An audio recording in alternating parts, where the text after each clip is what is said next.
Death is like the winter chill. No door can keep it from us. And summer yet may bloom again, though ice be all upon us. My child, there is so much to tell you, that I have run out of time. The sacrifice I made was not enough. The dark gods still feed on our transgressions. Corruption. Obsession. Deceit. Rage. You must face these demons.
Isabella Warhammer.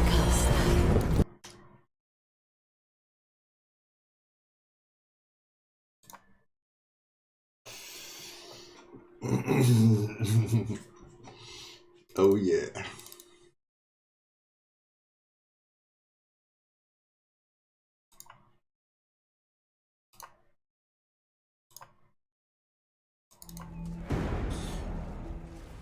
So so Warhammer 3 trailer. The trailer goes for about 3 minutes, so I figure we play it every 5 minutes of the stream. We'll just replay it again. That should be sufficient amount of rewatching. Hey guys, welcome to the stream. Yeah, I was gonna make it lactose free because I kind of thought I kind of want to play, like I do want to play because like I originally was into this whole like double Saxony method, but then the whole subjugate cheese came along and that kind of blew my original strat out of the water. But then, you know, I kind of thought, oh, but, you know, some people don't like cheese and stuff, so it's still valid. So I kind of wanted to, yeah. But then I don't know. But then I was like, last minute, I was about to load it up, and then I was like, nah, we better do the cheese. But I might try and start again. I might do a bit of science and try and start again. Anyways, Warhammer 3. Andrew Tobias did not have enough tissues. Indeed, so much jizz, Kind of like Ghostbusters ectoplasm, just like too much jizz. Anyways, Ice Queen of Kislev is gonna put that frozen foot up some chaos ass. Indeed, that's what's gonna happen. Dude doesn't have a reflection. I didn't notice that. The guy is the the guy is the same advisor from Warhammer 1 and 2, yeah? Or is it? Actually, I didn't know. When we watch the trailer again, like 2 minutes from now, then we'll have another look at that. Tom is a law unto himself, indeed. Oh man, I need him as music. I just need it. Yeah, the music was fantastic, wasn't it? Katarina was so fantastic, wasn't she? She's just so like powerful, and you know, like I love that bit where the where she comes out and the boyar or whoever he is like kind of says, you know, no, my lady is, you know, too dangerous, and she just doesn't even see him. She just like walks through him, and he just kind of like bows, and you know, that was like such an awesome little. Just the whole vibe of it was so amazing. Like just the. Yeah, fuck, they did a good job on that trailer. They did a really good job on that trailer. It just totally captured the, like, the kind of like the frozen north and the kind of, I don't know, the spirit of the Kislevites, you know, like just how they, you know, they fight, like, I mean, it's bad enough if you're in the Empire, but for the Kislevites, it's even worse, you know, like, they're right on the front lines, like, they, every time there's a Chaos invasion, there's the Kislevite people that get fucking torn up first, you know. Hard men and women. And Cathay. Also, Law of Ice Magic apparently has long cast times. Lol. Yeah, dude. Seen this trailer nearly 20 times. Gives me goosebumps every time. Yeah, me too. Fuck, it's so good, isn't it? You sound sick. Oh yeah. I don't know, maybe I am. I was my guts were fucked up yesterday. I was on the toilet all day, and then my wife came home and said she was sick. Yeah, I don't know. I don't feel sick, but maybe it might be like starting or something. Maybe it hasn't happened yet. So there's a plan to watch the trailer every 2 minutes. Yeah, that's right. Well, it goes for 3 minutes, so it's every 5 minutes technically. There'll be a 2 minute break, and then we'll watch it again for the next 3 minutes, and yeah. Seems the same person as from the Warhammer 1 trailer. The Sorcerer, yeah, that's what he looked like, the Sorcerer, yeah. It's the trailer again after 20 minutes of chat. Yeah, that's probably a bit more realistic. Hey, American Venom. When I saw him, I crimmed for a second time. Chaos is up to its own shenanigans. Tom is going to have so much fun. I'm going to have so much fun. Fuck. Oh my god. Oh my god. Oh my god. It's so good. Jesus. Holy baby Jesus. So yeah, so this is going to be a, I know it's going to be a bit of a chat stream, I guess, but I kind of want to try to start another one of these, campaigns.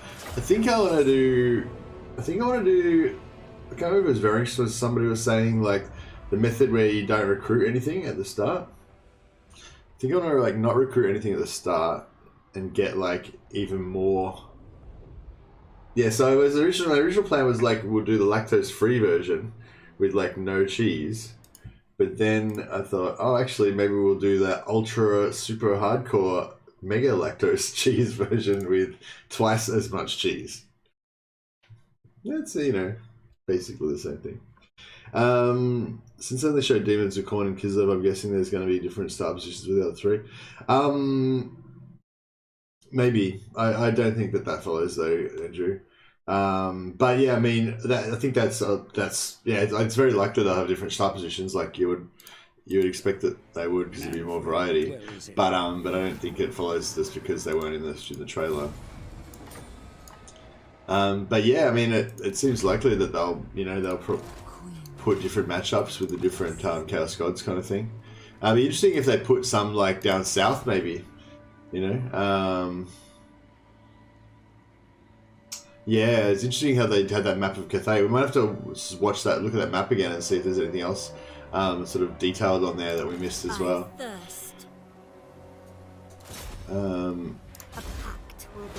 So you don't really need to do this because we're going to get them all up anyway, but, you know, whatever. Master of the Black Arts, yeah, that's pretty good. Sure, what's the other one? Expand Sylvania's borders. Yeah, it's just sure. will be placed. Give me a student. No. So one reason why you do this is because they get a level up, which means that there's a chance that you'll get a student ancillary. But yeah. Yes. That's one little strat I've got as well. Just so because you always forget to cancel your technology to get the student, have a chance to get a student. So now I just only like do the technology the least amount that I possibly can. That way I don't have as much. Into darkness. So I wonder if I should just like get rid of some of this stuff. I don't know. I kind of feel like I need to hire more dudes.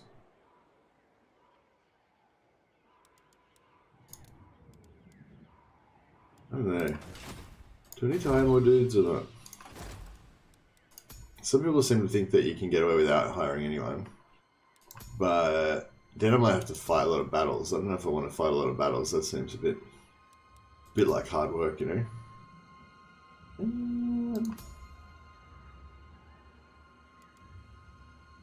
I think I want a vampire. Oh no, she doesn't know we're going to replace her anyway, so...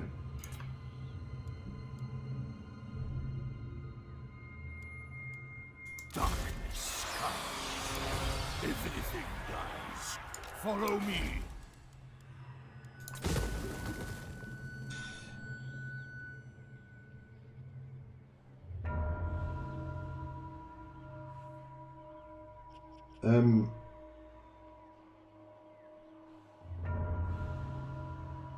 Yeah, I don't want to start from the OD cheesy save file because I want to do a better, like a different version, a better version, or well, hopefully better, maybe worse, but we'll see.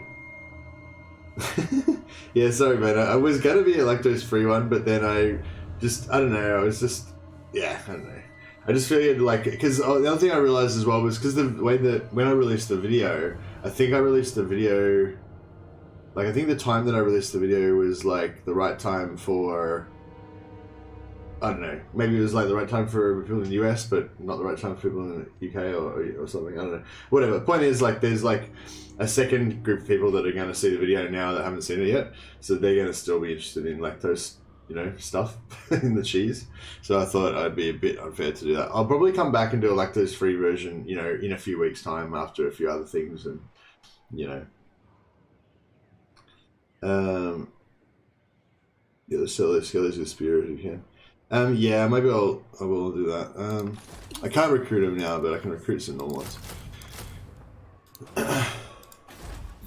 Yeah, I don't know. Maybe I won't get the zombies. I'll save some money on the zombies. And I could maybe get rid of these vampire bats, or I don't know. We'll see how we go. Let's see how we go. I mean, yeah, I don't know. I just want to be able to.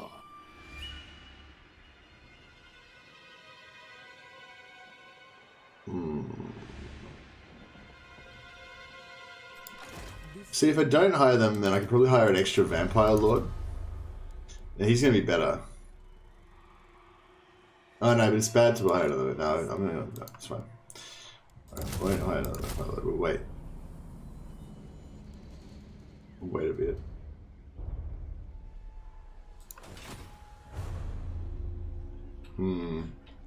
Yeah, I don't know. Now, some people suggested to get a non-aggression with Avalanche, so I will do that, but, like, it doesn't make any difference, like, they'll, oh no, okay, I get it here. It's fine. I could get them all.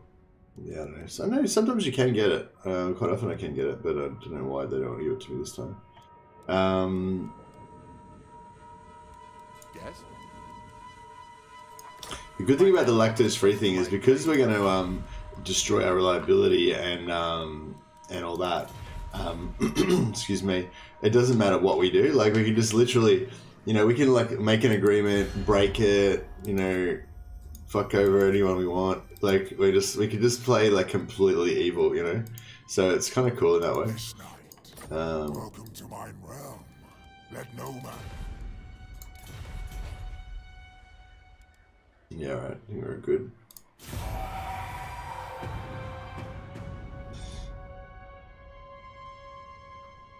Recommend. I just started playing Carl Franz for the first time. Any tips?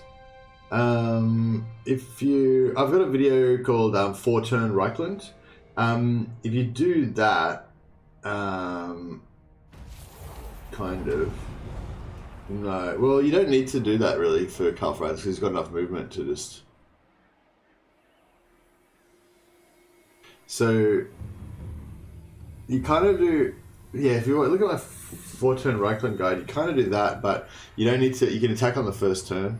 So you basically like get Carl Franz, kill the first army, get it to retreat, follow up, attack it again. Then either attack it again or attack the settlement. If you can attack the army, try and attack the... If the army's...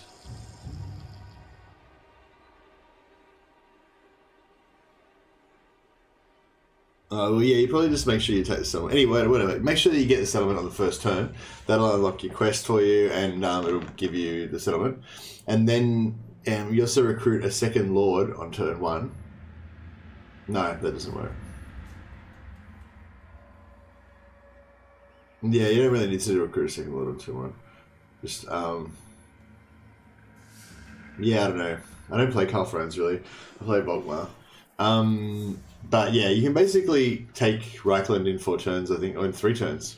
No, 4 turns. So you go like 1, 2, 3, 4. Yeah, 4 turns.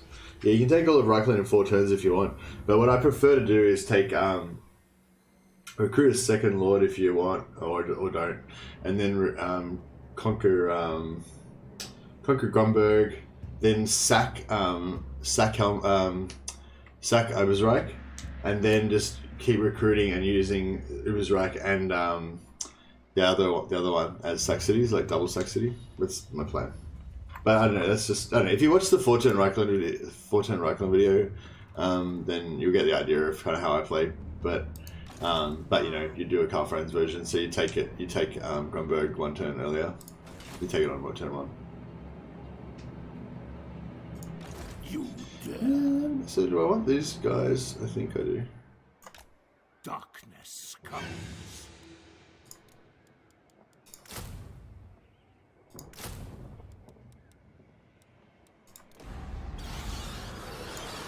You dare. The spirits agree. Soon I'll be all-powerful. Go on. Darkness comes. Necropolis awaits. So I think I played this on stream last time. I hired another lord here, which I think is okay. Knowledgeable. Yeah. Oh, yes. But then that sort of screws up money a bit. Yeah, so maybe I won't hire any more troops. We'll just stick with having that extra guy.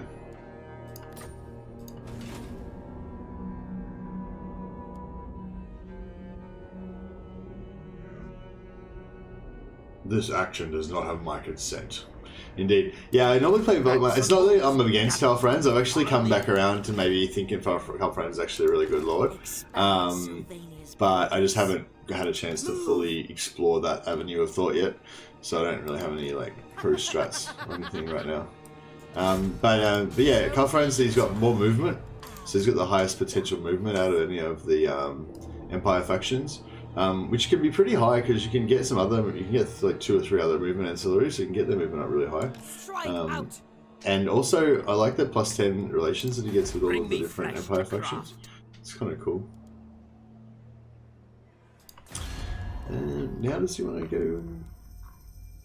Oh, maybe it's because normally I trespass. I don't know. I definitely used to be able to get non-aggression with that one. I'm not sure why it keeps not working now.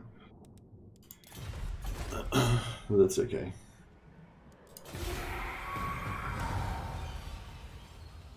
I'm just trying to feel about the Empire faction right now. They're a bit bland and sadly being one of the most interesting forces in the fluff. From Carl Franz, he's not a bold bastard. That's a bit rude. Tom Wood, it's going to be Tamarkan, the Maggot Lord, Kugath, Plaguefather, or that one mad scientist dude whose name I've forgotten. Kugath is the most powerful, great and clean one. Hope he's in game. Yeah, I'm looking forward to it. It's gonna be so good. So good.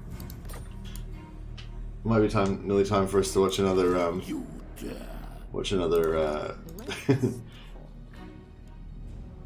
what's the thing again? Alright. Yeah, this guy. Put in Vlad the Dad. What? Vlad von Carstein. All shall know me and tremble. That's right, they shall tremble. Cool. So, we should be able to auto-resolve this siege, I They feel. will know on death. Actually, we can apparently get these guys to pay us a few hundred gold. Join war against Temple High. What's this? Hi, alright. How about you pay us Our plans. 500 gold? I'll comply. And hey, since we're the super reliable, trustworthy vampire lords that we are, how about we get a non-aggression pact with you? You can trust us. We would never betray you because our reliability rating is so valuable to us. And it's like, it's not even like I'm going to betray you for a lot either. It's like I'm going to betray you for 300 gold for pocket change. Is there anyone else I can betray? It's all about finding people we can betray. And so last time I screwed up because I invited these guys into wars against Tempelhof, and then they actually just captured Tempelhof. So that was yeah, a bit of a screw up. I hope he's taken. Yeah, cool. Occasionally he just doesn't attack Eschen in the first turn, and then you just can't do it. Like the whole strategy falls down. Massacre them. So yeah, luckily that didn't happen. Countess of Sylvania. Goddess of Sylvania. This Warhammer 3 news is so crazy. I'm glad it's coming out like late in the year. Yes, it's like September, October or something. It's not coming like right now because I don't think I can handle it. I can't handle it right now. I need a few months to kind of like get Mercy the Betrayer has a ring to it. Yeah, it sure does, doesn't it? Assuming those with a Scarbrand, I'm hoping he shows up soon. One thing I'm really interested in is that, you know, the Skull Crushers of Khorne, is that what they call the Skull Crushers of Khorne? The Chaos Warriors that are riding on Juggernauts? They're like Chaos Berserkers, Khorne Berserkers riding on Juggernauts. Maybe someone can help me, I'm not up to date with the latest stuff. Back when I was into Chaos in 1990 something, they were just called Chaos Knights on Juggernauts. Skull Crushers, yeah. So the Skull Crushers are they're mortal. They look like they're just Chaos Warriors, yeah. They're mortal warriors, not demons, yeah. So my thing is, I really want mortal followers of Chaos. Like I want Khorne Berserkers and all that kind of stuff, you know.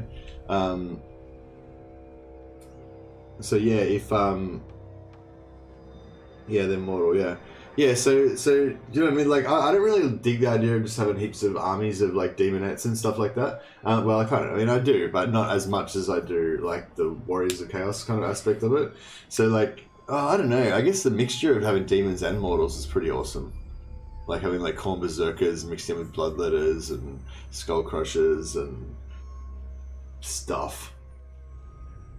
Yeah, it's pretty cool, I guess. But anyway, yeah, I don't know. I guess I just love that whole. I don't know, like demons that are just like the kind of manifestations of rage or whatever, and like they just kill everything and stuff. Like are cool and stuff. But the kind of the really essential thing about Chaos is you know, taking the mortal man who's, you know, and then that man like kind of falls from grace and becomes corrupted, you know, and has to make these decisions about whether they're going to keep their humanity or not, and then step by step they slowly make one more decision that like it puts them like further and further into the grasp of their patron deity, you know, and then they become sort of an exalted champion of Chaos eventually. But you know, that's like many steps from them starting off as a a priest of Sigmar or something to become the Everchosen, you know, a knight of whatever. Yeah, anyway, so the humanity and the loss of the humanity, I feel like is a lot more interesting than just straight out demons. But yeah, I don't know.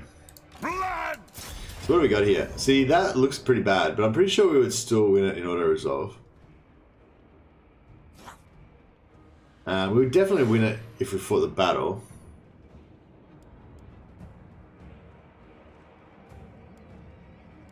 Well, the air battle is pretty easy, pretty even. I want their souls. I'm not sure I should fight the battle or letter at the end of the trailer is interesting. Dear Yuri, while my only hope is that this finds you well, I know the hardship and peril into which I have ordered you. Wow. Forgive me for sending you far into the north. Duty must come before us, and you're the only one that I trust to complete this task. The Boyarin dispatches grow increasingly erratic. He claims to have heard the roar. We must act quickly. Continue to operate with my complete authority while I secure Yuri, my Ungol prince. I'm confused. Is this cheesy or without cheese? Hey, Mr. Lamb. No, this is full cheese. Alright, I think it's been like over 3 minutes since we watched the trailer, so it might be time to watch the trailer again. For anyone who missed it, this is the Warhammer 3 trailer.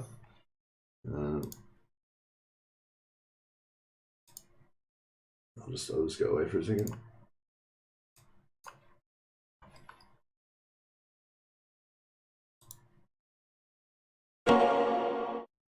Death is like the winter chill. No door can keep it from us.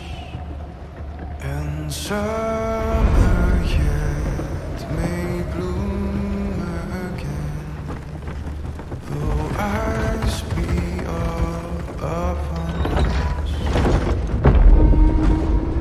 My child, there is so much to tell you that I have run out of time. The sacrifice I made was not enough. The dark gods still feed on our transgressions. Corruption.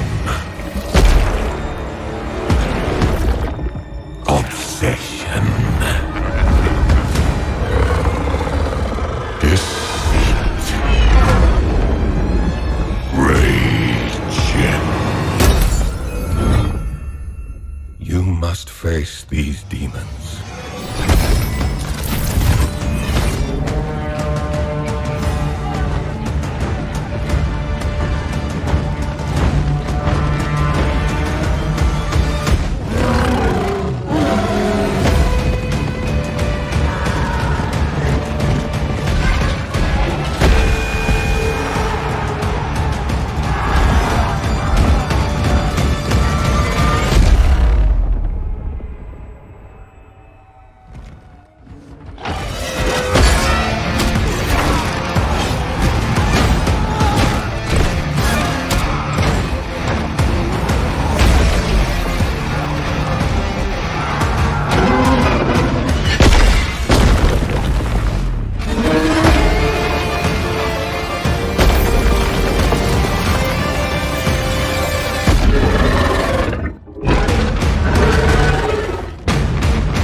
Yeah, so I'm pretty sure. Yeah, that these guys just said that were right. This guy does look like he's that. Oh, actually, I don't know. He does look like he's that wizard guy from the Warhammer 1 trailer, but like, I don't know. His attire. He doesn't look like a wizard with his attire, you know. And he's got this. What's this symbol on his chest? Some sort of holy symbol. Doesn't look very, you know, wizard-like. There he is, Chaos Sorcerer. Yeah, maybe he's just in disguise or something. I don't know. Maybe he's pretending to be, you know, somebody that they like. He's not aged a day. Yeah, that's right. And yeah, if we go back a little bit further, so this is this letter that Dal was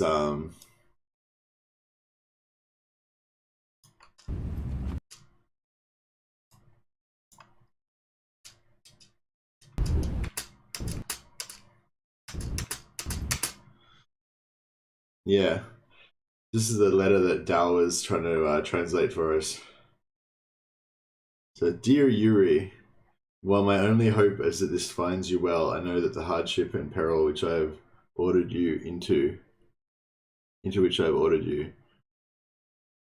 Forgive me for sending you far into the north.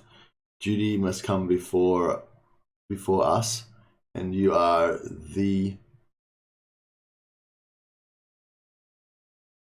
Oh, that's interesting. They've got those highlighted words. You are the only one I trust to complete this task. The Boyarin dispatches something. He claims to have heard the something.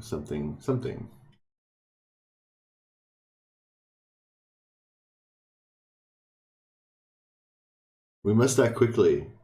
And so... And go?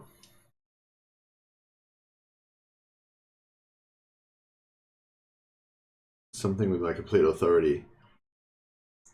Will I secure the something. Yuri, my Ungol prince. So Yuri is her Ungol prince.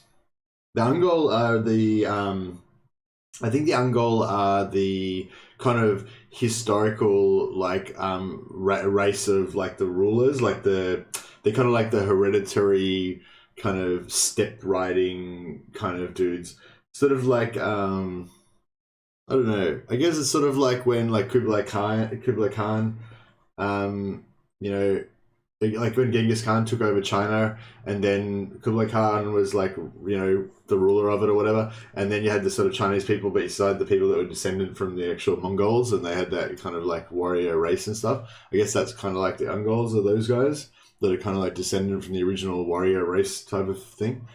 So yeah, Yuri, my Ungol prince. What else does Dale reckon? It says,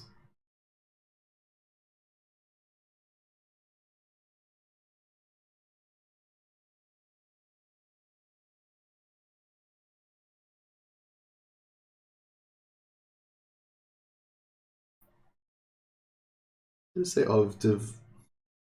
remember that, of something en route you demon overcome the what is lost.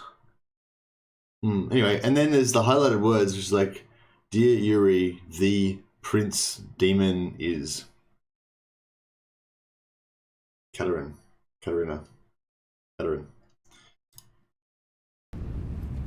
Oh, that was a bit where it was completely uncovered. Yeah, maybe I need to slow this down a bit.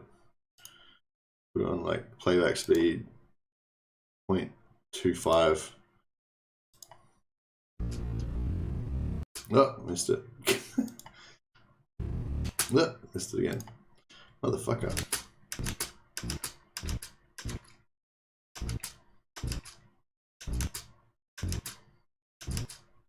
God damn it.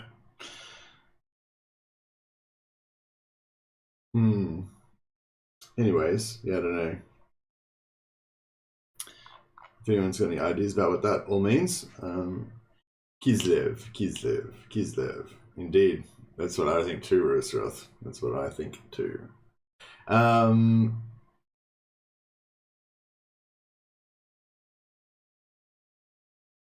Good evening, Maryhill. How you going? Welcome everybody, by the way, who I haven't said already. The Ungols and the Gospodars are like the two tribes of Kislev. Yeah, that sounds right. It's fine. Yeah, I can't remember that much about it. I've made from reading I read the book the Ambassador series, where the Empire General kind of goes as like the envoy to Kislev, so you get this kind of like outsider's view of like kind of learning a little bit about Kislev culture and stuff like that. That's certainly that's what I mainly know most about their background. Looks like Kislev, Chaos, and Cathay are the big focus of Game 3. Doomstack's gonna look ridiculous though. Yeah.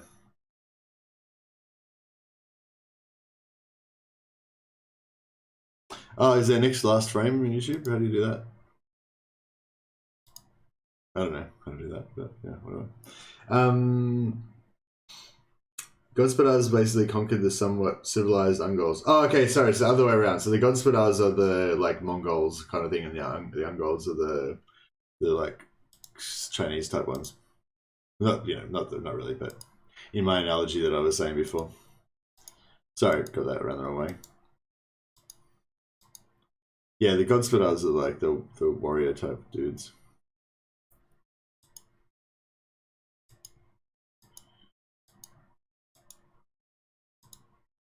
Oh yeah, I was just gonna look at this map. So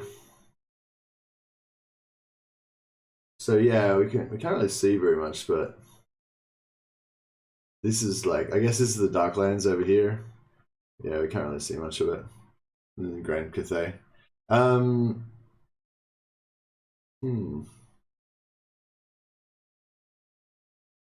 What's that word in the corner there? Something shisses. And what's this one? Something. Something of skulls. Oh yeah. Common period.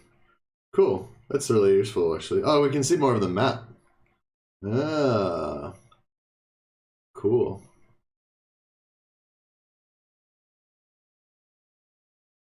That's useful.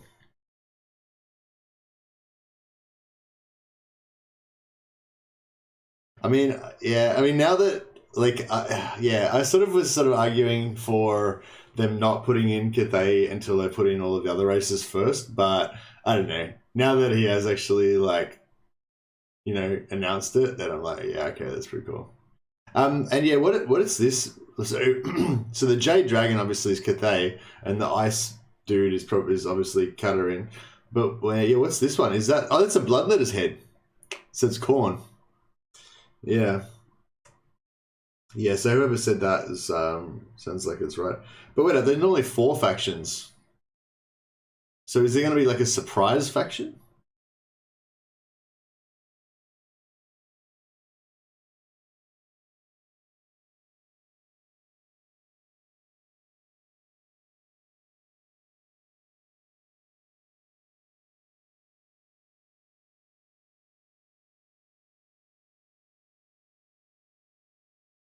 Do the restarts of the video count as restarts? No, they don't count as restarts, obviously.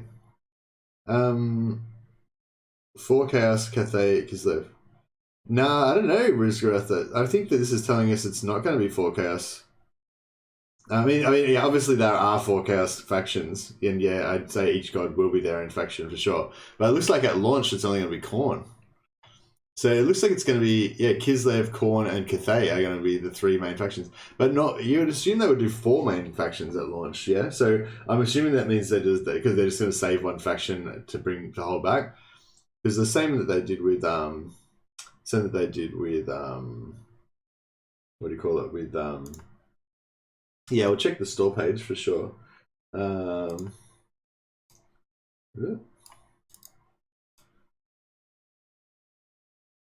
Okay, so this is the Steam store page.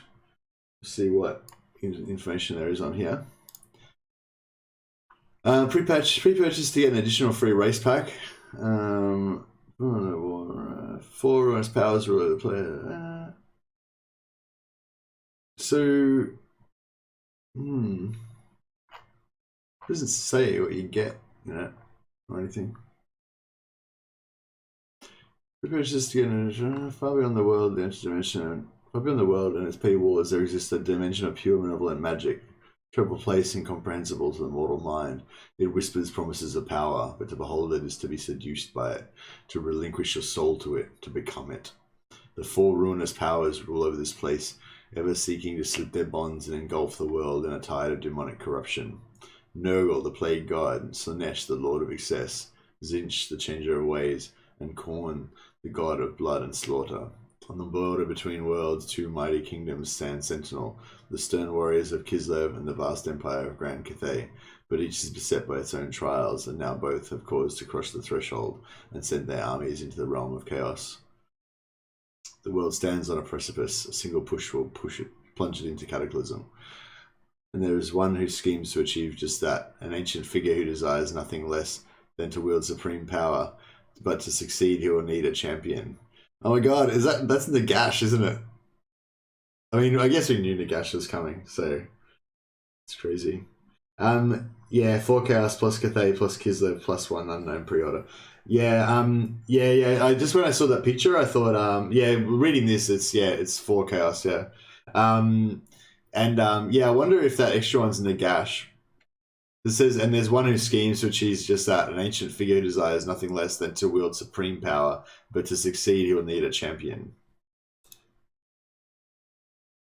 People think it's Be'lakor instead of Nagash, actually, the undivided demon. Ah. Okay, yeah, that kind of makes sense. And then the champion would be like, what do you call it? The Ever-Chosen. Yeah, I've got the facts. I've got the fact on a different tab. I'll chuck that up now as well.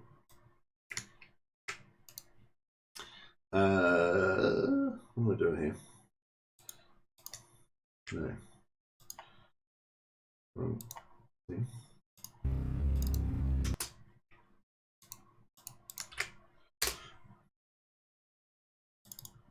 Blah blah blah blah blah blah blah blah blah. Yes, early adopter bonus. We're not telling you what it is. Blah blah. No, here we go. Fuck Age of Sigmar.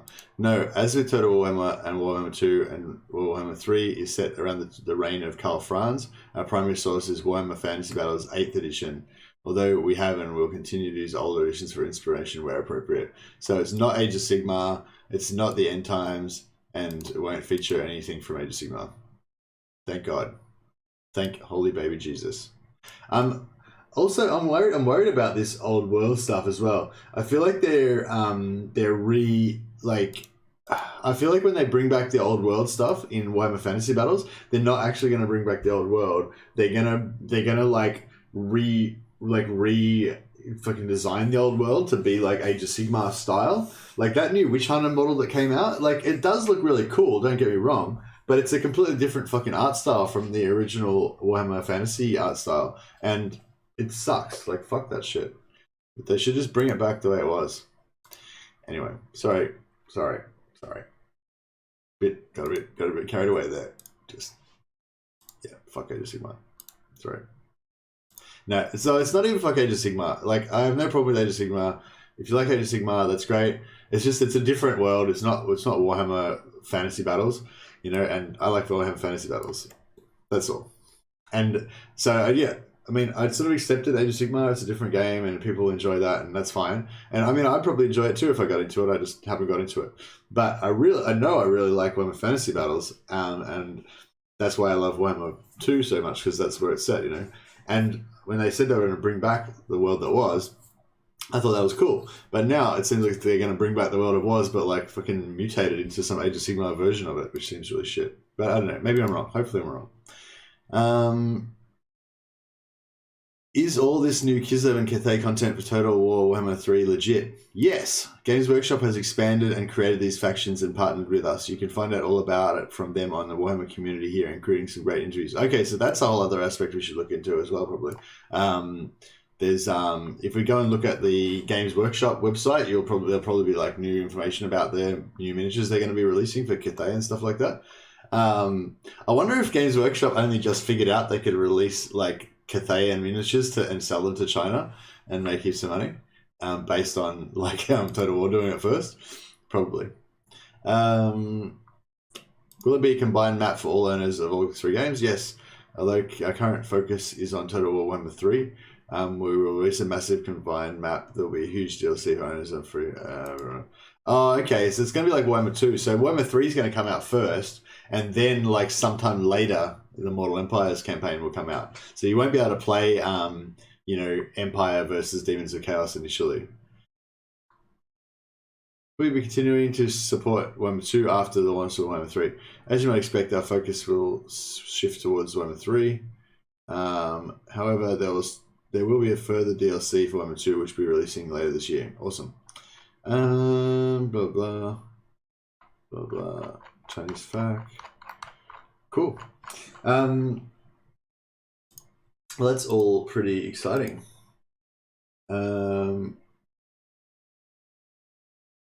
I'll get rid of that again. Where's my...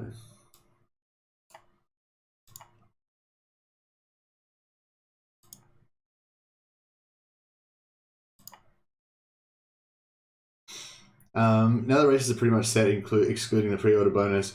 Which one do you aim to get your claws into first, Mercy? Yeah, I'm a bit disappointed that the ogres and the Chaos Dwarves aren't in the original release. But I'm not disappointed. Like probably Chaos Dwarves would have been my favorite one to play straight away, I guess.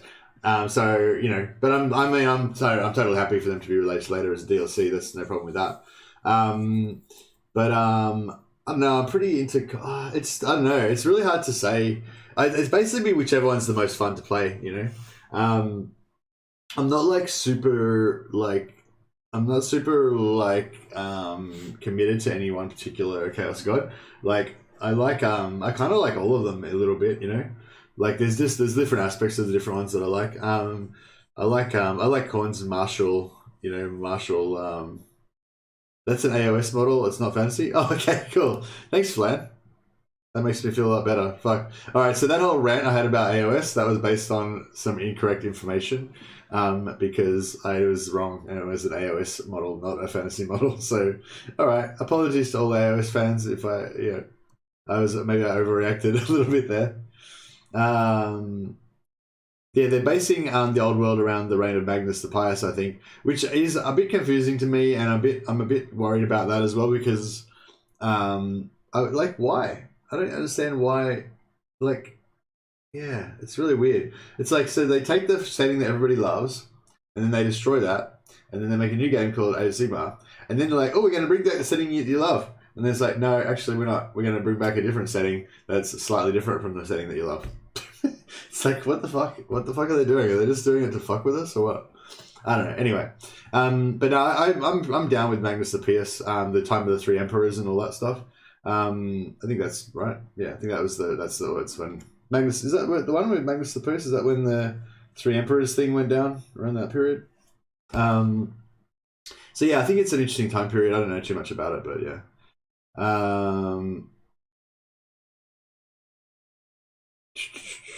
Serve Nurgle, you'll never feel pain again. Yeah, for sure. Magnus was after the three emperors, I believe. Oh, okay. Sorry, I got that wrong. I'm not really that tied up with my old Warhammer history, obviously.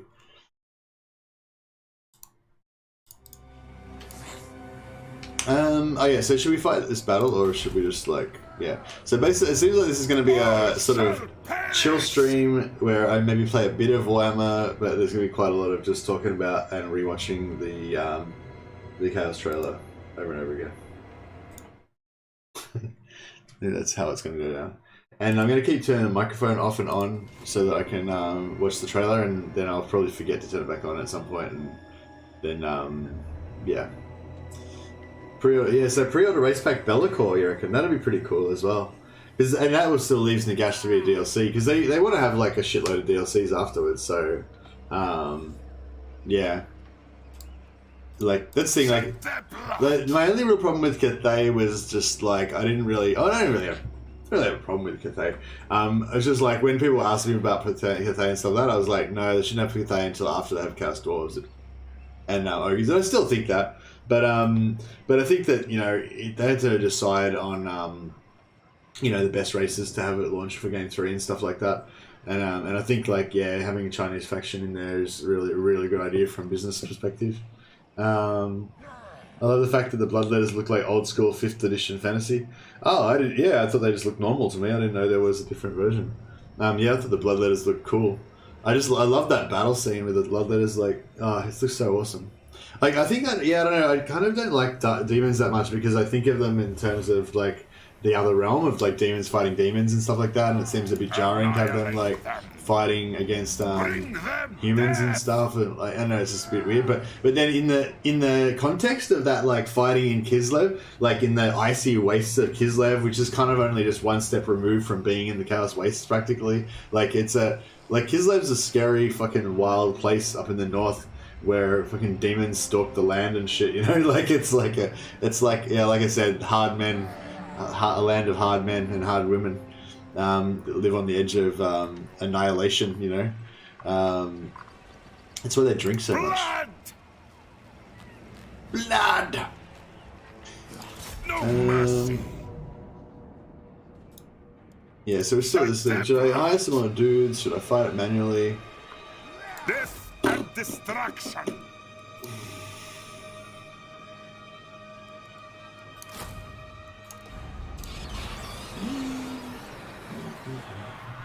Massacre them.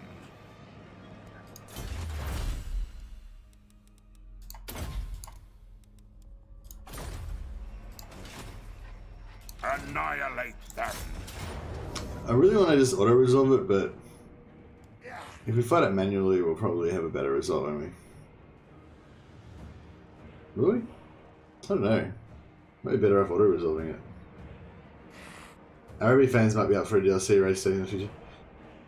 Nah, I don't think it does at all, really. I don't think Araby... I don't think Cathay makes Araby any more likely at all. I think Cathay was a no-brainer because they already know from that they've got that huge Chinese market that's just waiting to like buy anything that's got Chinese characters in it, and that the Chinese market will probably be really I don't know, like I don't know how can you imagine it? I can kind of imagine that if no, actually maybe not. I don't know.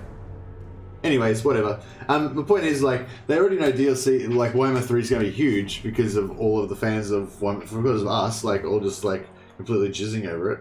But then they also know that shitloads of people bought Three Kingdoms and they really like that. And probably some of the people that bought Three Kingdoms kind of wanted it to be even more fantasy style, you know? Some probably wanted it to be more historical, but some probably wanted it to be more fantasy. So now, if they bring out Cathay, then you've basically got Three Kingdoms if you want to play historical, and then you've got Cathay if you want, more like fantasy with like Chinese dragons and cool stuff like that. Even though it's obviously like a perverted Warhammer version. But yeah, but it's like, basically for me, it's like, from the marketing side of things, they would be thinking like, yeah, we're basically just going to get all of the business we would have got from Warhammer 3, plus we're going to get to resell it again to all the fans of Three Kingdoms. So it's going to be like huge. And yeah, I reckon that's probably pretty likely.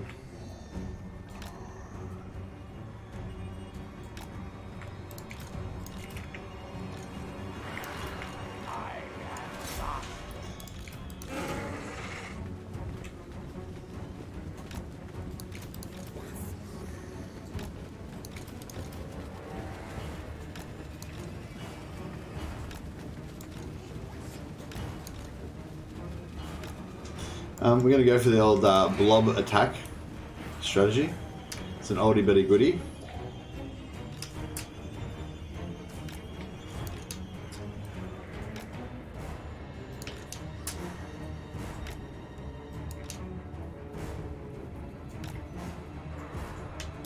Oops. We lost some units. We might take a bit of extra damage, unfortunately. This guy's got siege second? No. They can probably get this gate open a bit earlier for me though.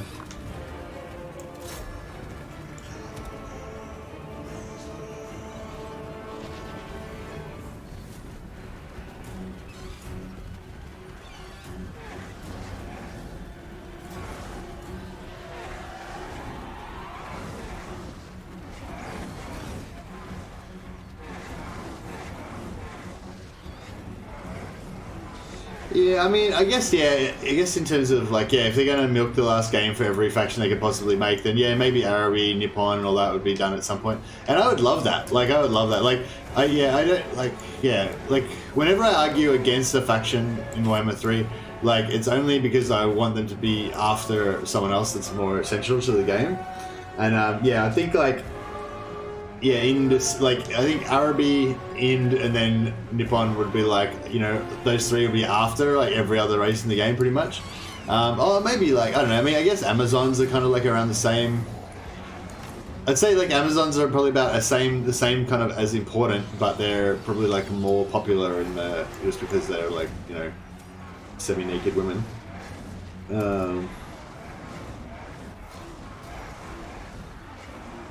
Nagash, Hobgoblins, and Nippon, and Ind. Yeah, maybe. Alright, let's get in here and get some vampires happening.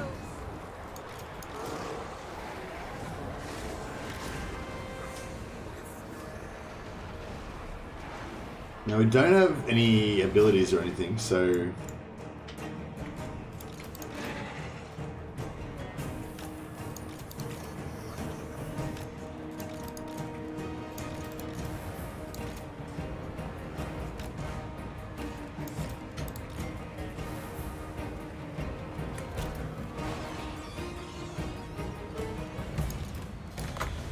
I don't think any of these guys have any, I don't think any of these guys have any,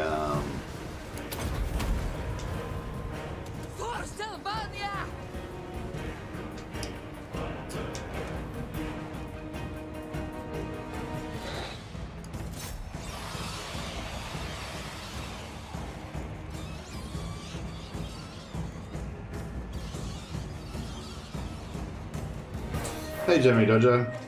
Thanks for your message, by the way, man. I haven't had a chance to respond yet, but yeah, it's nice.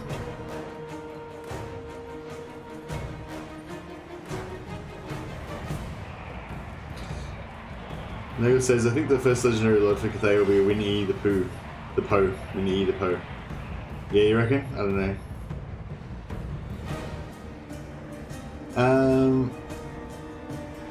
Oh wow, those guys got fucked up pretty quick. That's pretty good. Isabella Warhammer.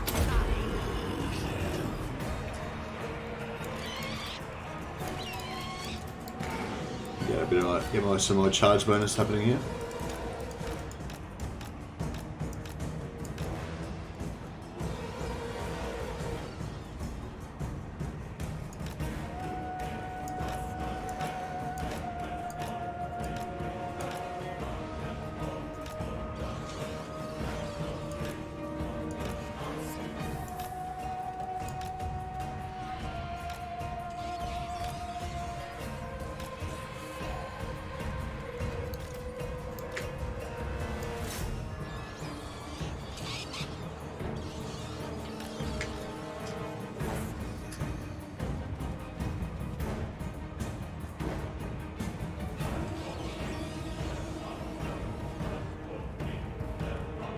Arabi's confirmed.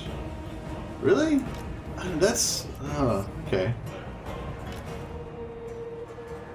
I mean, yeah, I guess, I mean, yeah, like, I don't mind. Like, I just, like, I don't give a shit about Arabi, really. Oh, actually, no, actually, Arabi would be pretty awesome. Actually, yeah, just thinking about the map position. Yeah, actually, sorry, Flan. Yeah, thinking about the map position of Arabi, like, it would actually be pretty awesome. Because they're right there. Like Ind and Cathay, Ind and Nippon, like, kind of, I think they're not necessarily, you know, they're not necessarily in. But yeah, you're right. I guess Cathay does kind of make Arabi more likely. Just because, like, I think, that was a bit of a fuck up. I don't know why I did that. Oh well, whatever.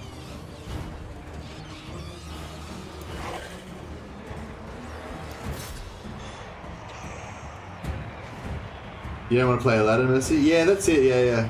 So, yeah, I mean, so, I guess where I was going with it was that, like the reason they put in Cathay primarily is not because they fit into the storyline or fucking whatever. It's because of the market, you know, like the Chinese market. They're going to make so much money out of putting Cathay in there. That's what I assume. So, you know, so going by that kind of reasoning, then I don't know if there's necessarily any reason to put Araby in. You know, I don't know if there's a huge Araby market, or a huge market for Araby. But I think just in general, like they're just in a good position. They've got cool, iconic, iconic sort of unit types with the, Dijin and the magic carpets and all that kind of shit. So, Araby kind of, I think like I said, I think China, like the Chinese market kind of is why Cathay's in there, but maybe I'm being a bit cynical. But, so, from that reason, like, oops, didn't really put you in the spears. So from that reasoning, like that's kind of got nothing to do with Araby. But yeah, I think just from the point of view of like, they're obviously fine with putting in minor factions before major factions, but it's probably more like, it's probably, by that reasoning, it's probably more like, since they put the vampire pirates in, then that makes Araby more likely, It's probably like more how it is. Because they've already shown that they're happy to put in like minor factions ahead of major factions,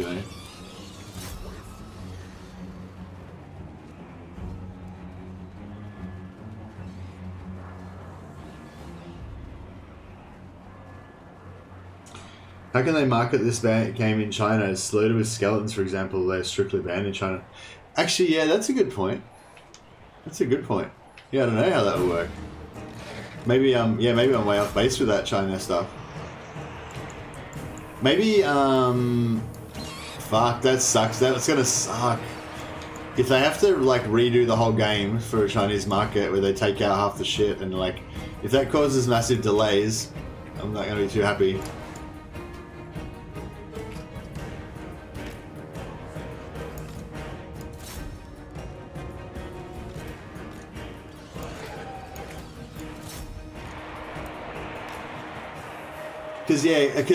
So what about demons? So demons and spirits and stuff like that? Cool? Like, Slanesh model's going to be walking a fine line? Yeah, for sure. I wonder how they'll handle that.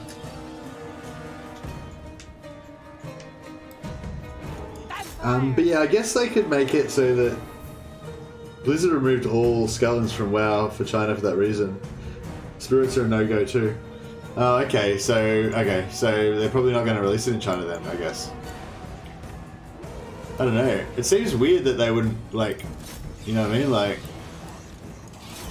maybe there's going to be like a pre-invasion part, like right at the start of the game where there's no demons or something, and China will just get that version. I don't know, yeah.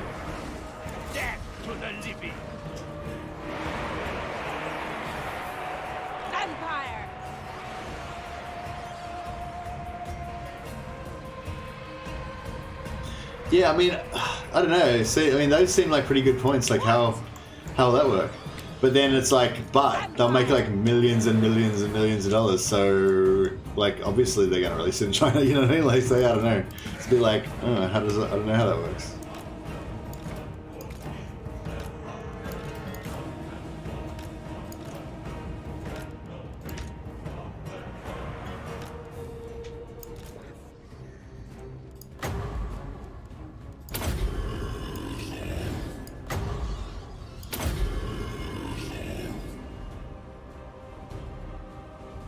Oh yeah, of course. Sorry, Winnie Shopper's like, yeah, the FAQ is like covered in Chinese text, so it's gonna be like definitely released in China. I have a spirits and skeleton pack for 1 with 3. Yeah, I'm told the blood pack. Yeah, fully. That's right.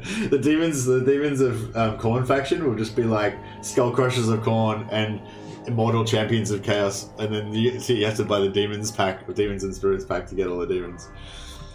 How long do you think it'll take for a free Marathi mod to come out for the Slaneshi faction? Yeah, I don't know.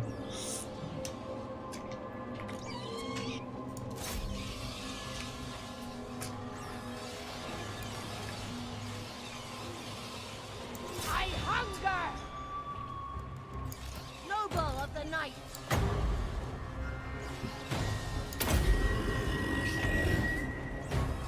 Isabella von Carstein.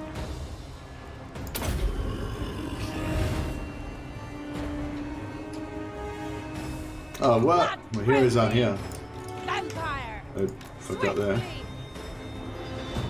Bleed them. Death to the living. Did you forget anyone else? No.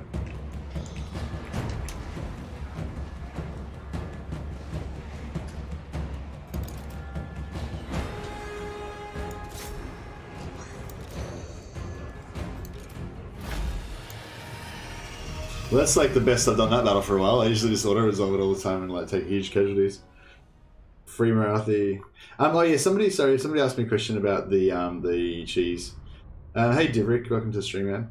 Question: in the 7-turn video you posted with level 40 Vlad, wouldn't it be better to siege the last Templehof town, advance the turn, add the heroes, and keep spamming lords for a few turns?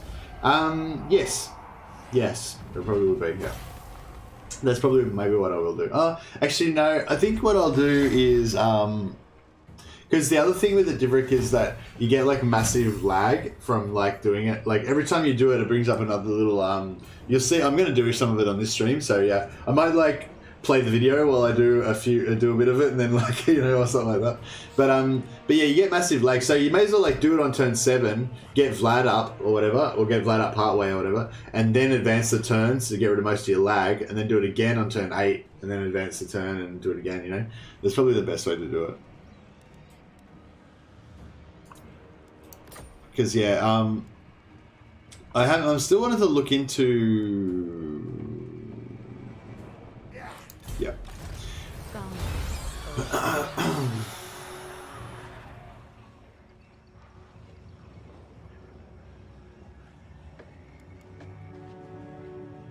So we didn't get any students, do we? Oh, that's nice.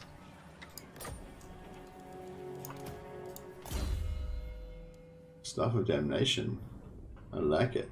It's very good. Yeah, right.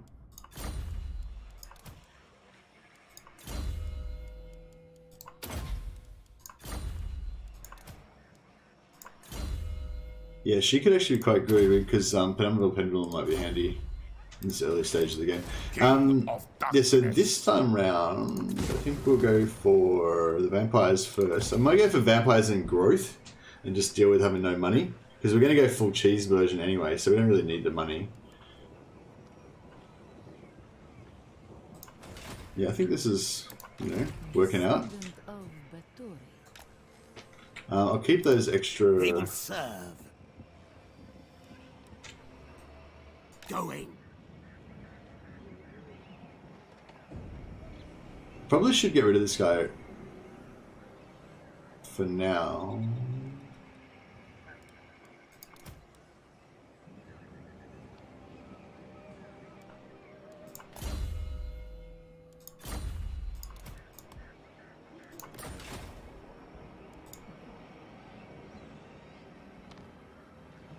Yeah, that should work. And then I'll start hiring some guys back a little bit early. Yeah, good pickup, Derek. There's still Derek there. There's some there's definitely some improvements to be made to it. That's kind of why I wanted to start again, even though it's yeah, it's easier to oh yeah, sorry. And I'll put up the link for the save game. So for anyone who wants to it's in announcements, isn't it?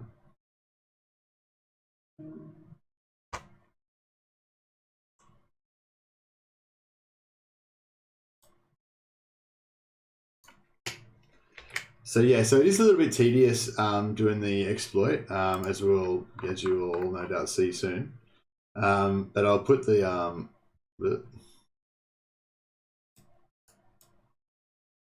put a link to it here.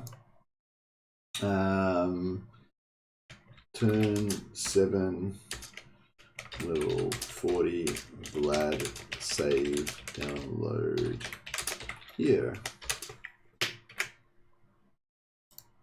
And then if I pin that comment, that work? Yeah, cool. So yeah, so the pinned comment at the top, so you can download the save there if you want. Sorry if I missed a bit of chat there.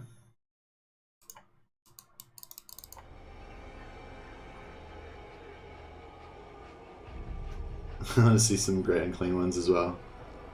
To be honest, I never selected the blue skill line, so I totally missed out on all the extra vamps. Oh, okay, well, yeah, that one's been around for a while, the infinite vampire thing.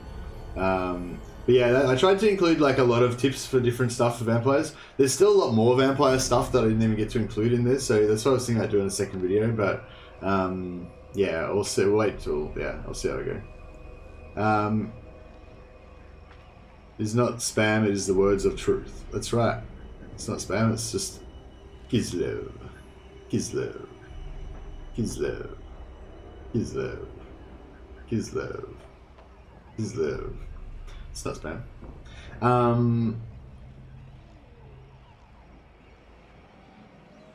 I still have a hunch that Kislev is going to be weak early on. Yeah, actually, that would be cool if they made Kislev really nerfed when they first come out. How good did Kislev look? I'm really excited about. I wasn't excited about Kislev. I was imagining like skinny guys with like skinny Cossacks with big fluffy hats and muskets and stuff like that. Kind of like the Cossacks from Medieval 2. And yeah, I don't know. But then I saw them and like there's just they look pretty badass actually. Like I'm down with them now. I'm like really, I'm into Kislev. They did a really good job in the artwork. They're awesome. Who calls? The Tsarina calls. Ghostbuster. Oh, wait up. I will marshal the bears. Indeed. Beep boop. Beep boop speaking in Russian. It's pretty cool. I mean, I hope the Chaos Dwarves are in the pre-order. Those crazy hats for the win. Yeah, I'm really looking forward to the Chaos Dwarves for sure. I think they'll have mounted gunners on the bears. That would be sick. Yeah, maybe. I don't know. I'm a bit. Yeah, I don't know. I hope they do. Of light. Well, actually, we can't really blame them for anything because if they do I want the hunger or do I want restless? Restless Dead's the safer option just in case we have some movement problems. I am Vlad. I am Vlad. Actually, the safer option would have been code for Vlad von Carstein.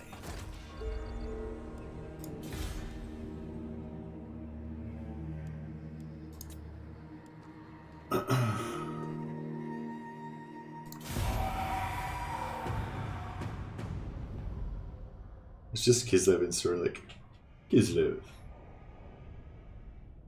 Cyrillic is not Russian.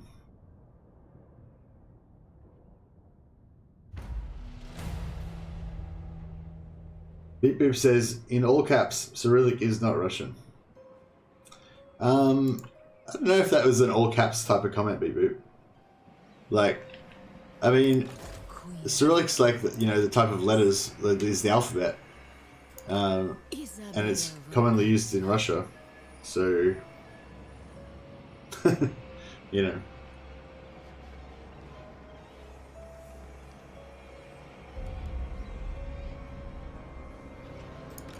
Ah, okay. Join me for dinner. Actually, yeah, I fucked up. I really wanted that extra lord. Oh well. The von Carstein. The one No Carstein. mercy. Blood. All shall perish. I am darkness. Flight. Annihilate them. Death and destruction.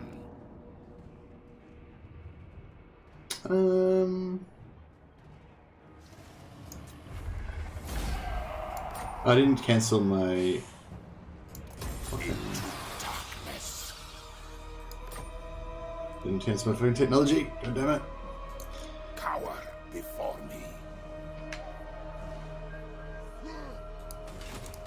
His lady. Dance macabre. Bow in my own time.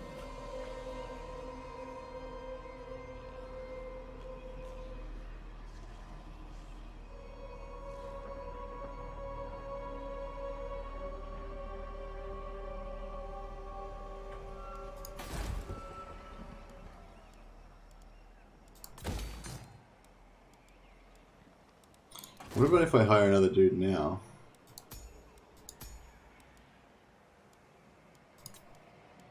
What do you want?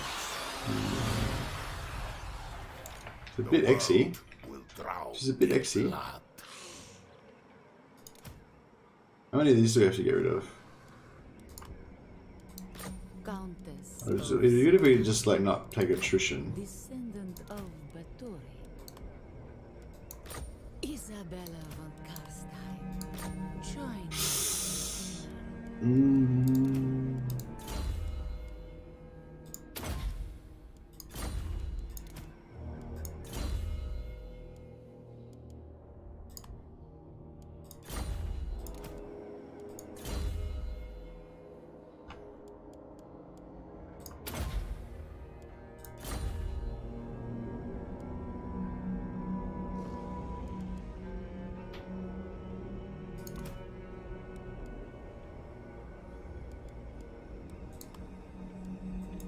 Speak.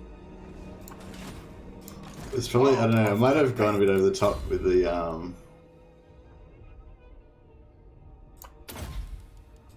might have deleted too much stuff, like, because I still gotta fight this army that's pretty tough. Fuck, we might lose this. Yeah, this army, I should have kept this army alive and they should be over here right now. Okay, well, I guess that's that then. Noob.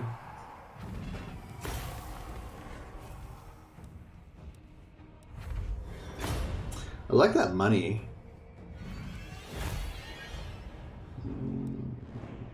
We didn't really need it though, I guess.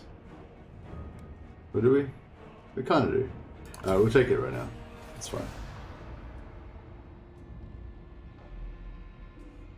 Useful felbets. Yeah, felbets are useful, but it doesn't really matter in this situation.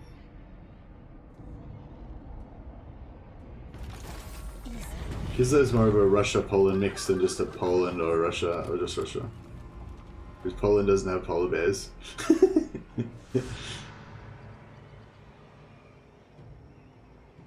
I don't know why I thought that was so funny, but yeah.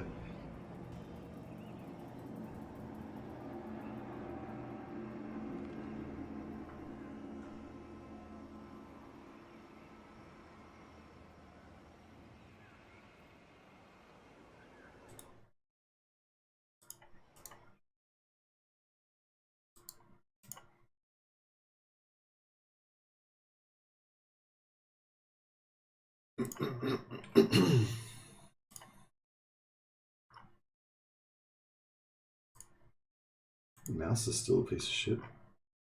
He's live. Nothing can stand against the auto resolve button, exactly.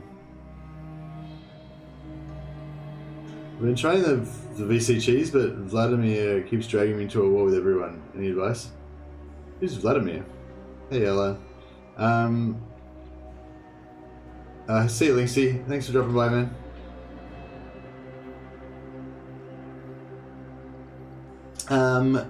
I guess you mean Manfred? So Vlad's our guy. Vlad's this dude.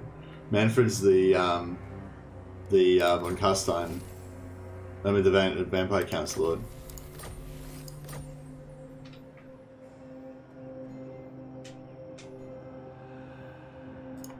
Let us talk. Unstoppable! I want their souls! I might just fight this battle just to regenerate my health. Just for a bit of funsies. Manfred. So if you're doing the cheese, then just don't worry about like just war on everyone. Just fuck them all up. Just kill them all. But if you don't want to do the cheese, then yeah, if you beat up Manfred a little bit so everyone likes you, and then yeah, I don't know. It's like even if you don't do the cheese, you're still going to likely end up with war with lots of people. But Manfred can't start any wars if he's your vassal. He can only join the wars that you make him join. You know. But yeah, you'll still have some wars to fight. Did you say you were doing the cheese or not? You're doing the VC cheese. Yeah, if you're doing the VC cheese, just make yourself really powerful. Like, just bring it, bro. Just when they come, just kill all their armies. Fucking burn their homes to the ground.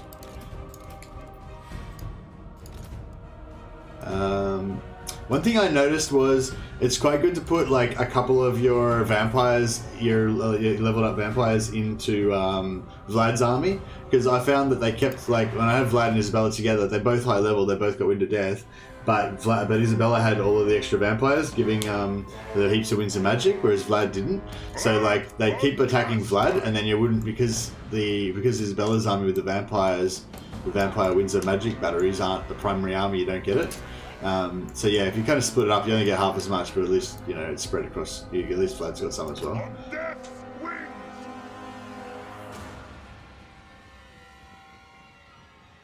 No, you're right. I'll just murder everyone. Yeah, I kind of like. I don't know, because the idea of having really low reliability and having everyone hate you and stuff is kind of, I'm kind of against that. Like, instinctively, I don't want that for my campaigns, because it takes away some of the options. You know, it takes away some of the gameplay that you could otherwise enjoy. But then I was thinking about it and I was like, nah, it's very roleplay appropriate for vampire counts. You know what I mean? Like, you're just like completely evil. You can't, like, you know, nobody can trust you. Everyone hates you. It's just, I don't know. I kind of dig it now. Kind of fits. Plus 40 melee attacks are in range. That's pretty good.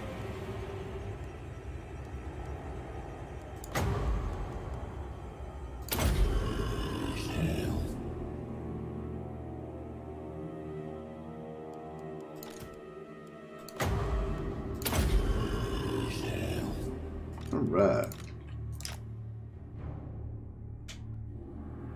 Yeah, they don't have a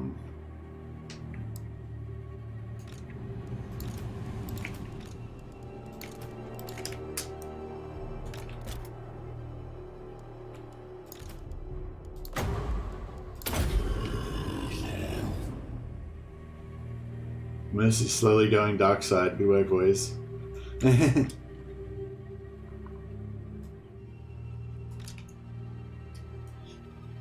Yeah, I can't really imagine, like, so, this is a conversation about ice wizards. What do you call it? Ice witches are very resistant to cold, so I think they wear clothes for modesty more than anything. Yeah, like, I can't really imagine, like Kislevite people going around with no clothes on, you know what I mean? It'd be pretty weird, just culturally. Like, they're not Amazons.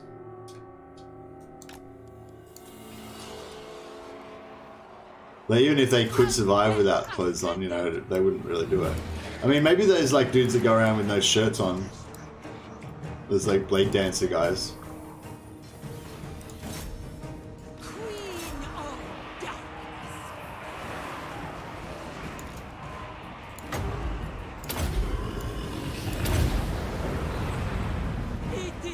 Yeah, pretty weird for the Tsarina just to go around with, like, a bikini top or whatever. It would be pretty undignified as well. So yeah, she's like a queen.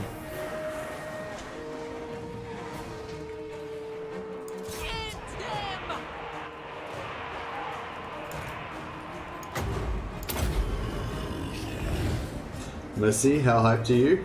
I'm extremely hyped, engineers. I'm super hyped. I'm really, really happy about Kislev. Like, I was never unhappy about Kislev. Like, I was always hyped for Kislev. But now that I've seen it, and like seen how good they look, like, I'm super hyped for it. Like, Kislev might be one of my favorite races now. I don't know. I always loved the idea of having them in the game, but I wasn't really hyped about actually playing them myself, you know? Whereas now I think, like, they're actually going to be, like, an awesome faction. Like, they look so characterful and, like, yeah, I think they just did an amazing job of it. It's crazy. Master of the undead.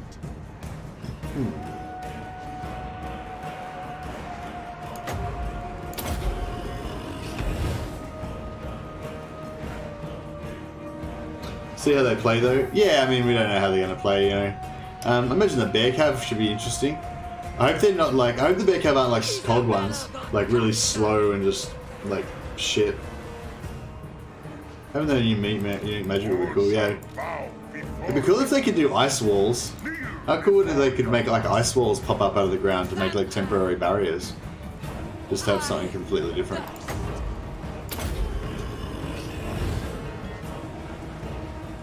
Lord of the dead. Yes! So be it! Isabella von Carstein! They will suffer!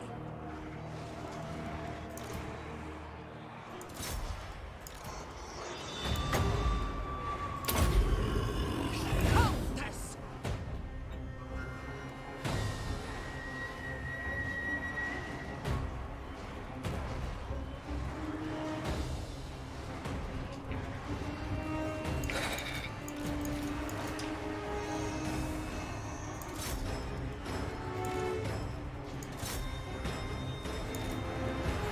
I am darkness!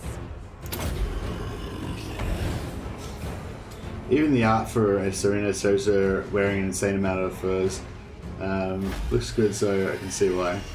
Not many bikini models in Kislev. So 9 Lords Mercy. So 9 Lords Mercy. What will they be? What are you saying? 9 Lords? What? What's 9 Lords?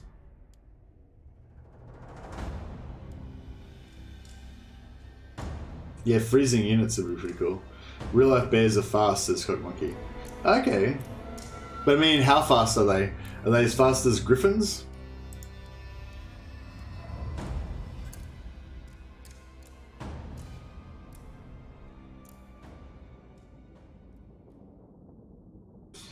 Three will be chaos. So they said there's going to be 9 lords. Is that official? Why do you think there'll be 3 chaos? There's 4 chaos gods. Apparently, Legend already confirmed there's going to be 4 chaos gods at release. So there's going to be at least 4 chaos lords. And somebody said that Bellicor might be the 5th chaos faction.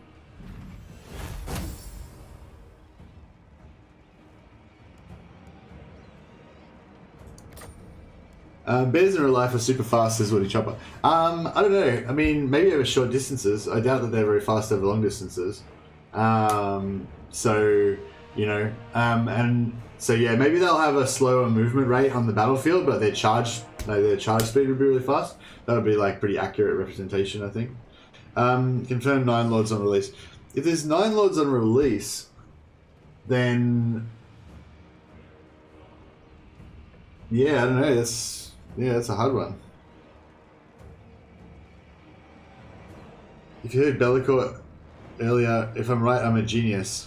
Oh, okay. I thought that Bellicor was like everyone thought that. So if it was just you randomly thinking it by yourself, then that doesn't like place as much. I mean, I think there's less. That doesn't stand as strongly with me then. I mean, it seems like a good idea just independently, I guess, but I mean, it'd hold more weight if like that was what everyone thought, I think. Because I'd assume they had a good reason for it. Moving.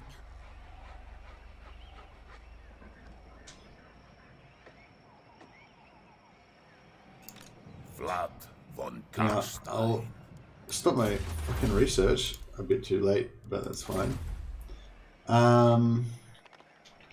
Looks like we can actually...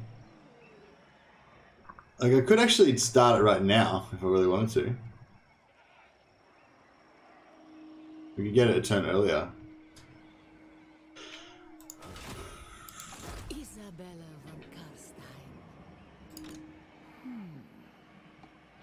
But we won't.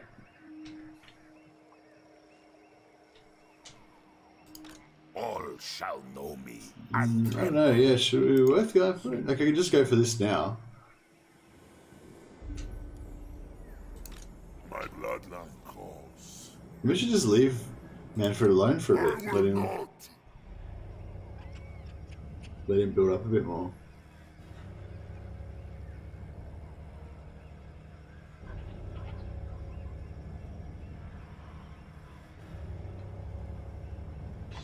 Polar bears are huge. Hey, fighting historian.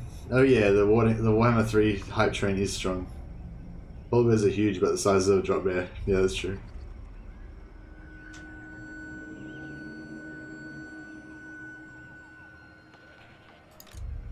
become invincible.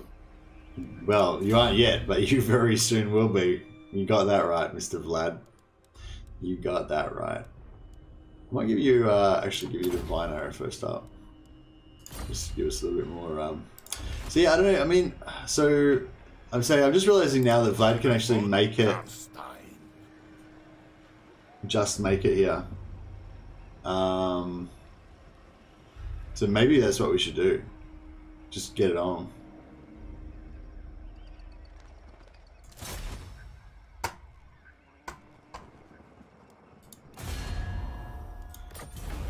Death and destruction. Because some people have been saying that, one guy said that he reckons Fort Oberstyre sometimes gets taken on turn 5, which is pretty crazy. I haven't seen that, but I mean, maybe it does happen. Bring them death.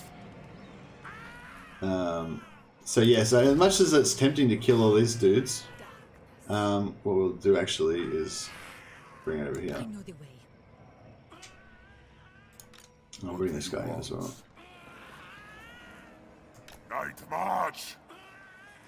I want their souls. Annihilate them. Should we fight this out? Like, I think we don't really need to fight it out, but maybe we will just for funsies.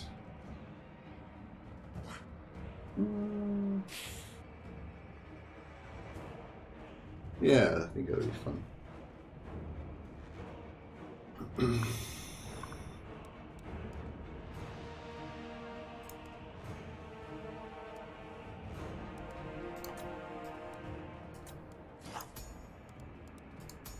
Yeah, I've got to be. I think the reason I play so slow is because I like playing slow. Like, I kind of like just savoring it, you know, like kind of imagining what things are going to be like. Half the time when it actually happens, I'm like, oh shit, I wasn't ready for that battle. Like, fuck, can't we just go back to waiting for the battle to happen? But yeah, it's a bit like that sometimes. Yeah, I'm just trying to think, am I going to do better in this if I auto-resolve this or if I fight it out? I think I'm going to do better if I fight it out. You walk the dog. Alright, you walk the dog, bro. See you soon. Apparently the feature map for Warhammer 3 is going to be over twice the size of the Eye of the Vortex map. Oh wow, that's cool.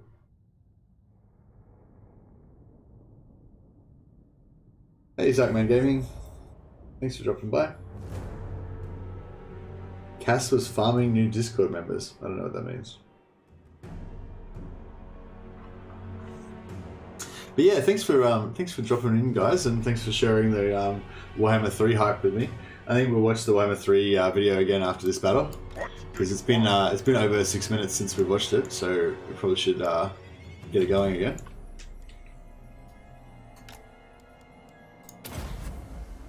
I've been bad luck with gambling. I always do bad. Oh no, did alright that time. That's pretty good. See, my mouse is whack. It like clicks like more than once sometimes. It freezes continuously.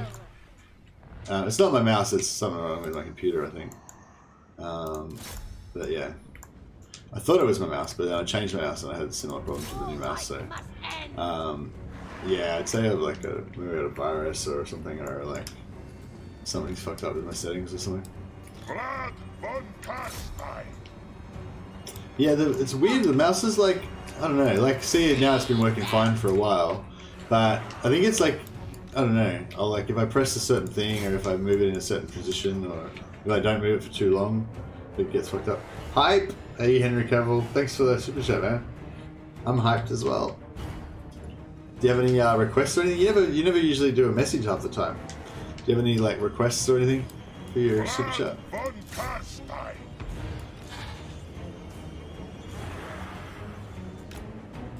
Why are they getting in there?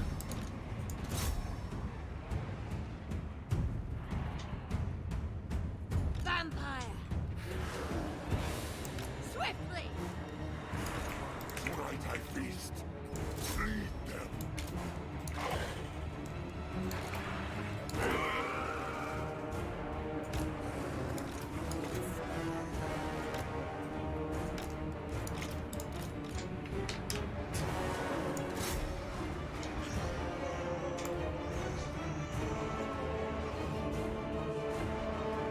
No requests, just appreciate you, dude. Oh, thanks a lot, man. I appreciate you too. So, yeah, no, I'm having a good time. It feels good, like the like I mean, I'm enjoying playing Warhammer obviously, and hanging out with you guys and stuff as well. But just this, you know, the fact that this the Warhammer 3's been released, you know, it's just a really exciting. You know what I mean? Like the vibe is good. Is that door down? No. I just fucking opened it.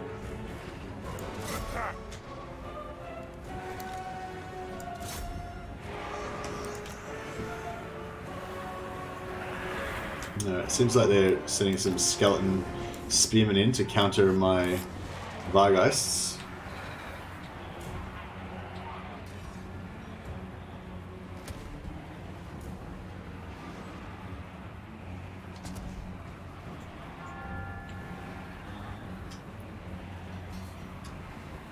Yeah, when you said that Legend said Bellicora as well, I thought that does sound right because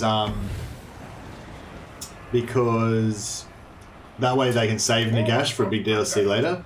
Like, I don't think they need. They've already got like China and Chaos and Kislev, so you know they don't really need like Nagash as well to try to sell 1 or 3. You know, that's kind of my thinking. So yeah, it sort of makes sense to save Nagash. Like, I feel like, yeah, it's. I hadn't even thought of Bellicor. I just thought maybe Nagash sounded like it sounded right to Nagash from the thing. But yeah, if it's probably like either Nagash or Bellicor, and like if I was them, I'd save Nagash for a separate DLC. So, what would you do with Nagash? Would you make Nagash a Vampire Counts DLC, or like, yeah, I don't know. Like, would Nagash have like? I don't really know much about Nagash. Like, would Nagash have like their own special units, or would they just use vampire counts, like zombies and skeletons, and the same sort of units as vampire counts? Or yeah, I don't know. What would you do with the Nagash's thing? Or would Nagash have like other factions, like random units from other factions in his stuff? You know, I don't know. I'd make him a legendary hero like Krook, and make it like so he could join other factions. So like. Different evil factions could get him as a legendary hero, sort of thing. Is that what do you say? This fucking gate is still not down.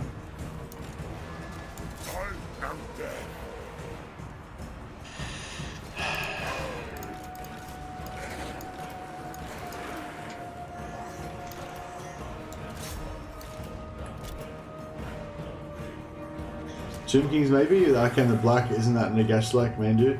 Yeah, I guess so. But Nagash has sort of been around at different times doing different stuff, you know, so I don't know, it's like hard to say what, you know, how you would actually, yeah, I don't know. And maybe, yeah, that's what I said, I don't really know that much about him, so maybe someone else has a better idea.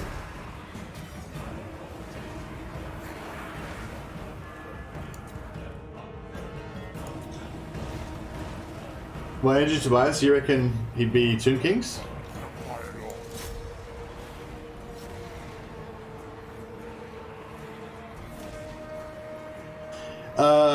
Yeah, no, I don't think it would be appropriate. Well, I don't know. Yeah, I guess that is kind of like what we're talking about. Yeah, no, I don't want that either. I don't want the Gotrek and Felix implementation for Nagash. I feel like Nagash is, like, I feel like it sort of works okay for Gotrek and Felix because they don't have any ambitions, you know what I mean? Like, they're just some random freebooters kicking around the Empire, you know? So it's fine that they're not really part of a faction, they're going to just join in wherever. I think that's okay. But with Nagash, like, Nagash has definitely got his own ambitions, you know, his own, like, missions and stuff like that, you know? So I think it'd be weird for Nagash to be just, like, a free agent. But, yeah. Ooh, yeah, that's kind of what I was thinking. Maybe they'll do, like, a mix of Tomb Kings and regular vampire counts. Does Nagash, like... I don't know. I was going to say, does Nagash like take control of any other factions or anything? Because isn't like Krell's like a champion of chaos that got like raised from the dead or something? And didn't Krell get like Didn't Nagash somehow interact with him? I don't remember now.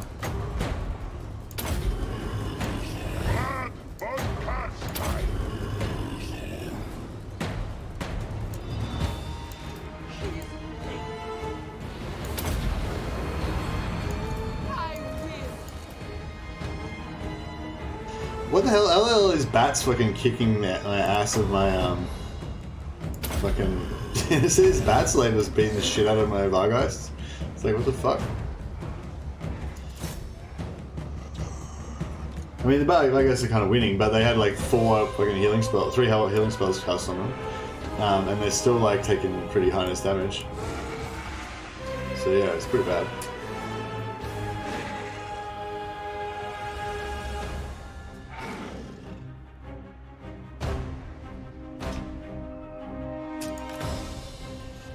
Bats are OP, yeah, for sure. Toon counts. Yeah, for sure.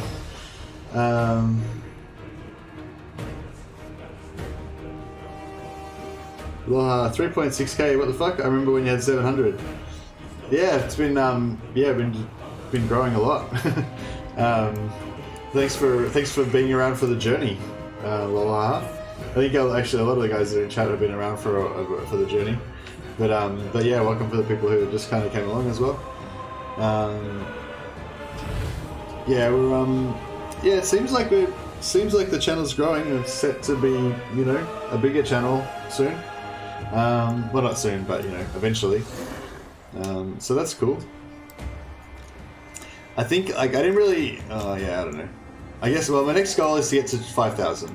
So I was thinking when we get to 5,000, which I think definitely will happen. At some point, then we'll do some kind of special thing, you know, because I know people like specials. I don't know.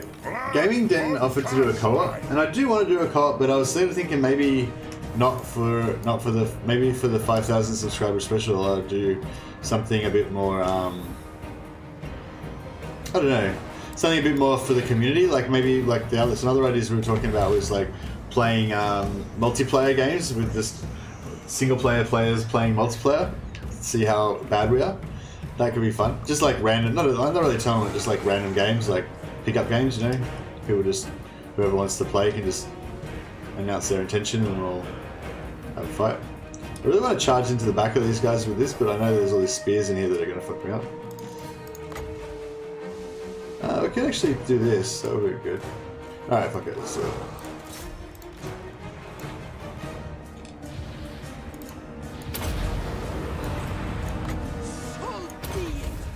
Isabella Warhammer. Just debuff those spears so they don't do as much damage. And then we should be good. Carstein's march. Hey, we could do a bit of this section. Hopefully that won't hit our stuff as too much. Ooh. Sorry about that, Vargeists. Whoops.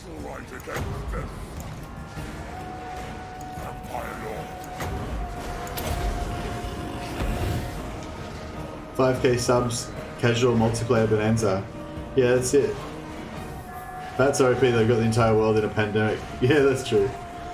Ikit Claw cosplay. Oh, that should be the 5,000 special. Ikit Claw cosplay. Why don't I have 3D portraits?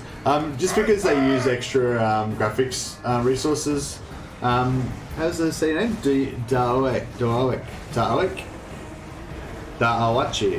Dawachi? Yeah. Yeah, that just uses extra resources to have the 3D portraits, and I don't like really look at them or anything. So, yeah, I don't know. Do you really like them, or I don't think they're a big deal. Which faction do you think will get the Scaven treatment in Warhammer 3? When you say the Scaven treatment, do you mean like get all of the like attention lavished on them and get the most lords and all that kind of stuff? Or what do you mean? You mean get like what? Yeah, what's the Scaven treatment? I guess define your terms and your advice.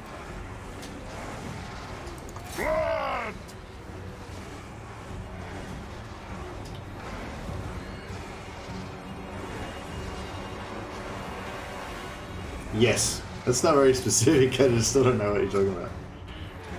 I am busy. Kill. I mean, I can start theorizing. The first one? What's the first one? The German one is here, I see. Is like to say... Actually, I can't say that. Thank you for mentioning the 2D portraits. Turning off 3D really made a difference for me. No worries, Zach Dragon.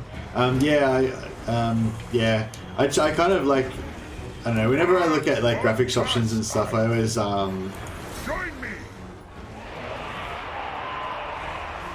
yeah, I always want to keep like unit detail up as high as possible because, you know, sometimes I like to just like zoom in here and see it from the ground eye view, you know, and I like all these little dudes to look really cool. Oh yeah, Skeleton Warriors have spears, by the way, guys. They have spears. I know this now.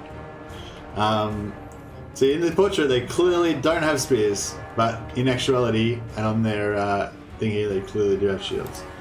Like, which faction will get all the good shit and tons of DLC that flesh the faction out? Yeah. Yeah, I don't know. It's a hard one, isn't it? I feel like it's not going to be Kislev.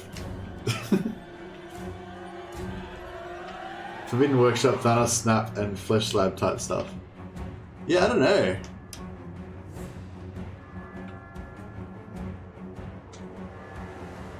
I wonder if it was like... I wonder if the reason that Skaven got so much interesting stuff like that is... I wonder if it's because they're like favoured and stuff, or whether it's just because so many things kind of like work in with... like, because the Skaven sort of theme is like being like tricksy and doing like crazy stuff, you know? So, you know, there's just so many opportunities to be like, yeah, that would work for Skaven, that could be their thing, you know? Like with the... like the Undercity thing that they adapted from the Vampire Counts. Like the Undercity thing is from the Vampire Pirates, sorry. The Undercity thing is like more Skaven than it is Vampire Pirates, you know what I mean? Like it was, yeah, so I feel like it was sort of almost like, it's not like they really went out of their way to make Skaven that way, it's just that every time they thought of a new thing, it like totally applied to Skaven, you know? It's like, oh yeah, they should definitely have this, you know? Yeah. Cathay, in my opinion, they probably have a blank canvas to work with. But yeah, but that's what I'm saying. I don't think that it was like that. Like, it's like, I don't know, because Cathay is sort of like Norska, right? It's just like, you know, it's an extra faction that there's not really anything created for, so they can do whatever they want. But Norska didn't end up being like that, you know? And same with the Vampire Pirates. They're like an extra faction that is a blank slate, basically, as well. But they didn't get that treatment either. So yeah, I feel like it's something specific to the character of the Skaven, like, because the Skaven have got the schemes, you know what I mean, and like just like all the Skaven stuff that they've got, it kind of fits in, you know what I mean? Like, oh, except for the Snickage, like, deleting factions part, that doesn't, I don't know where the fuck that came from. They should get that out of the game, I reckon. But whatever, it's fun to play with, I guess. Skaven had a lot of stuff to them beforehand, it's more of a GW thing. Yeah, Skaven will just continue to be Skaven and get the best DLCs. Yeah, I think that's the best answer, Gal. So even in Warhammer 3, Skaven will still get the best DLCs and still be the best faction.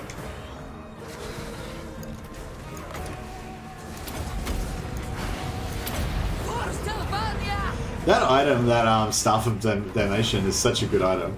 We're like so lucky to get that early. Well, we're gonna get heaps of items anyway, but yeah. I'm okay with that, says Andrew Jones. Yeah, I'm saying like I mean they could like just make a Cathay super overpowered and keep adding more and more crazy shit to them. And like there's no reason they wouldn't do that, you know, particularly or anything. But I think that the reason that Skaven's like that is maybe to do with them being Skaven, so they're kind of just naturally like have heaps of crazy shit, and two, because there's probably like, oh, I got another one, we got double Staff of Damnation, and we finally got a student. That's good. It all pays off, guys. All pays off.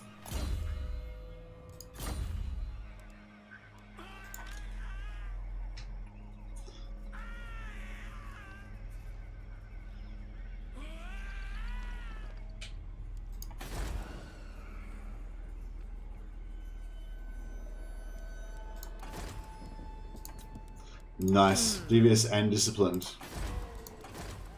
Two of my favorites. Ready. So yeah, so this is a vampire rush strategy again. So we're going to take... No, Elizabeth's not too bad. What? Not one of my favorites, but... And, Yes. yeah, this is like a vampire rush type strategy. So we're going to get as many vamps as we can get. As fast as we can. Know me and tremble. And we'll get at...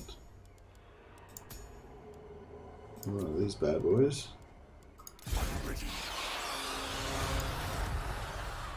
And we might try to do a bit of economic rationalism. Yeah, Join me. just a touch.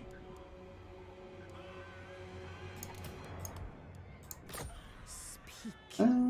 Actually, I don't need these guys. Okay. Countess. Yeah, I mean, we only have to survive until next turn, but still.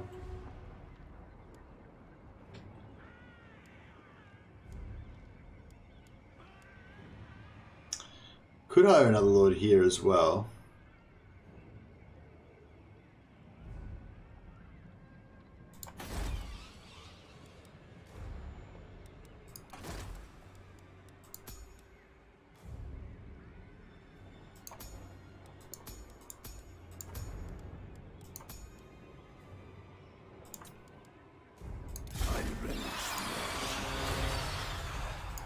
Descendant of Baturi.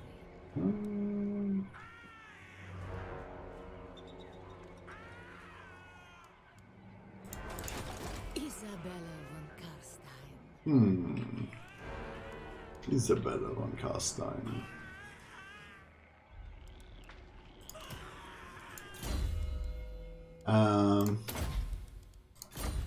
Yeah, I think this is going to be a good.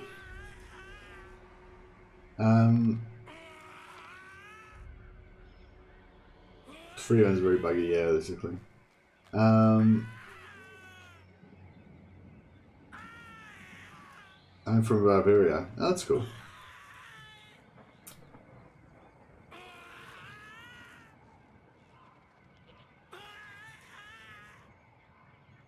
Bavaria's like, yeah, Bavaria's like, I don't know. I probably shouldn't say generalize, might offend people. 5k special, challenge Legend of Total War to a multiplayer campaign against each other. Lols. Did you try the Mountain Blade Warband mod? This looks like Fortnite. What? Angel of Death, have you gone mad? What are you talking about? What looks like Fortnite? I'm confused. Is it time to watch the trailer again, or can I play a bit more first? Do I have the speed thing? I'll find an A-bit shit anyway, so it doesn't really matter. I don't know if you're doing any replenishing anytime soon anyway, but might as well check that out. King of Darkness. Vladdy the Daddy.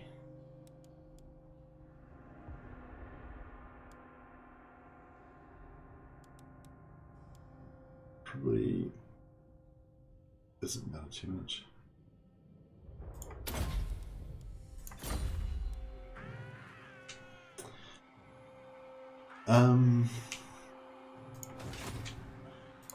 I thirst.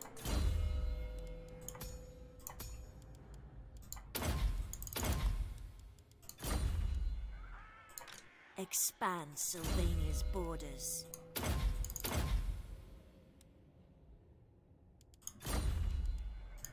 Who wishes the red kiss? Yes, my sire.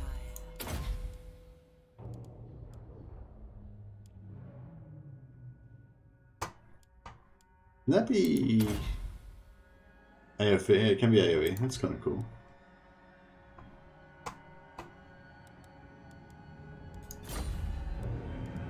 All right. I think everything's going pretty well now. Except this should be growth instead of... Shit. That's right, I'll cancel it next turn, and then I'll replace it with growth. In case we need some money. See, my mouse is frozen. Shit. Yeah, we'll cancel this as well. And we'll put some growth. Maybe we should put a growth building in here.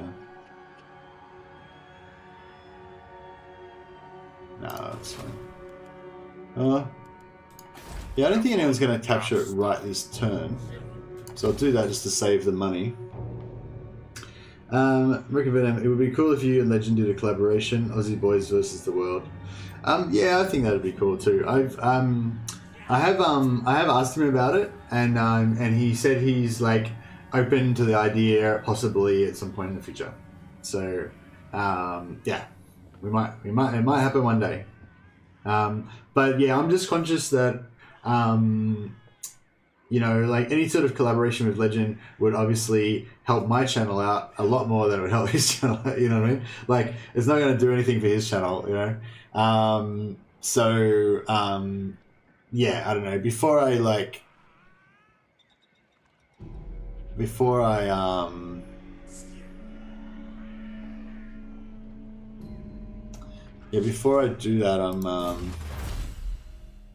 so maybe we should have gone this first.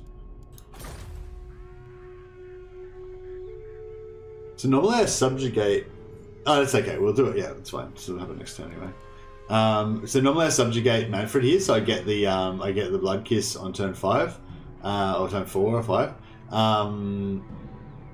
Yeah, turn 5. Yeah, and then on turn 6 I take Temple off. At turn 7 we do Fort Overstar. So this time we didn't subjugate Manfred, so I didn't get the 3rd Blood Kiss, so we can't do that. But that means we got to Templehof on turn 5 instead of turn 6, which means that we can do the Fort Overstar thing on turn 6 instead of turn 7.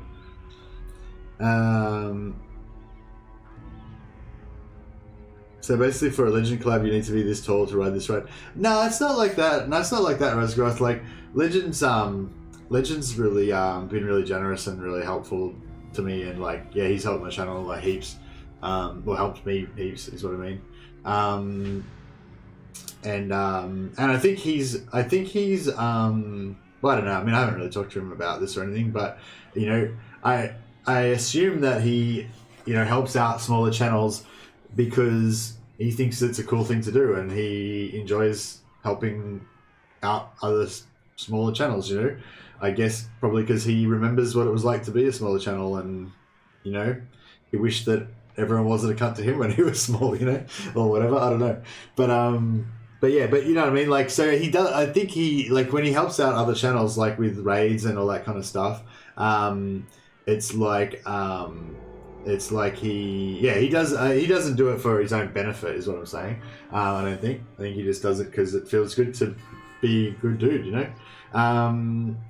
But yeah, I think that's what he's saying in terms of you feeling better about it. Yeah, it's not so much about me. What I was going to say is, yeah, it's not so much about me being a bigger channel. Like, the thing is, like, my channel will never be big enough for him to get any advantage out of doing a collaboration with me, you know what I mean? Like, even if, like, 10 years from now, like, or I don't know, just say, like, you know, a year from now, maybe I've got like 20,000 subscribers or something like that, and I'm like still a small channel, very small channel really in the world of YouTube, but I'd be like, you know, one of the bigger channels in Warhammer community.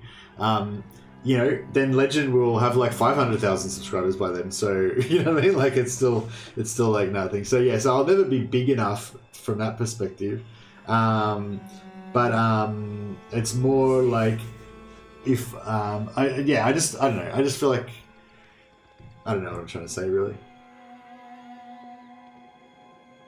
I don't know, I guess I think we have to make it like fun for Legend, you know what I mean? Like, if we could come up with an idea that would be fun for Legend, or that would be something fresh or interesting or something, you know what I mean? Like, I don't want to just be like, hey Legend, can you just do a collaboration with me so that I can get more subscribers? I know it's going to suck for you, but oh well, I want you to do it. You know what I mean? Like that's not a good thing, you know?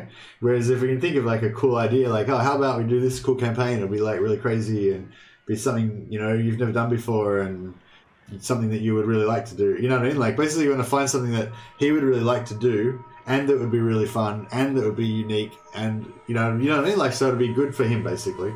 And I know even if I did all that stuff, it'd still be better for me than it would be for him probably, but yeah, anyway, yeah. Yeah, that's my thoughts on it. Yeah. Angel of Death. Also, you find a lot of glitches, legend users, so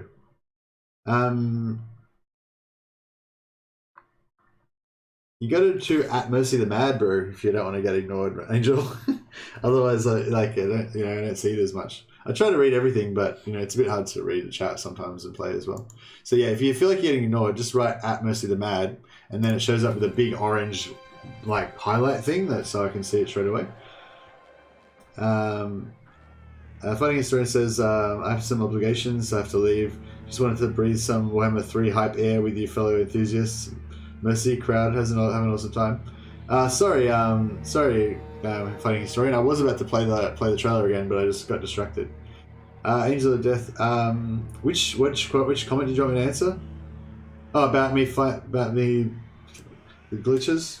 But can you look up Mountain Blade Warsword Conquest? It's a mod for Mountain Blade, and it's Warhammer 2 based. It's fun and something else that Warhammer 2 for once. Oh, cool. Yeah, maybe I'll check it out sometime. Angel of Death. Like I'm aware of it. I don't know. I feel like those type of things they never really do it justice. You know, like they're never good enough. But yeah, I don't know. Wait.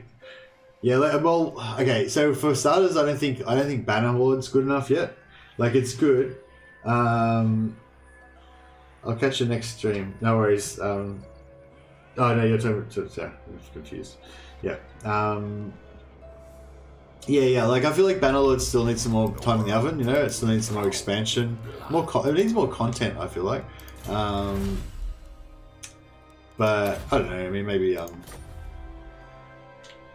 But yeah. So I feel like Warsword Conquest is a mod based on that, so it's not, you know what I mean, like unless it's been like really expanded with new game mechanics and stuff like that, I probably am not going to dig it that much. Ooh, here we go.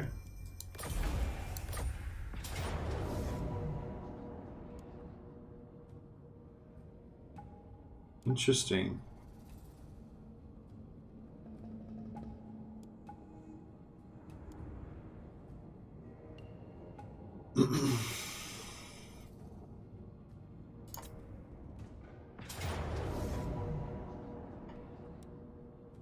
That's more like it. It'd be good if we had Wind of Death right now. Angel of Death. Also, what most girls say, size doesn't matter. It matters how you use it. Works for so many YouTube channels. Yeah, I guess so. Yeah. So, what do you think? Mountain Blade Warsword Conquest. Do you think it's pretty fun? Angel of Death. Have you been enjoying it?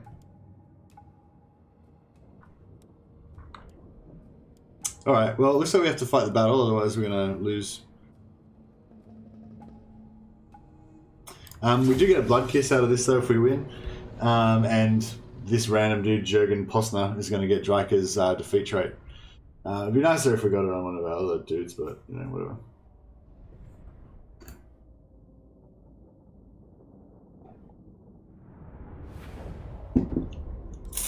Wow, 1 with 3. Fuck. Pretty exciting. I wish that these things said like who was like the name of the army that was reinforcing. Yeah, they fucked me.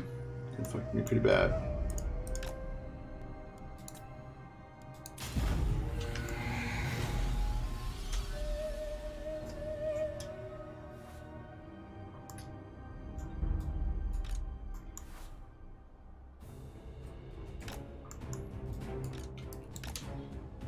She's got a tree man. Holy fucking shit.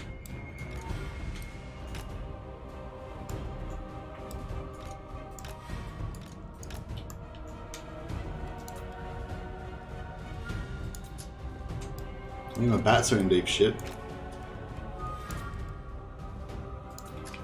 I shouldn't have yeah, I shouldn't have disbanded all those units.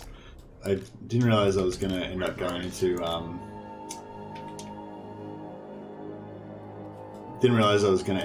into attrition anyway at the time. I guess if I had thought it out first, it's yeah, I've got a bad habit of doing that. It's like you got to think of it as a chess game where you got to think your moves ahead, whereas I tend to just kind of not do that.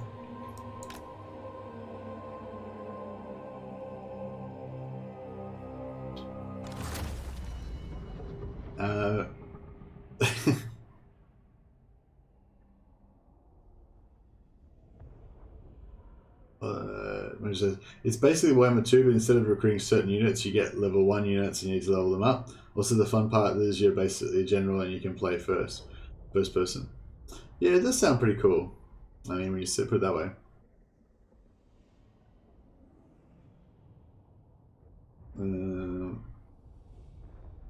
As you mentioned earlier, you don't want to generalize Bavaria, but as far as I can say, especially in the half called Niederbayern, we are starting very young to drink alcohol and beer.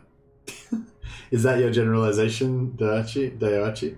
Now, I was just going to say the sort of generalization, I guess, is that they're kind of like the Northerners, I guess, you know, maybe are the more stern and serious, like Germans, and the Bavarians are the more like happy drinking beer kind of, you know, like beer garden type of Germans, maybe. I don't know, but I'm not. But yeah, then I thought, that's probably a bit of a generalization. I'll probably offend both the Southerners and the Northerners. But yeah, I don't know. It's not really. It's sort of like it's sort of weird with Germany, isn't it? Because there's that kind of like Northerners versus Southerners not versus, but you know, different kind of culture of North and South. But then there's also the East and West thing as well, because before the wall came down and stuff, like, you know, Eastern Germany was a bit like underdeveloped and like economically depressed and stuff. Well, I mean, after the war came down. But then there's been all these works that have happened with, you know, all these works that happened with East Germany to get it built up and stuff. So it's sort of like, I don't know, it's weird.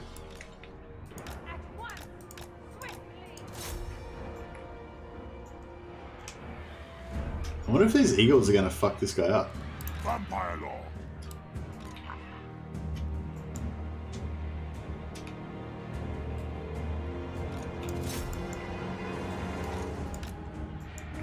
I might just suicide those units and see if these other ones can get over here.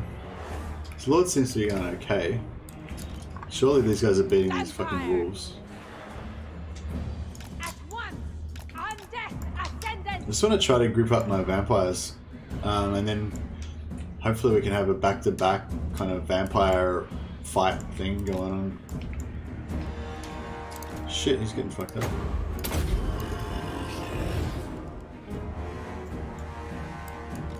Blood frenzy! Time to kill!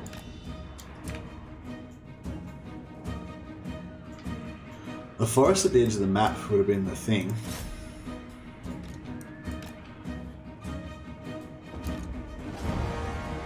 Oh, these fucking wolves rallied.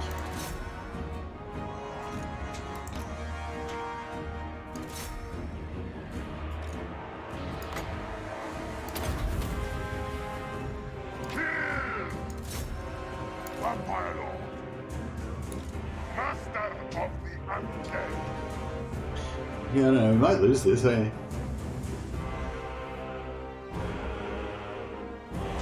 No, I know the way you mean. I know the game you mean. You just get it from the Steam Workshop, don't you, Angel of Death? Vampire! These eagles are fucking... It's funny, like, because when you use the eagles, they're not that good. But all of a sudden when the AI uses it, they're like beastly fucking destroyers of men.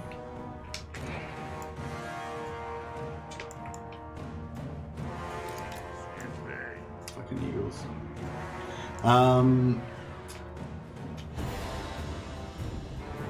With haste.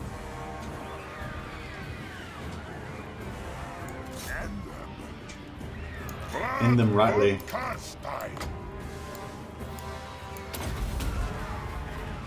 For blood!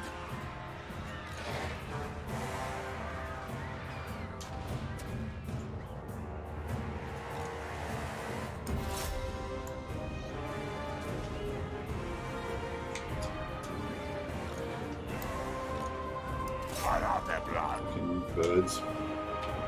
Swiftly. Time to feast. It is done.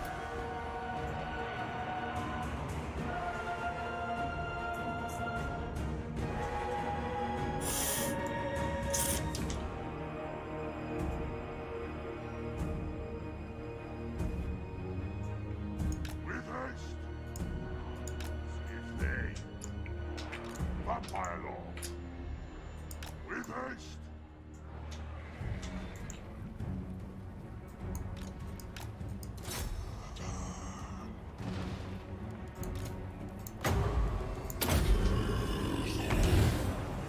I hunger. No, he's already used up most of his ammo, so we may as well just let him Vampire law.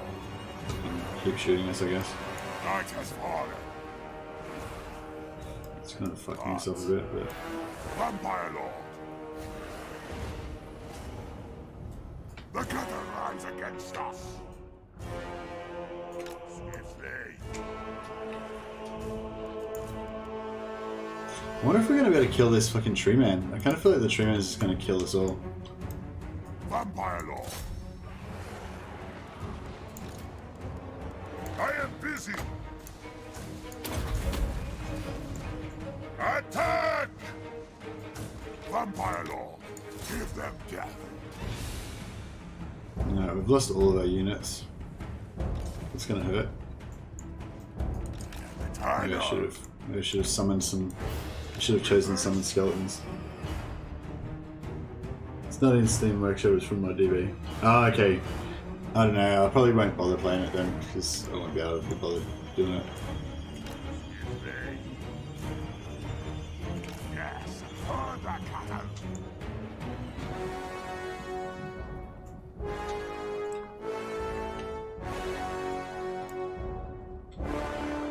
With haste. I might have a quick look at it after this. If we survive. Otherwise I might have to go and cry.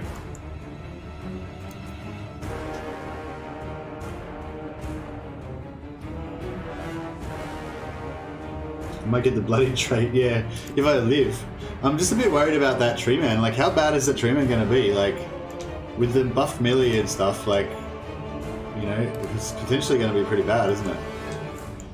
It's gonna be bad.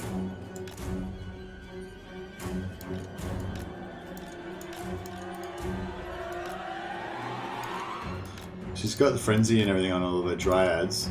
Plus, she's got this buffed fucking tree man bullshit going on.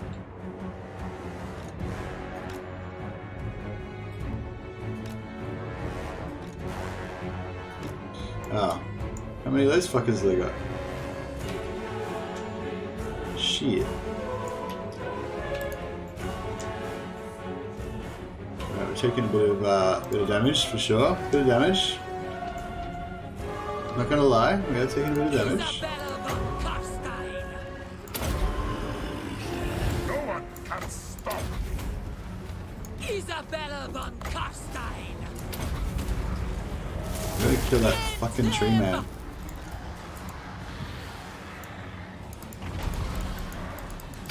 So should we kill the tree man first or Dryka? We'd probably kill Dryka first, shouldn't we? Because she's gonna be doing lots of damage and she's probably gonna be considerably easier to kill.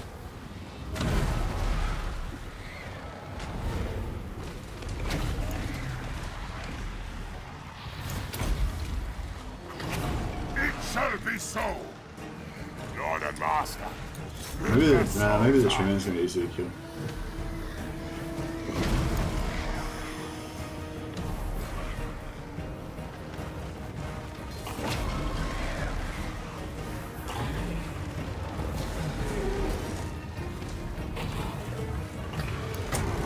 Doesn't look like it's gonna be that easy to kill. Yes.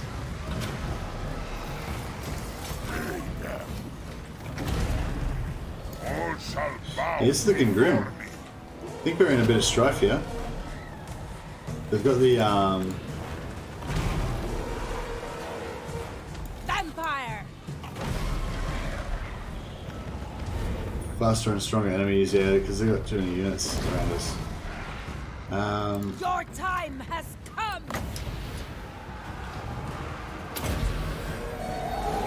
Blood magic! Wasn't bad, but I mean it wasn't bad for the position, but it's pretty hard to like get a good hit in there. Isabella von Carstein! Yeah, this tree man's not fucking dying at all. I mean, it is a bit, but like super slowly. Vampire!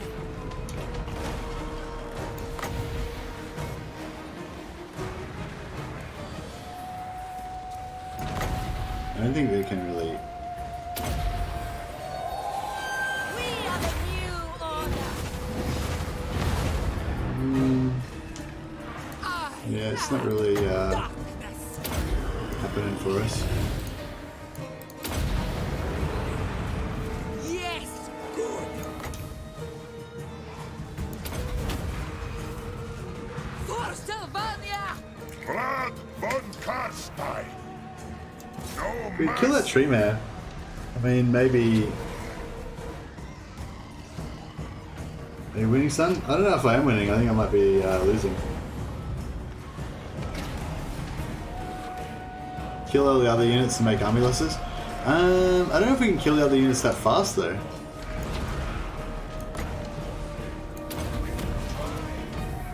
all shall I guess I was trying to do with the Shadow Wizard, just Carstein's mark! do some AoE damage, but yeah, it's not really happening. Isabella von Carstein! I will! She's fucked. Find me if you dare!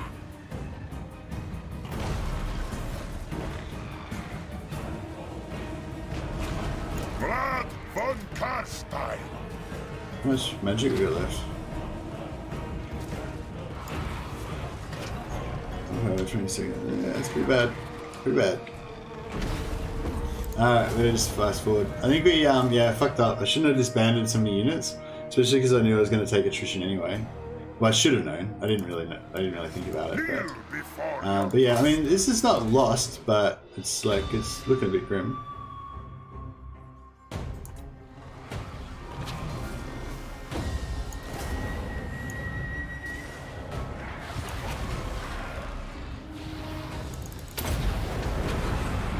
Agreed! Isabella von Carstein!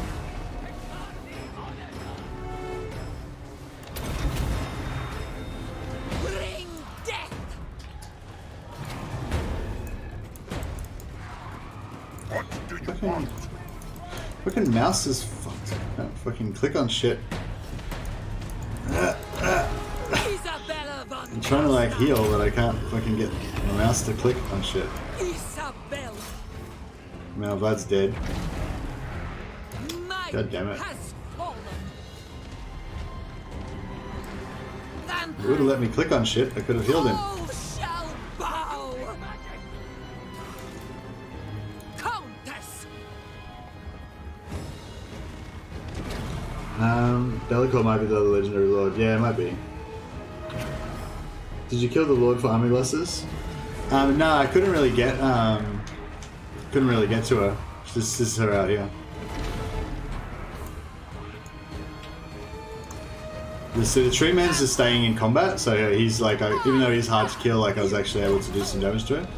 But yeah, the enemy lord just kind of like runs in and out, so you can't really kill her. Yeah, we're done. Alright, well, that was the first fail. I guess that means it's time to watch the video again.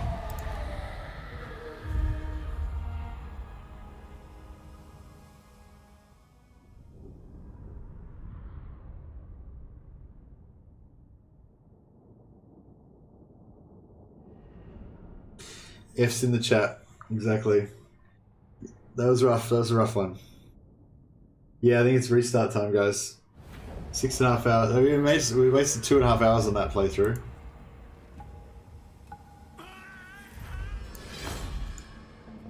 So this is the problem with my plays. I just lose all the time.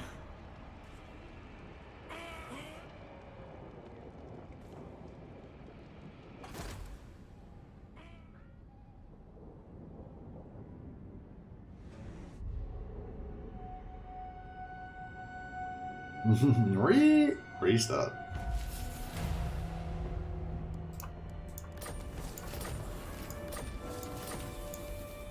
I mean, maybe not. Okay, so we've got very low reliability because... Actually, why do we have very low reliability? It's because I made a non-aggression pact with these guys just for the fuck of it, and then I broke it for no reason. That sounds about right. You want? Dance macabre. I thirst. Dance macabre. My bloodline calls. By all means. Yes, my son. So be it. This better be important. I assent. It is night. Hey, rings. Yeah, we deleted. Darkness. We got deleted. Oh no. Why are you sally out? Well, I have to sally out, otherwise I'll just be stuck in there, won't I? What do you mean? Why wouldn't I sally out? So I can win, obviously. So I can snatch victory from the jaws of defeat. Oh, Isabella's still alive. That's cool. Alright, let's do this. We got this.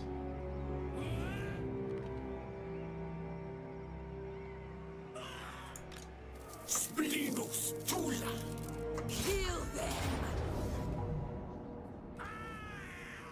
Now, are we gonna do better if we auto-resolve it, or if we just fight it?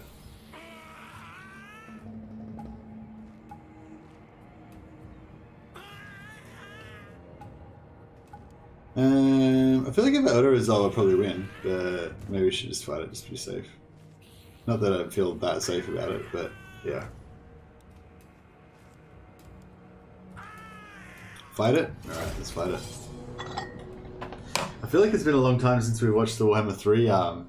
Maybe before we play this battle, we should just watch the Warhammer 3 one time. Isa will get nuked. Yeah, maybe. Alright, before we watch that, we just have to watch the Warhammer 3. We just have to watch the Warhammer 3 thing one more time. It's that time again, boys. Alright, I'm gonna go away for a second.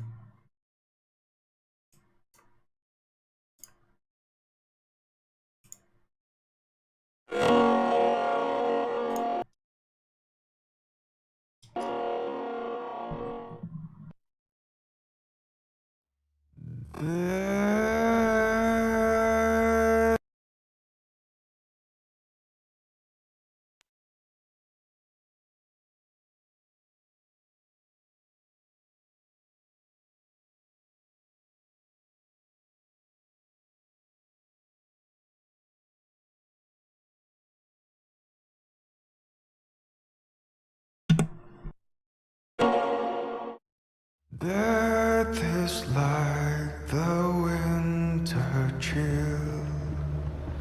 No door can keep it from us. And summer yet may bloom again, though ice be all upon us. My child. There is so much to tell you that I have run out of time. The sacrifice I made was not enough. The dark gods still feed on our transgressions. Corruption. Obsession.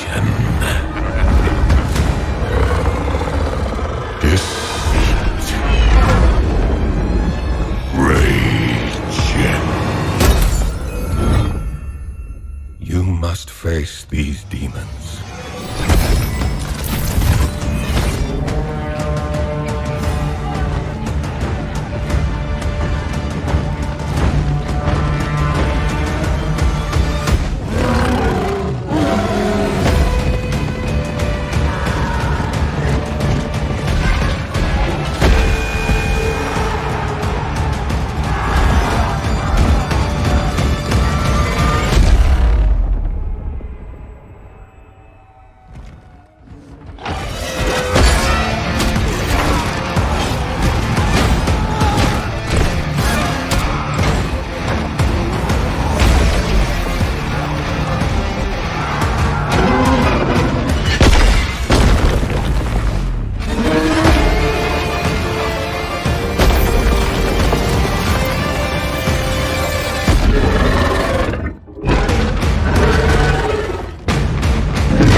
Oh yeah, it's still doing it for me. It's pretty awesome. Yeah, the icons that stand on the map, Kislev, Chaos, and Cathay. It's actually Kislev, Khorne, and Cathay. I'm pretty sure because it's red and it's the head of a bloodletter. So yeah, I don't know. That was why I was thinking maybe it was just going to be Khorne, but yeah, I don't know. But yeah, apparently Legend said it's already confirmed as being the four races, and it sounds like from the Steam page it's the 4 races. So yeah, so I feel like that particular model was representing Khorne, but I don't think that means there's only going to be 3 factions at launch. Like yeah, they've already confirmed.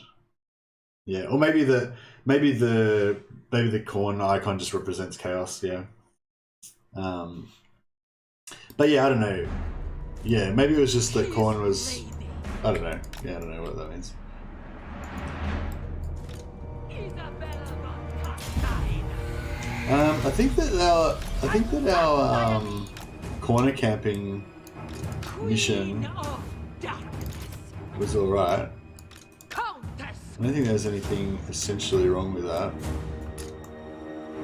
So I think we should do that again. But we'll just do it better this time. I ascend swiftly. I haven't seen anything about Undivided.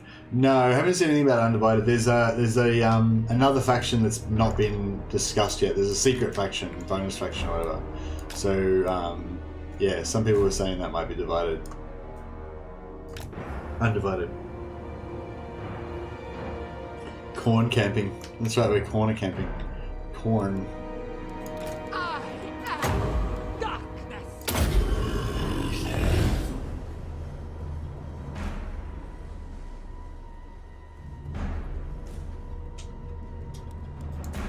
Oh, we can't. Right, we're attacking, so they're not gonna do it. They're not gonna go for it.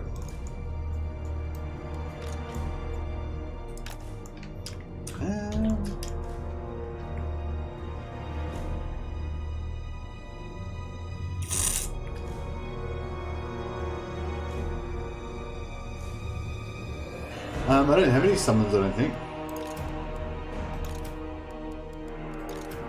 Yeah, no, I don't have any summons. What I was thinking about just doing is using the Penumbral Pendulum to try to take out some of the infantry, and then just doing exactly the same thing as we did last time, but now they're more damaged, so we'll have more dudes. How much? 64. Well, we might just heal up nearly to full.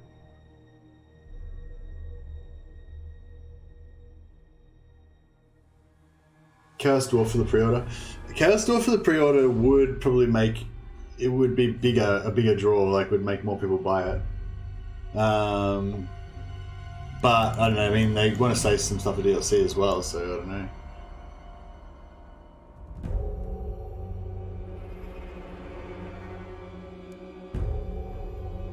I suspect Chaos Dwarves will be a DLC.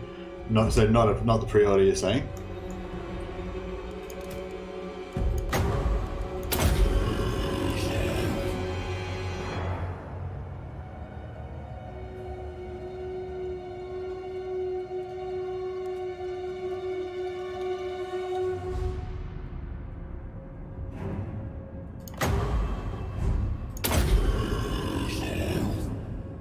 Can't wait for the giant plague bug cavalry. Flying plague bug cavalry. Yeah, that'll be pretty cool. It's sort of, it's sort of weird for Nurgle army because, yeah, you kind of think that they wouldn't have that sort of stuff because they're sort of slow and stuff, but, yeah.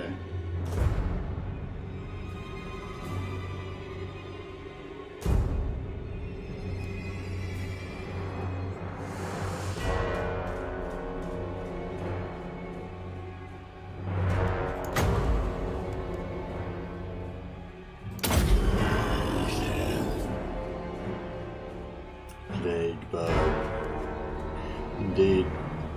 Alright, I think we've about used up all of our magic.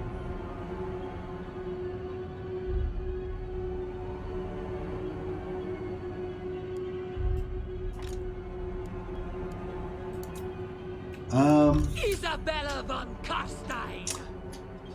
Maybe we'll put all of our units back here.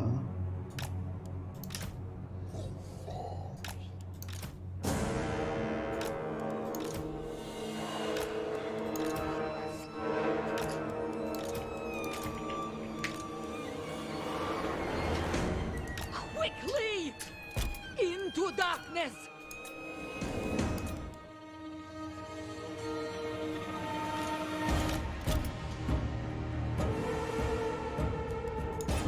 We're gonna get shot. Damn. The von Carstein's march! Actually, that's a good call. We can just waste their ammo. With haste. I Swiftly. thought about that. I thirst! With haste. Swiftly. With haste. Yeah, wasting the ammo will certainly be a good advantage.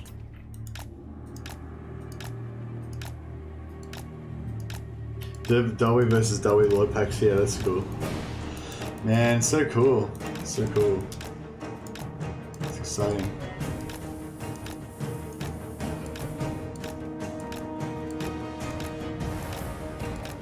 I kind of wish it had come out later because you have to get 50,000 subscribers to become Creative Assembly partners. So if it was like 2 or 3 years away, maybe I could be like, I could get partnership and then I'd get early access. But now, like, I don't know, it's really silly. Still, I mean, I'll get a little bit early access. It'll come out like, I'll probably get it like a couple of days early or something. But yeah, if I had like 50,000 subscribers, then I'd be able to get it like, like a week early or whatever. Or longer maybe. However early or late those guys get it. That'd be pretty cool. Oh man, how bad did I do with the fucking ammo dodge? I didn't even realise I wasn't paying attention. He's got the shit shot out of him. Oh, he was getting shot with the Lord as well though. No, Dragon's not shooting. Oh, the hero. Yeah.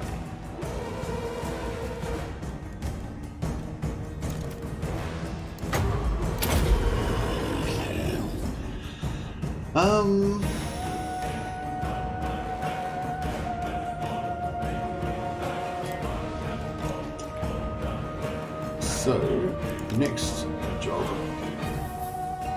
Actually, I don't even know if it's really worth using the Penumbral Pendulum, because it's not going to hit that much of them. But I need to... Maybe I'll send the bats to suicide into these guys. Will that do anything? Will that make an attack?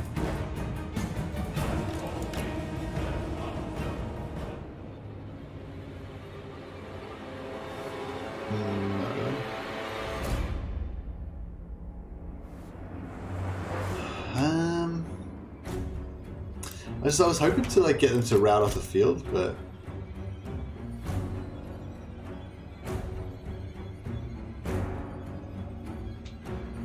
you think there should be a different trait for vampires if they beat Manfred like this for Leon? Oh, okay. Yeah, I'd forgotten about that. Yeah, definitely. Like, what the fuck? It's so fucking bullshit that they get ripped off with that trait. Yeah, completely. What are you guys doing? You wanna have a bit of this? Want a bit of this action? Oh, they just ran away. What's that about?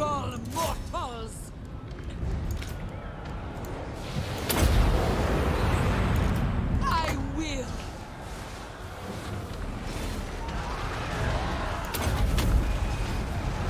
Kill him. Shall perish. Kill him. Dead. Kill him. Kill him. Yeah, he's done. Isabella. Excellent! Might has fallen! Get it Isabella done. von Drop that tree Carstein! now.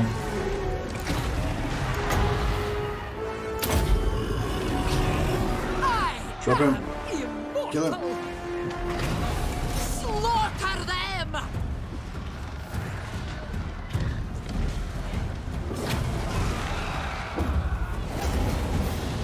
Fucking where's me dying? Jesus fucking Christ. Isabella von Kill it. He's got like Carstein. 1 hit point left. No, he's got a few. That's good. Yes? What do you want? Vampire! Is he dead? Bow before me. I think he's dead. Shit. Isabella von Isabella's getting fucked up. Carstein. All shall bow before me. I am darkness.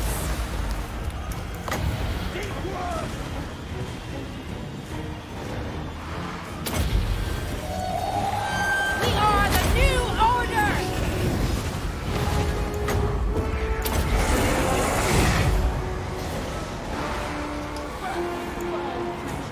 Hungry for blood! Swiftly! Vampire. My fangs grow sharp. If we can get Draker down, then we'll be done. But I don't know if it's really doable. Agreed. Crush the breathers! For blood.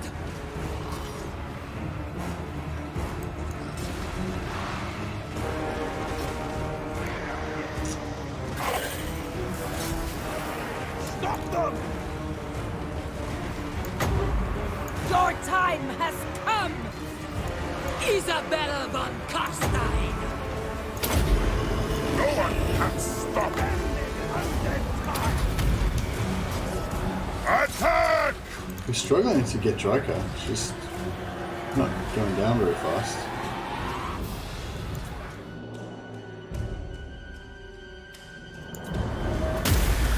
Isabella von Carstein.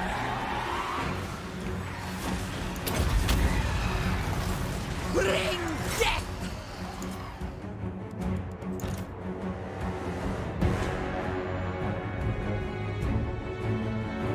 The Draker's a beast.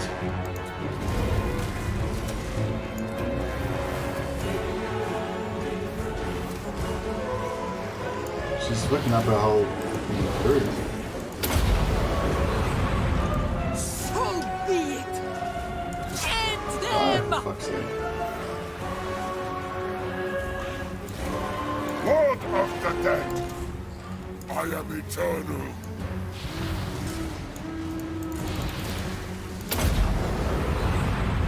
Blood magic! For Sylvania. Get it! Kill it! Kill it! Oh, she's fast. She's super fast. Alright. Alright, we lost another vampire. But, you know, it'll all work out. Probably.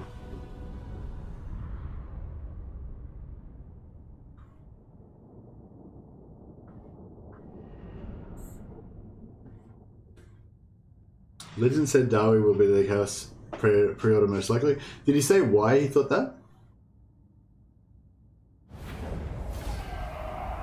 I mean, I think it seems like a pretty good move, but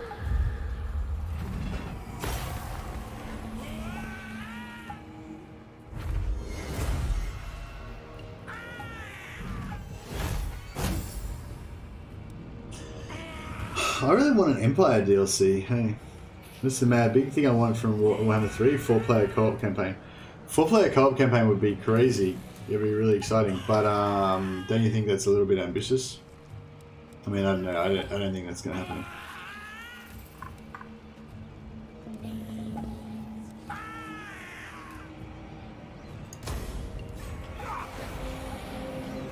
Okay, Draker fucked off over there. Immune to Athaloran and Awakened Forest Attrition, Lord's Army. -5 public enemy, public order. It's pretty average.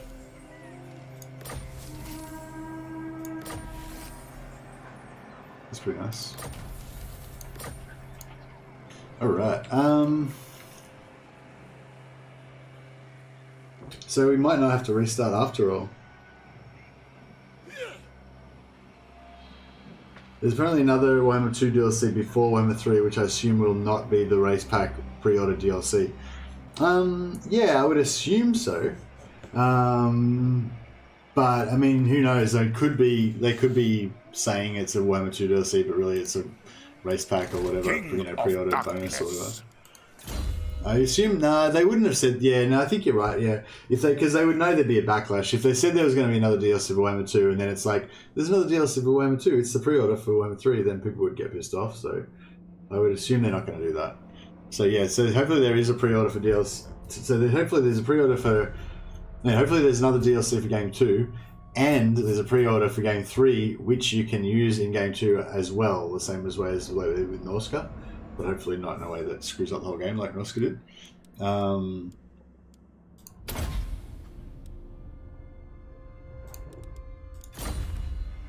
Alright, so we've had a bit of a rocky start. But we're still, overall, kind of in a better position than we would have otherwise been. And we've protected... The good thing about her attacking us is because she's not wiping out Manfred. So if she wiped out Manfred, that would be bad for us, obviously. Cower before me.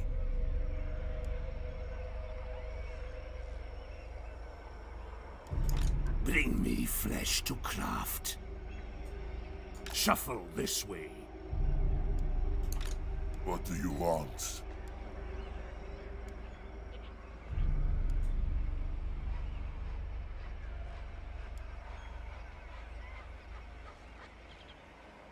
Going! Vlad von Carstein. The world will drown in blood.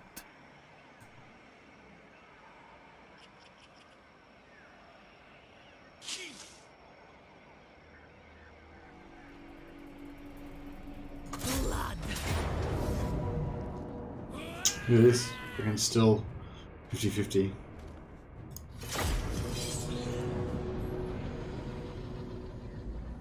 I don't think I want to deal with the clusterfuck of porting a new race from Warhammer 2 to Warhammer 3 like they did with Norska. Oh, so you think that the pre-order race will not be available to play in Game 2? I don't know. I don't know if that's true, Andrew Twice, because they have to import all the races into Game 3. You know what I mean? Like, so Game 3 comes out, and then a bit later on, the Mortal Empires or whatever version that lets you play all the Game 1 and 2 races comes out, and when that happens, they have to port all the Game 1 races and all the Game 2 races into the new Game 3 engine. So, well, not necessarily a new engine, but you know what I mean, the new game mechanics and whatever. So, I mean, they're already doing it for like a shit ton of other races, so why wouldn't they do it for that race as well, you know? The only thing is, this time they'll do it properly because they understand how it works. Like, that was the first time they had ever done it, you know what I mean? So, I don't think they'll make that mistake again. I don't think it was because it was I don't think it was because the problem was not doable. I think it was just because they were inexperienced and they fucked it up, you know? So now, I think they'll not fuck it up. Immortal.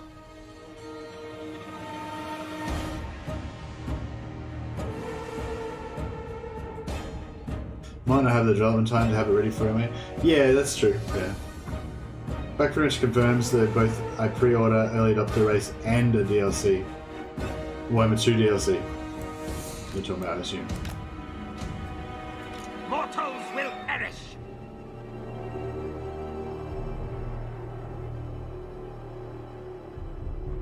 At once. Now is undead.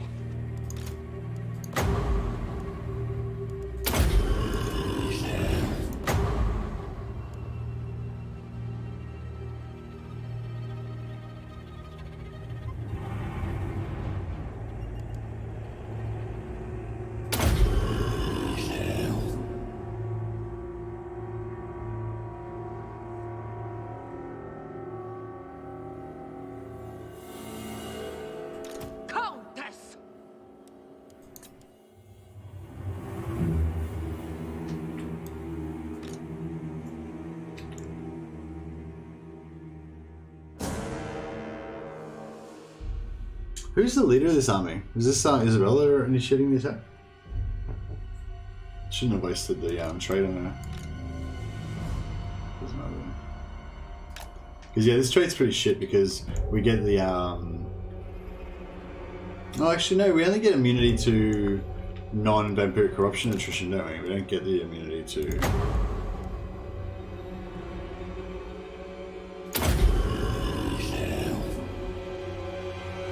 Ready for some Nurgle Plays cheese in 1 and 3? Yeah, actually, I hope that they improved the plague mechanic.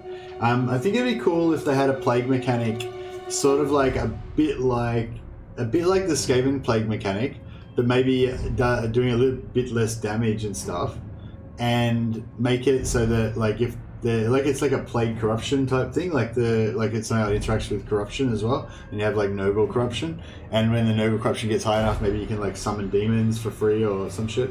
Like yeah, so it'd be cool if they can't just put like the same plague shit that they have for Skaven in and they make that noble, you know? They have to put like more stuff than that. All shall bow before me.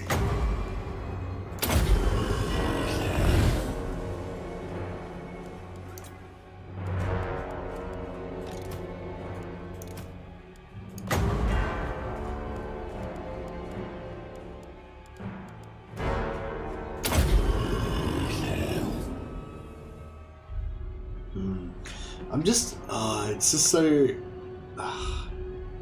like how that trailer is so much better than the Warhammer 1 trailer. Like the Warhammer 1 trailer was cool because it was sort of saying, hey, we're gonna have everything from Warhammer, and we're gonna have, you know, celestial wizards, we're gonna have giants, we're gonna have greenskins, we're gonna have, you know, Manfred von Carstein. It was kind of cool from that perspective. It was just like, yeah, everything's gonna be in it. But like the storyline of Katarin versus the Bloodthirster and the noble Kislevites holding the North against yet another deadly chaos invasion, you know, it's just such a I don't know, it just sucks you in so bad. It's so great. It's gonna be amazing. I feel like singing because of Warhammer 3. It'll be amazing. Yeah, it's gonna be good. In the rear gear.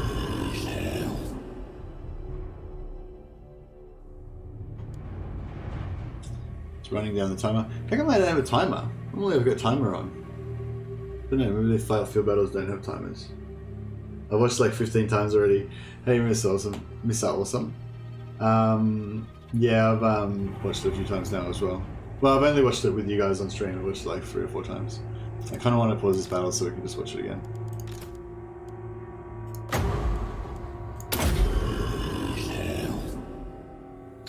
So it's you know, well, it's a chill stream. We're chilling.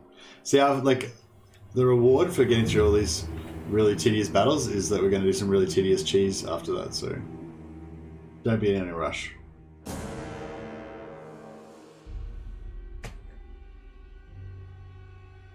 Conquer Demons part was a bit cheesy, but other than that, it was very well done. Yeah, the Conquer Demons bit was cheesy. Who came up with that? Jeez, that was bad.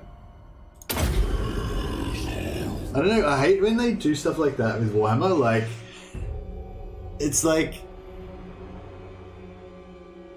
Yeah, I don't know. Oh, I don't know. No, I don't know. Yeah. Sorry, I was going to say, like, I can't think of a good term for what I mean, like, not like dumbing down, but like softening, I guess, for like making it more PG and more like, not even like softening like that, make it more like generic, you know, more generic, more aimed at the mass market, more like accessible, you know. Yeah, more accessible, I guess, is the thing, you know. That's a common theme with fans of Warhammer, I think, that fear that they're going to make it more accessible, make it less grimdark, make it less uniquely Warhammer-ish. To make it more, you know, make it more appealing to the general people or whatever.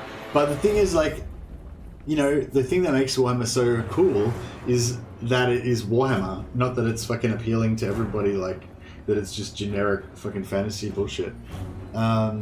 And like, I mean, that's the thing, like, it started off as just generic fantasy bullshit, and then it just morphed, you know, over the decades of that it's been around and things have been added and stuff.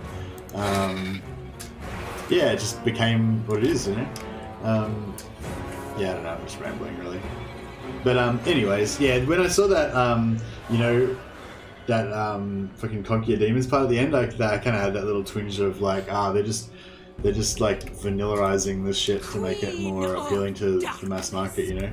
And it's, you know, I don't like that idea, you know.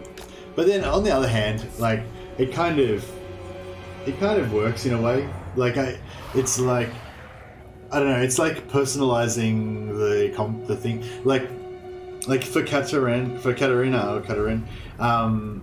you know, like the like chaos are her demons. Like that's the existential threat that faces her people's, like, and has always been. It's always been that way, you know. Like Kislev's always been on like the brink of being destroyed by chaos, you know. And so it's sort of like, I don't know. Do you know what I mean? Like in a way, it's sort of like by making it conquer your demons. It's kind of like putting you in the mind of like Katarine, and like, yeah, I don't know. Sort of, I don't know. I sort of think like in a way is sort of cool. Maybe. Isabella von Carstein.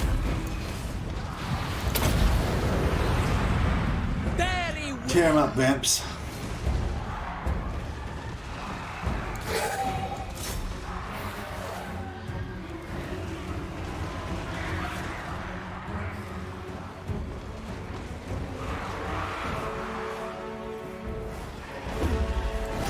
I thirst. Stop! End them! At once!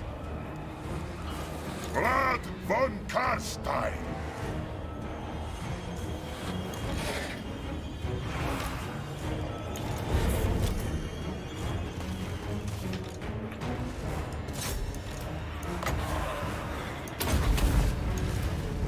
Bring death!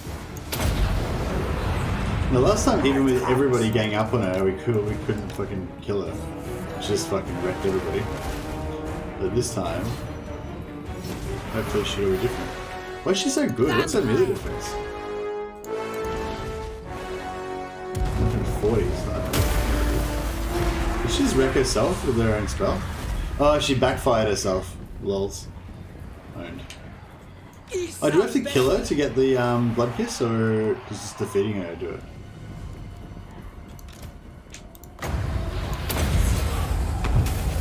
Die, mortals! Die!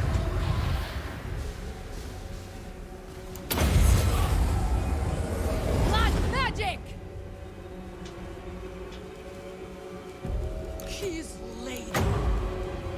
He's there.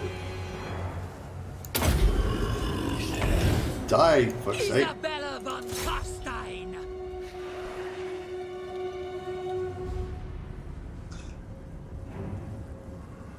Nowadays you can't have a catchphrase that hasn't been done before.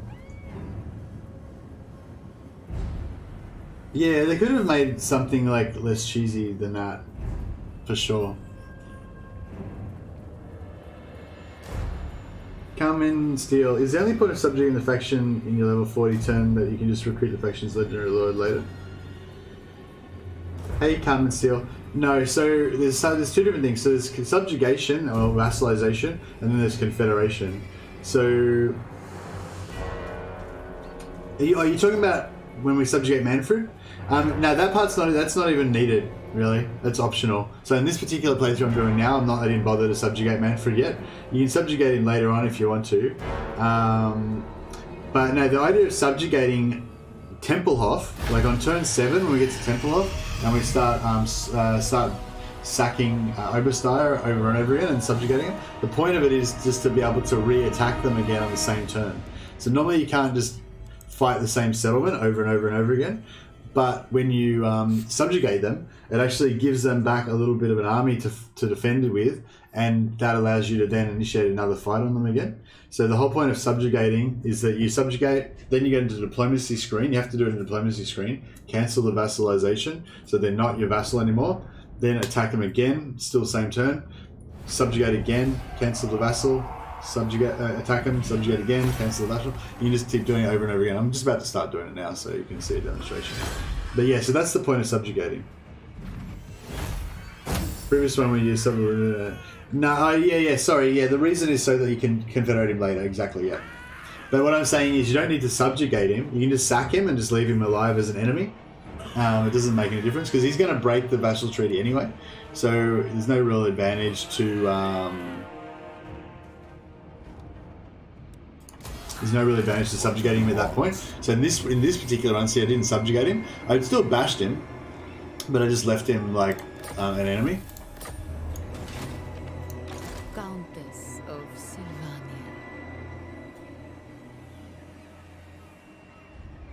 Okay, so in this particular run, we will...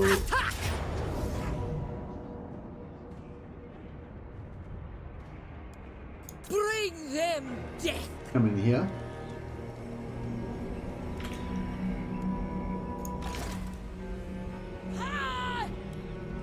Oh, this guy can't make it, can he? Or can he? Maybe he can. Then go. Now.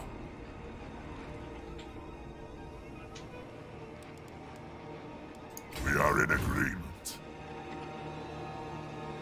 Dance macabre.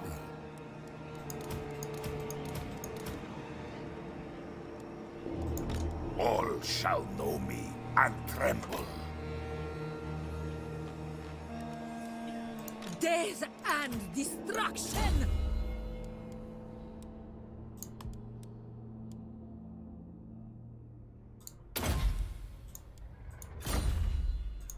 I hunt.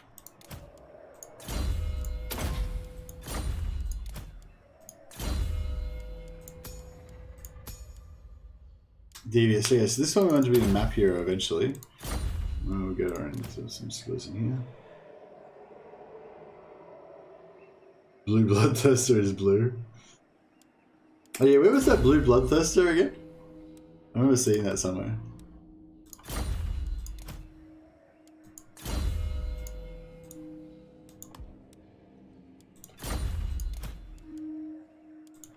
Maybe that's like an undivided demon, not a Bloodthirster. Because I feel like the undivided demon, I feel like the corn, like Bloodthirsters kind of look like just generic undivided demons in a way as well. Like if you just made it black or whatever instead of red, you know, and took off the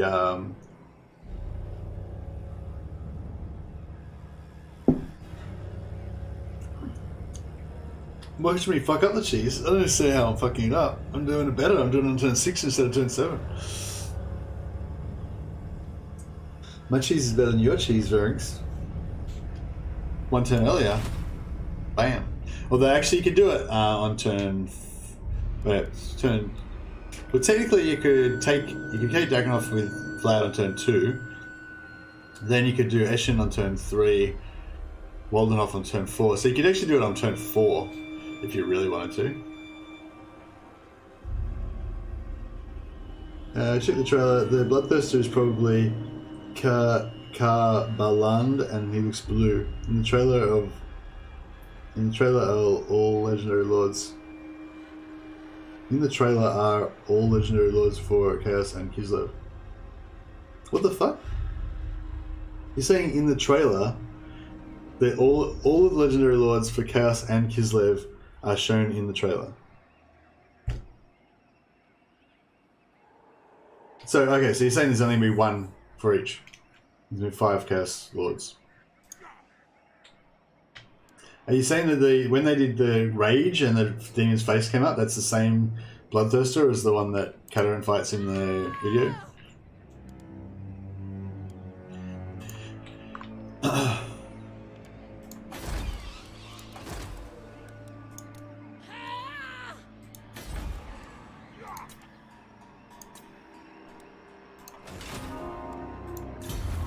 Okay, so we got Vampire Cap 4 out of 6. Alright, let's get this on. So how much movement she left? 6%. Yeah, so it shouldn't be costing any movement. If it does, we can always switch her out for Vlad. No mercy! I might just fight this first one. Oh no, we don't need to fight it. Yeah, no, that's fine. Pyrrhic Victory? Oh yeah, Vlad got fucked up. But he would have got the bloody trade, I guess, so that's good. Okay, so we subjugate, right? And then if you're actually doing this yourself, I recommend that you save it. So just at this point go into your yeah, we got a whole bunch of magic items, pretty cool. At this point, you go into your Warhammer where your saves are and just copy your save somewhere else because it's really easy to fuck it up. Basically, you've got to go in here after every battle and cancel this vassal treaty. And sometimes you forget, and then as soon as you forget, you've just ruined the whole exploit. Well, at least for this turn, you've ruined it anyway. So yeah, so she should still have 6% movement. Yeah, so that means we can just attack again.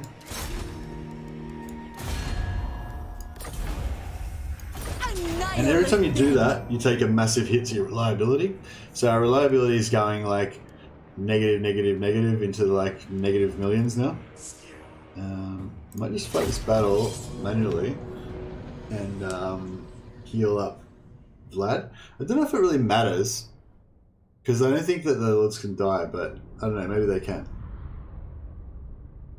If the mage at the end is the second and Kislev has some domestic problems Draker style, or it's another that we haven't seen yet. The mage at the end is not a lord. The mage at the end is like the evil dude, the evil corrupted sorcerer.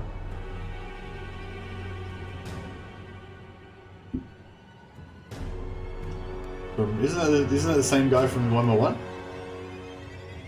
Isabella von Carstein. We're not all in agreement on that. I mean, because his face looks exactly the same as the guy from Warhammer 1 to me, but his clothing and everything doesn't really make sense.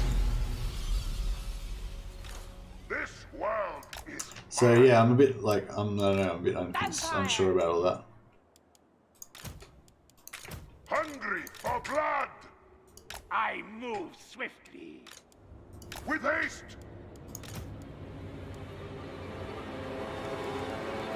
Blood von Carstein. Yes! The mage might be the Imperial Mage that went traitor in the lore. Made his own College of Magic in the Cursed Wastes and everything. Oh really? Who's that guy? I haven't heard about that. There's so much lore I don't know about Warhammer Fantasy. I should I should read more. I just don't get time to read anymore. I could read like a little bit before I go to sleep, I guess. At once! But it would be very fast, like, because I'm so tired all the time now because I stream and work and fucking everything, that pretty much I go to sleep like super easily all the time. Like pretty much every day I pass out on the couch or something, or I just, or I'll be like, oh, I'll just have a nap and then that's it. So if I was to read, it would just be like, I'd read like a page and then I'd just fall asleep. Vampire! At once! Bow before me.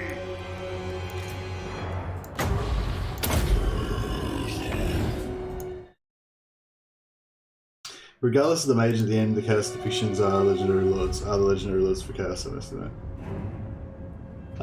Yeah, it seems pretty likely to me. Master Necromancer. Your desire?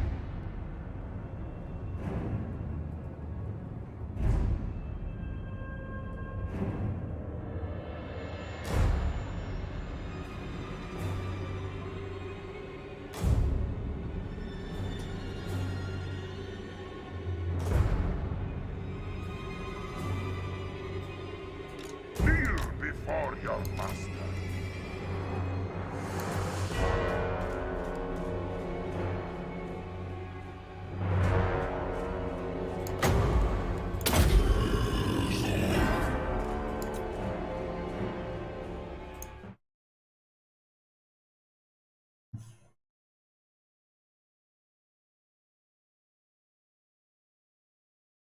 Yeah, it's like completely the same guy, yeah? It's like, yeah, it's like the same actor, 100%. If they use an actor, I assume they use some sort of like face capture type shit to capture somebody's face.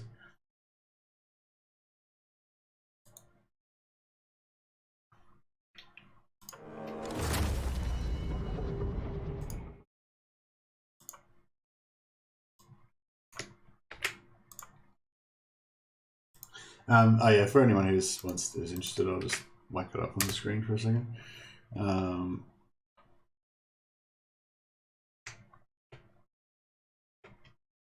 know why they didn't do it like actually side by side. That would have been better, because most people don't have like Oh, I suppose it's good for your phone. I suppose a lot of people on Reddit watch on their phone.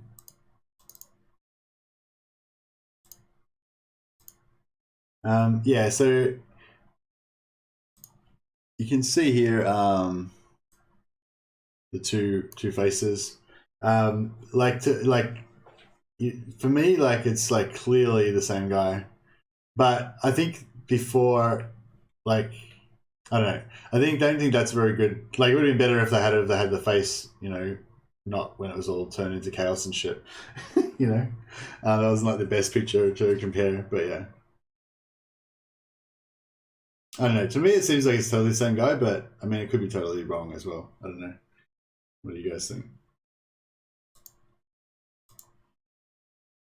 It is indeed the same model. Yeah, I think so.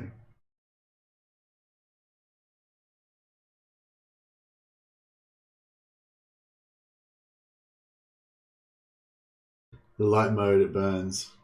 Oh, I didn't even know there was a dark mode. Oh, so much nicer.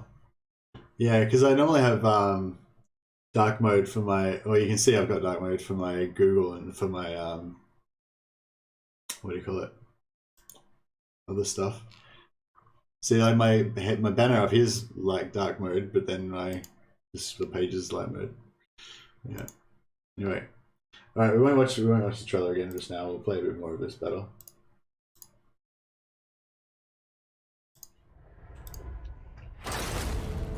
Blood von Carstein.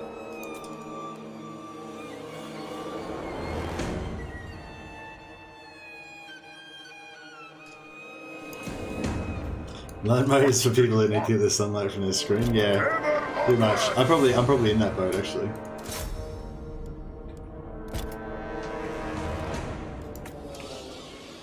All shall be mine.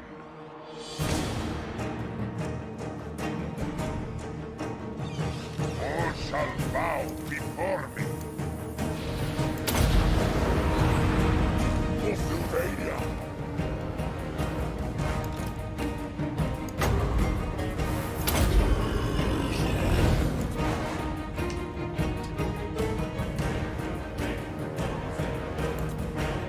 Blood von So you get Carstein. a charge bonus. I will move.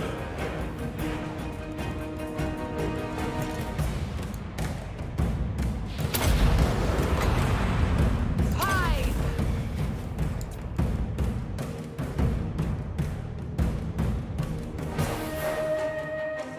Sunlight is for the weak. Indeed. Yes. So I agree.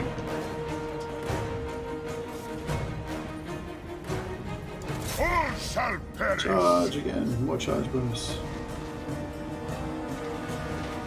I go. Blood von Carstein.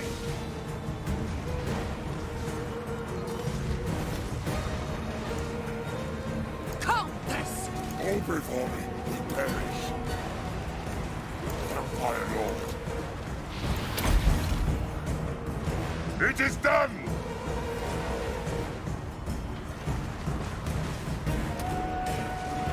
End them.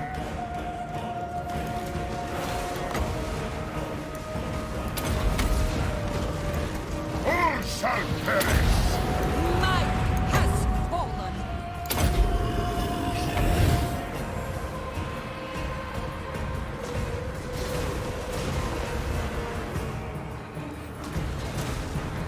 Blood von Carstein.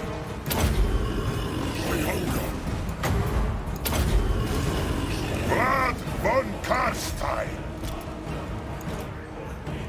No one can stop me. It is done! Blood von Carstein. Isabella! For I don't know if it blood! really matters that much, but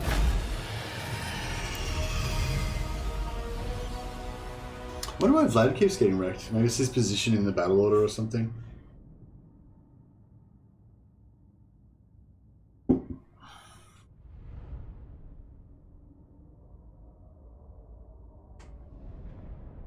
you guys talking about like anything actual serious, or are you just making up bullshit?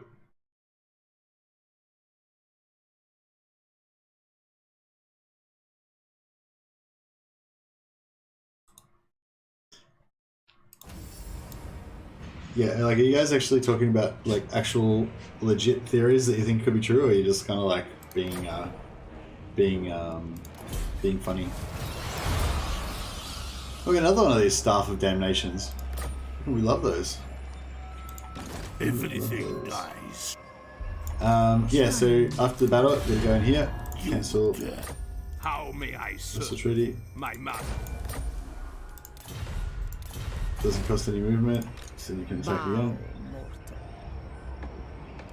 I don't know if it makes any difference if you like level them up really during it or what, but you know, you can.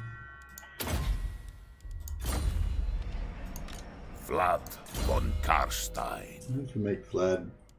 I don't know.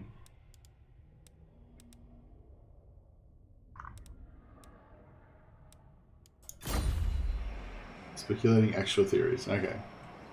I believe you. I believe you. Isabella von Carstein.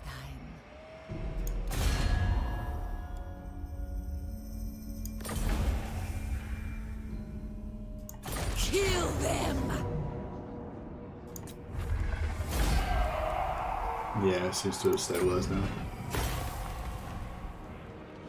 Igrim Van Horstman. Yeah, he's one of my favorites. He's cool. He's the Ascension guy that heals. No, wait up. Am I getting mixed up? Is he the? No. Igrim Van Horstman. No, he's not the guy that heals everything, is he? Who's Igrim Van Horstman?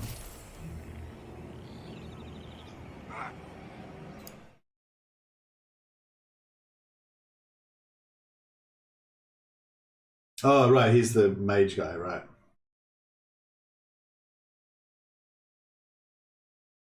Who am I thinking of? Who's the Zeichin guy that heals everything? No, not that that's relevant, yeah. Maybe Igrim Van Horstman. That would be pretty crazy.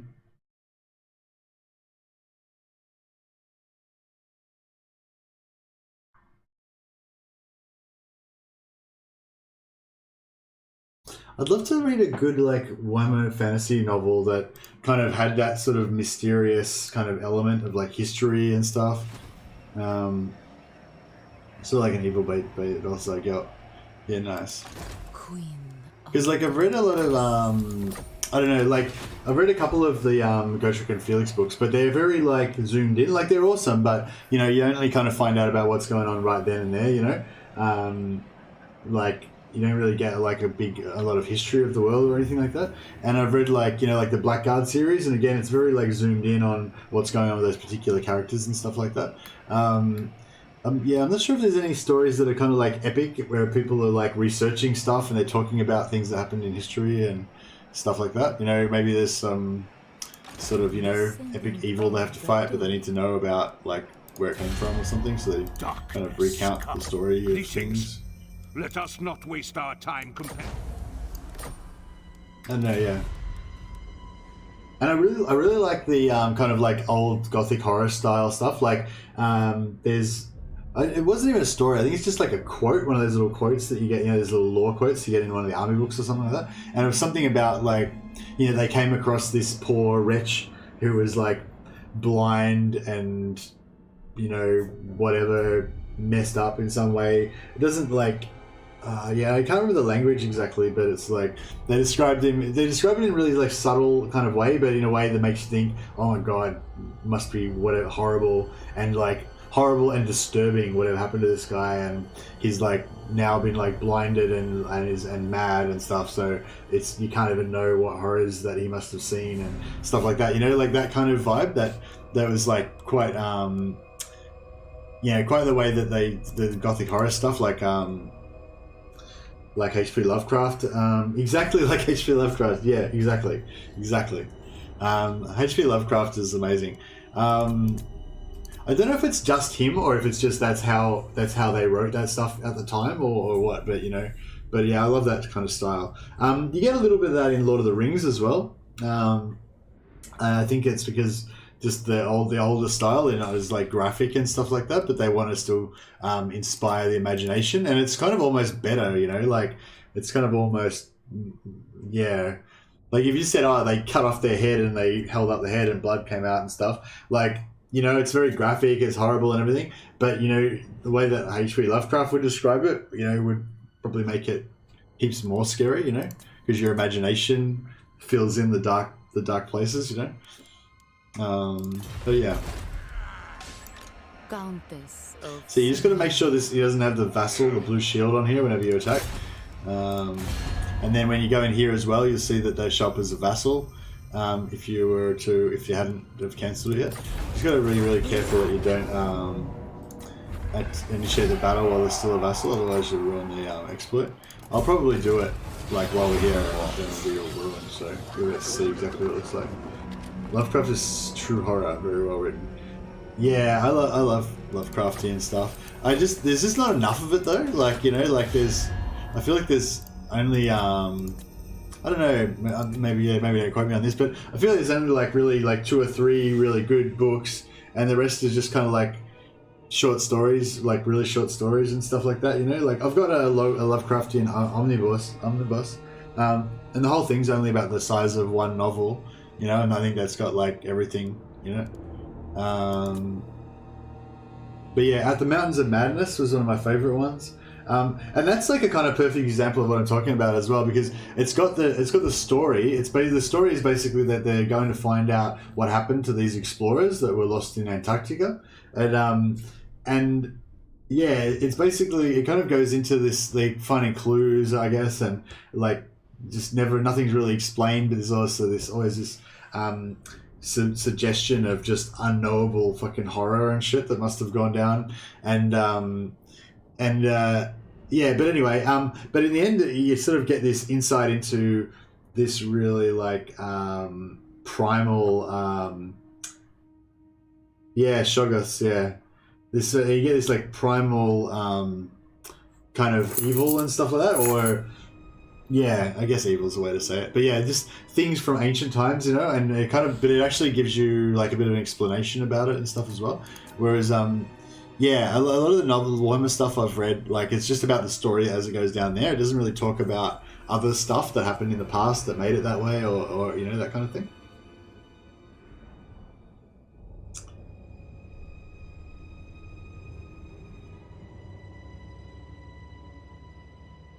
Oh yeah, Crucial, you're the sculptor, aren't you? You were like sculpting miniatures and stuff the other day. You dare. It is an imbecilic thing. So yeah, we're just going to have a little bit of a chill period for half an hour or so now, where we're just going to basically do this exploit. So, you know, the people who can't be bothered doing the exploit... yeah, so basically this is, so if you want to just download a save where the exploit's already been done, like I've already done like an hour's worth of leveling on the exploit, then you can just, the pinned comment there has got a link to download it. But if you do, you're missing out on that experience of the monotonousness of the exploit. So by watching this stream, you'll then get to experience how monotonous it is, but you won't have to do it yourself. You can just like lay down and watch somebody just do this over and over again while you're about to go to sleep or something. It'd be fantastic. Put you to sleep, no worries. It's boring as fuck.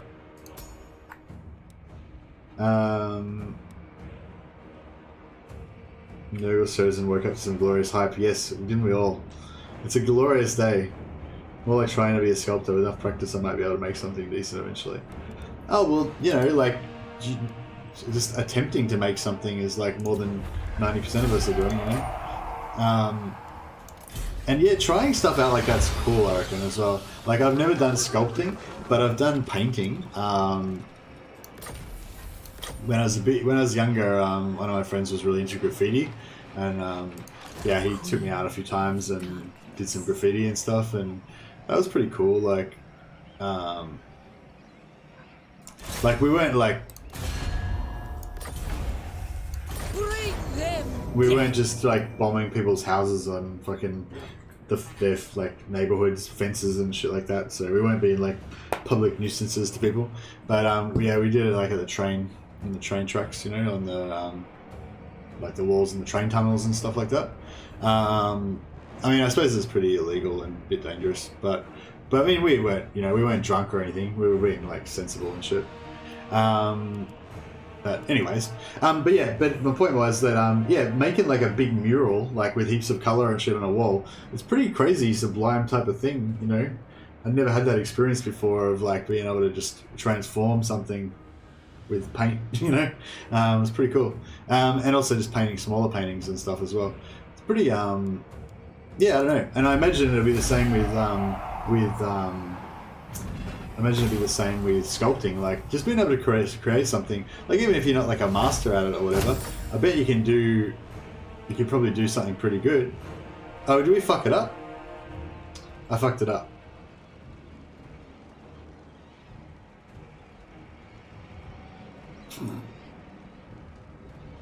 So yeah, so basically that's what you want to not do. So I just attacked them when I had not cancelled the vassal treaty because I got distracted just then by my stupid fucking story about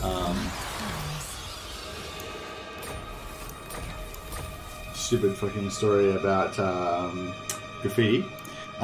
So yeah, so we now can't do the exploit anymore this turn. So, but that's okay because we can just do it again next turn. And I sort of stuffed it up a bit anyway, so it's fine.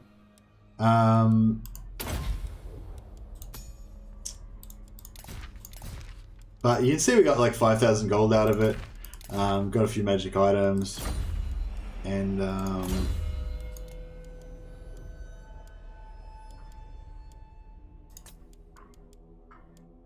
Darkness comes. Darkness. we got both these guys leveled up to level 4, so that's cool. We've got heaps of time because we can only recruit 2 vampires per turn anyway, and we lost a couple earlier, so The world will drown in blood. we've got time.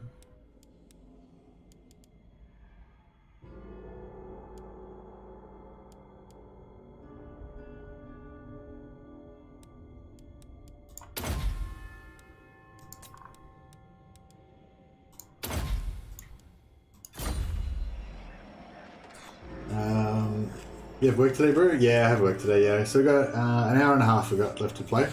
Painting and drawing is really fun, yeah, for sure. End time's upon you, lads, indeed. Mess of the mad, you need the focus. Yeah, time flies and it's kind of meditative too, serene and calming. Yeah, for sure. Speaking of epic, what would your reaction be if Total War Warhammer 3 went epic exclusive? Oh... Yeah, nah, surely they'd have like some sort of contract or something. I don't know, maybe not. That would be fucked up though. I don't know. Maybe it wouldn't be fucked up. I am invincible. I guess yeah, I don't know. I guess it doesn't matter. Hey David, how you going? Go on. Oh, nice. So Izzy can do some really nice cheap heals for us now, so that's good. And give her. I like to go double dancer. I like to make hers like this one, so she can buff her posse. And I like to go raise dead, advanced raise dead for Vlad. I don't know, just as a little bit of a role play thing. Descendant of It really Batur. makes that much difference. Dance macabre. Unstoppable. But yeah, see, if we try and attack it again now, No you mercy. just get this option, so you basically can't do anything. But so yeah, so it's okay though. We just have to wait till next turn, and then actually I'll just put him into ambush stance. So just basically, if somebody comes and they try to attack it, now that I'm in ambush stance, like if they're an enemy, they won't be able to do it. Hopefully. Should probably go. King of darkness. They will know undeath. Fucking mouse. I wish my mouse would stop being a piece of shit. Soon I'll be all Oh yeah, we'll get rid of this guy as well. Replace him with whoever. Do you reckon that the necromancers are more likely to get knowledgeable and lawkeeper? I don't think they are. I'm pretty sure knowledgeable and lawkeeper can come on any of them, and it doesn't make any difference. But these guys are kind of cheaper, so it's kind of more efficient to hire them, I guess. Ready. Bats and wolves, gather. This better be important. The von Carstein.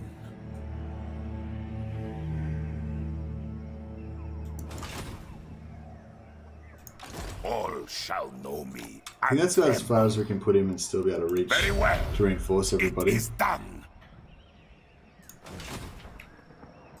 I am darkness. I don't think we're going to need to fight with these guys, so it doesn't really matter. But yeah, we want to start getting their magical reserves so that basically that whatever lord that they're with will be able to cast more spells.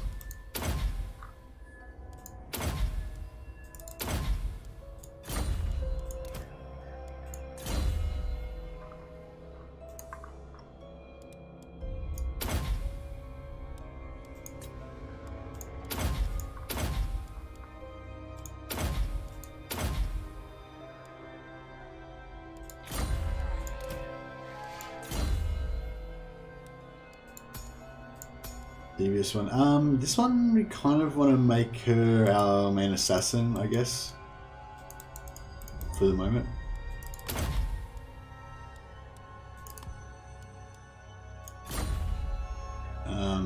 And we want to just get this minus 50% upkeep for heroes. Get that as soon as you can. And then our income will be going up heaps. And then over here we just want to recruit whatever vamps we've got here.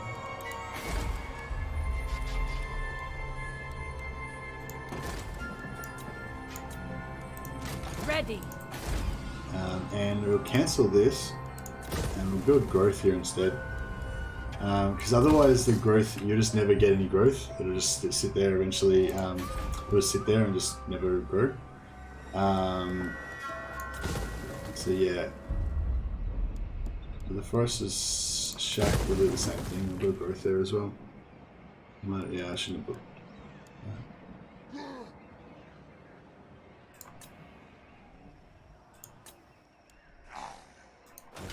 So yeah, I think we're still doing pretty good. Despite Vering saying that I stuffed up my strat, I think I mean obviously we didn't want to lose those two vampires that we lost, but we still like won the war, you know. Even if we lost one battle, so I think that's still pretty good.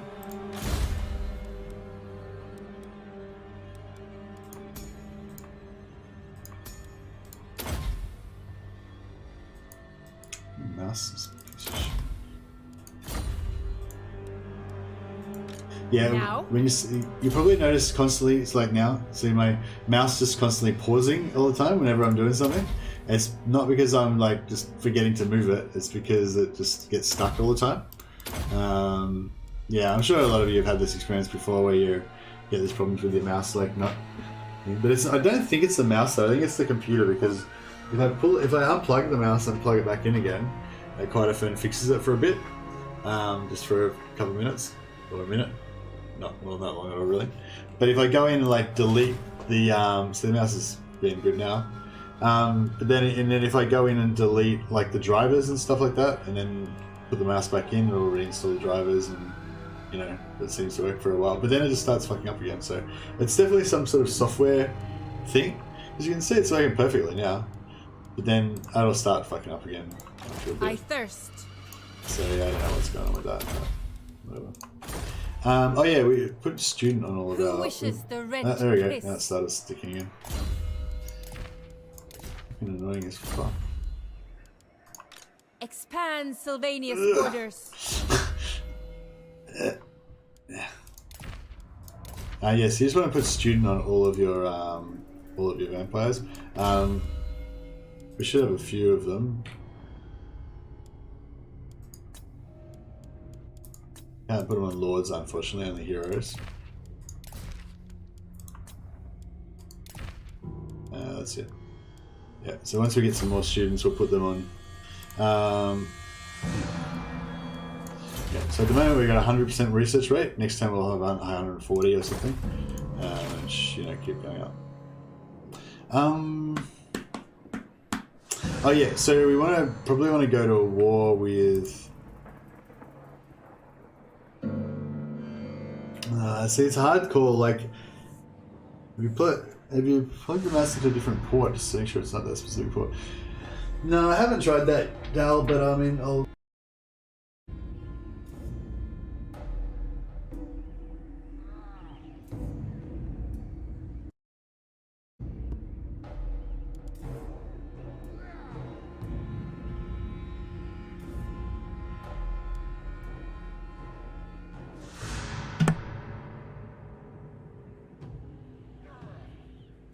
Okay, I switched it around. It's working again for now, but it'll probably fuck up again in a second. Can you guys still hear me and everything? I'll just check my sound and stuff because I switched out my microphone for sound. Yeah, I got sound. I got to go. Wish you luck in the wars to come, and now it begins. Yeah, it's really exciting time to be a Warhammer fan, guys. So yeah. See you, American. Catch you when you get back. Hey, Rafa, welcome to the stream. Yeah, it's such a great game, and yeah, it's great. If I start typing gibberish, excuse me, 1-year-old nephew is smacking the keyboard, lol. That's cute. I got like a 2-year-old nephew. No, niece, sorry. It's a girl one. But yeah, they're a joy.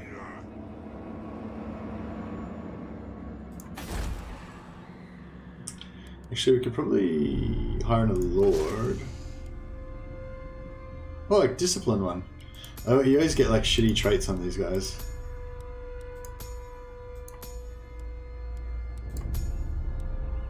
So we're gonna get a new one of him next turn. We're gonna get a new one of them next turn, and we'll get a new one of. We won't get a new one of these because they're full. So if we hire one now, then we'll get one extra one. All right, I'm getting it. I'm getting pro styles now.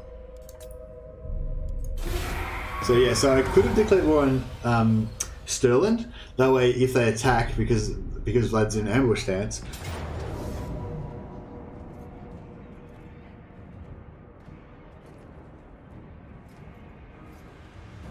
Where?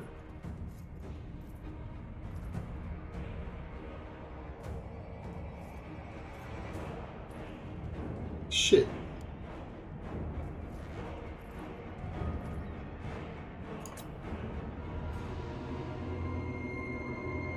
Oh, that's okay.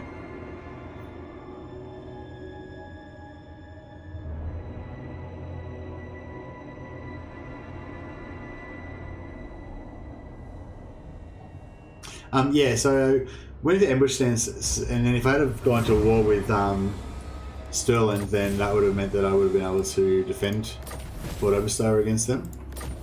But yeah, it doesn't matter. They attacked us anyway. But yeah, so now as long as we keep like somebody in ambush stance, we should be sweet.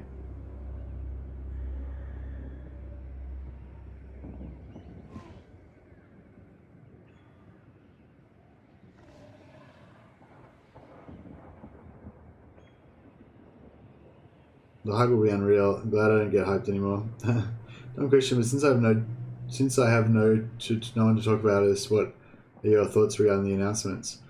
Hey Rafa. Well, I don't know. Maybe it's time that we watch the stream. We watch the trailer again. Okay. Vlad von Carstein. Isabella. Actually, if we get this guy in. Get out of the way. Yeah. Welcome to my court. Tireless. Oh, actually, yeah, we should put these vampires into Isabella's posse, shouldn't we? So be it. Oh yeah, wait. I'll watch the stream. We'll watch the video again in a second, and then we'll have a chat about it again. Actually, I'm busting out the toilet. How about we'll put the video on now, and yeah, I think it's looking pretty good. Looking real good. Alright, let me just set up this video, and then we'll watch it again, and then we can have a little chat about it, and then we'll get back to exploiting the shit out of this game. Ah, god damn it, fucking mouse piece of shit. Yeah, it's back again. Didn't solve it, unfortunately. It's fine. Alright, I'll be back in a second. Put it up.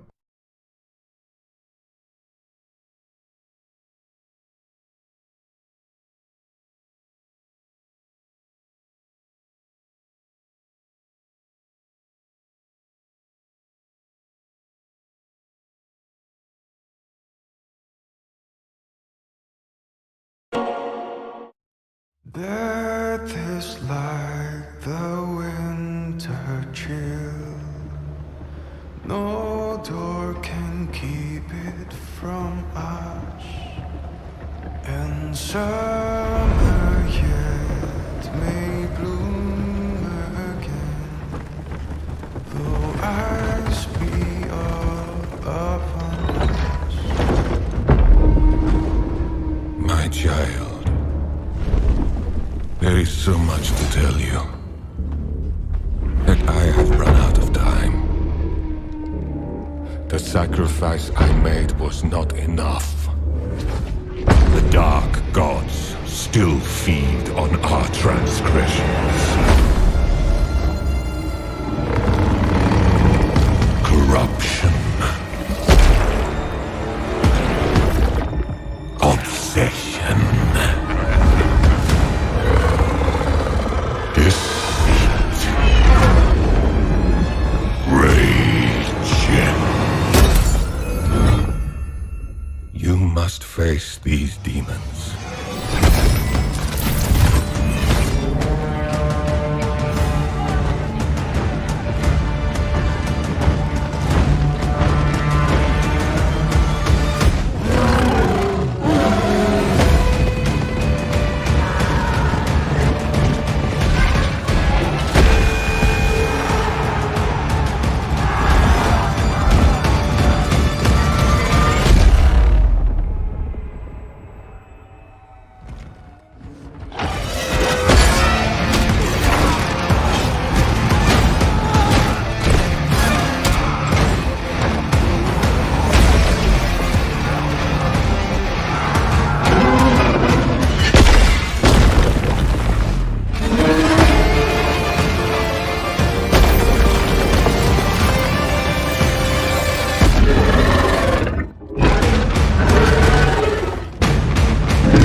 You think that the voice is the father?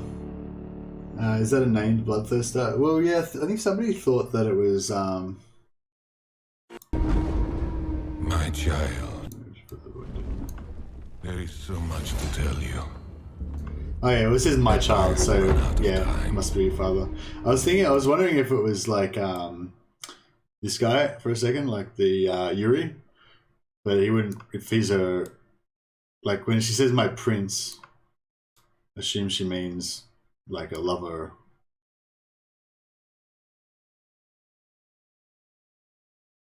Doesn't he call her like my Ungol prince or something like that? It kind of made it sound like, you know, a lover or something like that, or a friend or something, not a father. Unless it's like, you know, an older, like an uncle kind of relationship, not necessarily an actual uncle, but like an older person could be saying my child. You know, I mean, yes, I don't know, what did he say? And no, and summer yet may bloom. My child, there is so much to tell you that I have run out of time. The sacrifice I made was not enough. The dark gods still feed on our transgressions. So her dad like sacrificed himself to chaos or something, did he? Is her dad the bear riding guy, or is that another guy from history? Can't remember who that guy was. Yeah, is her dad the guy that rode the bear, or was that like some other famous hero from ages ago?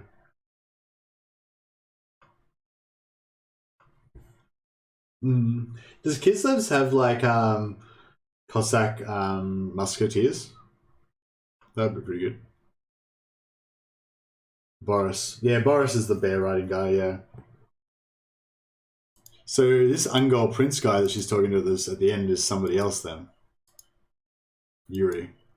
Wasn't there a Yuri in the has anyone read the Ambassador books? In the Ambassador books there's like a guy Boris Ursus, yeah, that's the one. Her dad, yeah. Her dad is that guy. Rides the biggest bear ever seen. High Priest of Ursun 2. Dies to chaos in the law, and here too it seems. It was Ursus, yeah. Yeah, in the Ambassador books, there's like this guy, I think his name might have been Yuri, and he was like a member of this like elite kind of blade dancer group or something. I can't remember what they were. He's like a nobleman, and he was of the... No, I wasn't saying the guy at the end was Yuri. I was saying the guy that she mentions in the letter is for... Yeah. I was talking about the guy that she's mentioning in the letter, not the guy that comes into the tent. Sorry, I didn't mean... When I said this guy, I didn't mean the guy that was on screen at that moment. Yuri Kovalenko's stepname of the Ungol, who is going to serve as...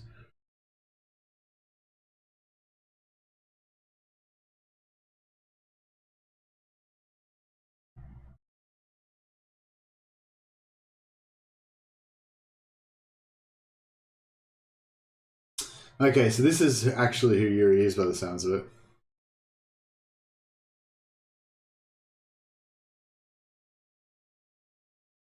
Oh no, this is the guy I was talking about. This is the guy from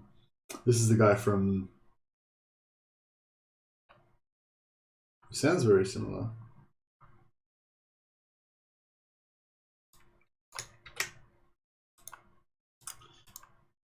Sorry, let me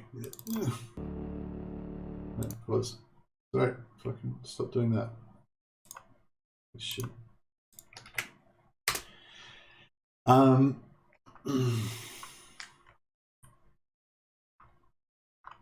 What's this doing? Oh, there's an ad for something. Sorry, it's not relevant. Yeah, so Yuri Kovalenko has seen more than his share of excitement and adventures. A steppe nomad of the Ungol, she did call him the Ungol Prince, who went on to serve as a horse archer in the armies of the Tsarina. Yuri has lived through interesting times. He fought against the great storm of chaos. So that would be relevant. This is the storm of chaos that was happening right now.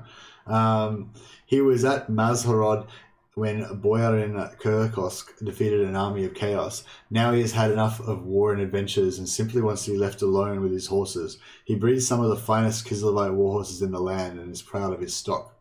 The name Kovalenko holds a great deal of prestige in certain circles, but such fame means little to this proud horsemaster. Yuri cannot escape his past. On the battlefields of Mazhorod, just before victory was won, a dying chaos champion stumbled across Yuri. The Ungol put his final arrow in the fiend's gut and laid the warped half-man low. The champion grasped in his hand a sparkling red jewel that seemed to burn with its own inner fire. Yuri pocketed the treasure and told no one. Since then, he has grown darker in his moods and more isolated from his fellow men. There is a reason for this. Yuri has gained his first chaos mutation thanks to exposure to the arcane influence of the jewel, a clawed hand. Yuri can feel himself changing and knows it's only a matter of time before he transforms fully into a beast and goes hunting for man flesh. He hopes that by living far away and alone, he can keep his shame secret. Interesting. So yeah, so that guy's named Yuri, and he's an Ungol, so it seems quite likely that's who Tsarina Katerin was talking about. Yeah, I don't think that's not the same guy that I was thinking of. I don't think. Sort of sounds very similar, but yeah, in the Ambassador series, there's a guy who's kind of like that, and I thought his name might have been even Yuri, and he might have been an Ungol. So the steppe nomads were the Ungols, so I was right about that. Yeah, I think the steppe nomads are the Ungol. And they got, I don't know, maybe we should look it up. But the Gospodar are the ones that rule. Is that right?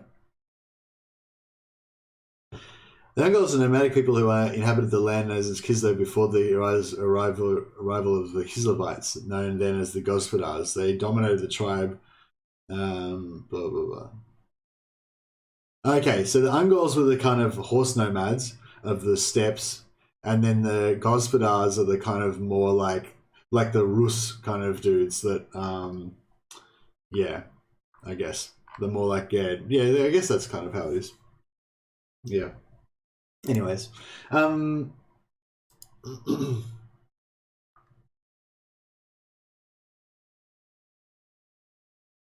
I didn't get the trailer early, no. I just got it at the same time as you guys. Yuri gets corrupted by chaos and lives on as an agent of Kislev out in the wilderness. Thinks that if he doesn't go around people, he won't be tempted to go full chaos and murder them. Yeah, nice. Yeah, in the story I read in the Ambassador stories, there's this guy who's like similar to that. He's like an Ungol prince, but he's sort of like some kind of like, I can't remember what the name of him was exactly. He's some sort of like blade dancer or something, and they're like a special type of like basically master swordsman that are just unequaled kind of thing. I think he goes around shirtless and has like 2 swords or something. But he gets taken over by some sort of chaos spirit. That makes him like murder heaps of people. But yeah, different guy, I guess. Unless maybe it's in the future or something. But yeah, I don't think it's the same guy, because this guy was like he was more like a young, dashing sort of guy, I think. But yeah, it's a different guy, I think. The way she signs the letter has some interesting implications.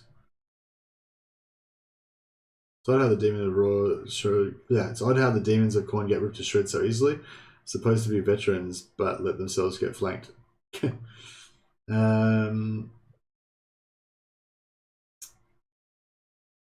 just hope Cathay has celestial dragons. Yeah, that sounds cool. Yuri Kovalenko is her Ungol lover. There you go.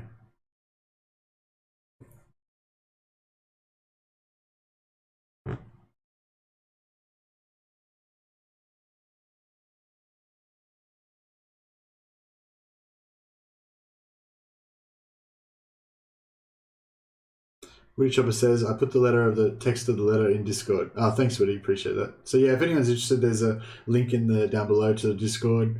So there's a link to downloading the file that where I've already done the cheese in Discord, in the description, and also in Discord. And there's also a link to join the Discord. So you can you can check that out if you want. There's discussions going on there. Woody's put the full text of the letter there as well. Yeah, she signs it yours always, which I found to be a little interesting. Maybe some kind of romantic plot. Well, yeah, somebody said that he's her lover, so yeah, I guess that makes sense. But yeah, I wonder if Yuri is going to be like a, like a legendary hero or something. Maybe I feel like we're going to see a lot more legendary heroes now that they've kind of like really broken the bank with that. Like they kind of like. You can tell they wanted to have them, but they weren't really sure how to go about it, and but yeah, I think now finally with Ariel, they've kind of figured out what they want to do with legendary heroes, so we'll probably see a lot more of them. Look on me and despair.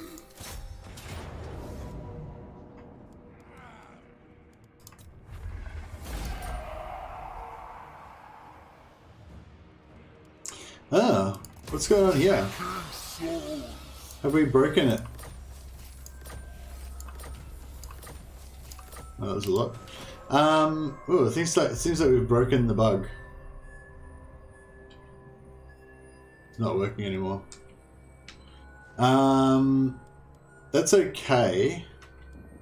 It just means that we have to go and do it to Manfred instead of Templehof if we want to keep going with it, which we do.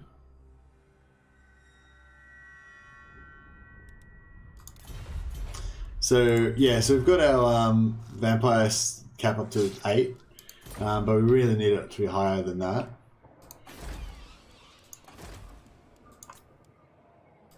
Just keep hiring these guys. Champion of the Dark. So we could go in there and sack the moot.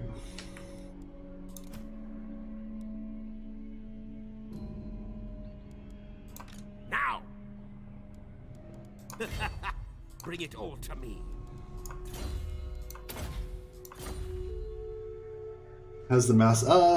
Yeah, no, it was stuffing up again since then, but it seems to be working again right now. Are you ready? I don't know if it's, maybe it's like, I don't know.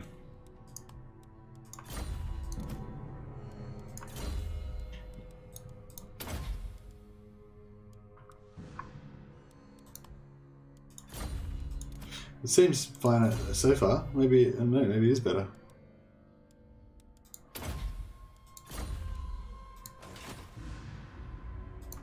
Let us talk.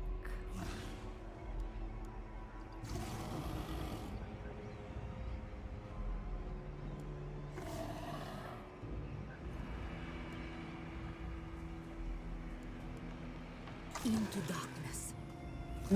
Where's the rest of them? Oh, yeah. I forgot to transfer them over.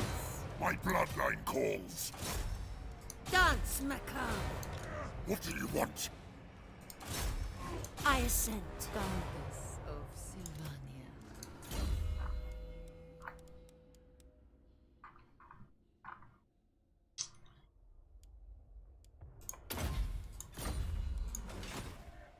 Is this a non-skelly spam run though?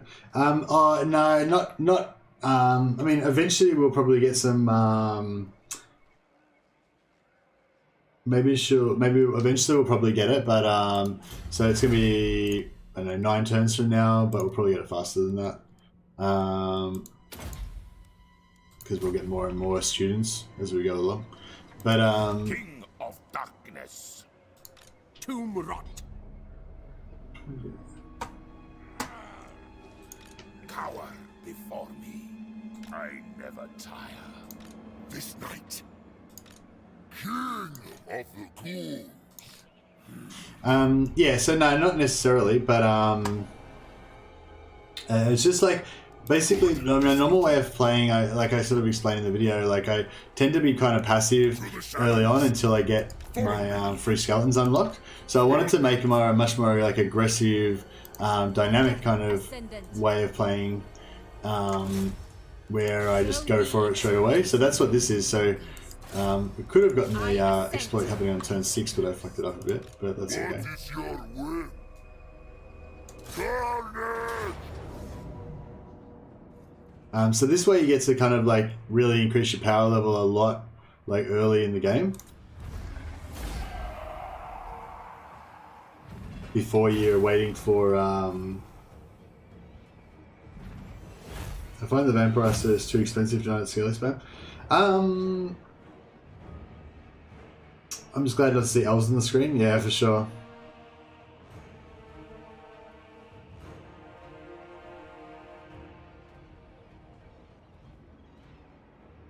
Yeah, so we're basically going for vampire spam, is the gist of it. But once we get to turn 15 or 16 and we can get free skeletons as well, then yeah, we'll just have free skeletons as well. Like, you know, why not? They're free. It just doesn't make a difference whether they're there or not. So. But yeah.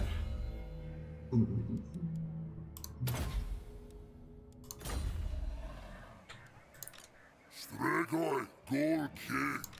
You need me? His lady. The world will drown in blood. I am going. Look on me and despair. Then go. Welcome to my court.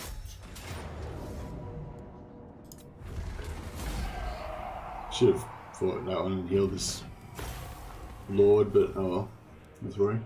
I don't think there's any good ancillaries. Vampires don't have that many good ancillaries, unfortunately. That's one of the things that's not great about them. I don't think we're going to have anyone that will be able to make it. Speak. Bring me flesh to craft.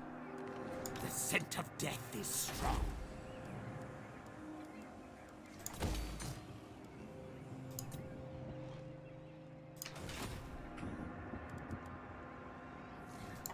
I hunger. Join me for dinner. Alright. Yeah, we'll go up here and we'll do the exploit on him. Hopefully we'll be able to make it before before somebody takes that temple off. But it doesn't really matter. Dance macabre. You dare? I am darkness. As you command. On my way. My will alone.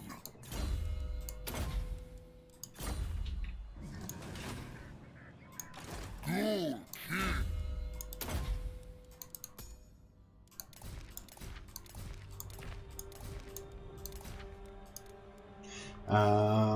So one of them, I don't know. Alright. We've got 1, 2 necromancers, 1, 2 vampires. We've got 2 of them. Alright, 2 of everything. Alright, well, we'll just, oh, knowledgeable, nice. Darkness comes. And we want to increase our vamps. Let's get down more and more of these bad boys. Confidence really nice, +4 leadership. What? Yes. So everyone in the army will Isabella. die less.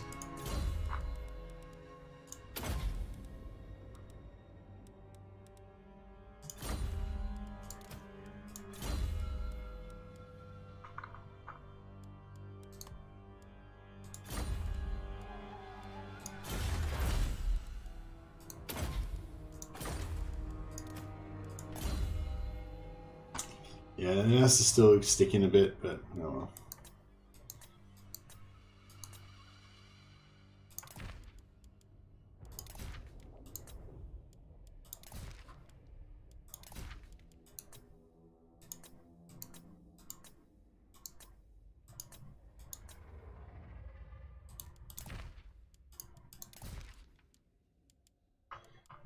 Alright, full of students.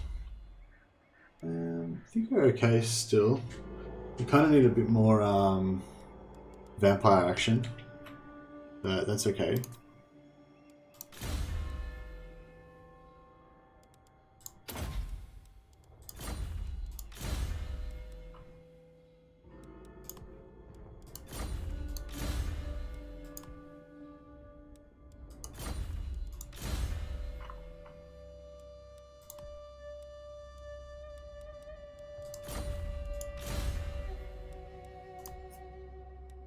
Okay, it's gonna have the best monster units and magic though, probably.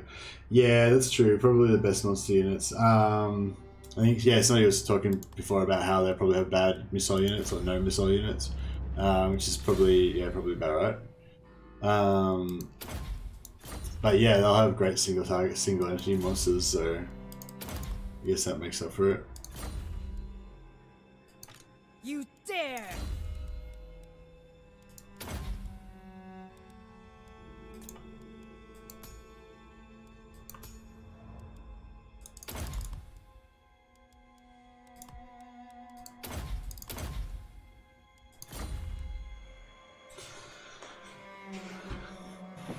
Super excited about more lords and factions and settlements, etc., but I don't really enjoy playing Chaos, and that seems to be the focus.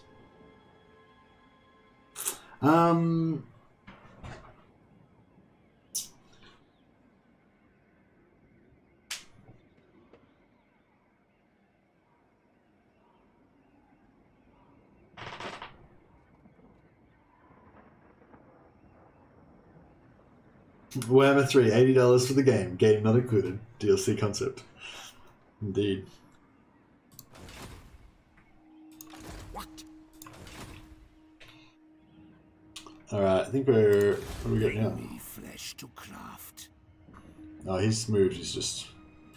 Queen of darkness.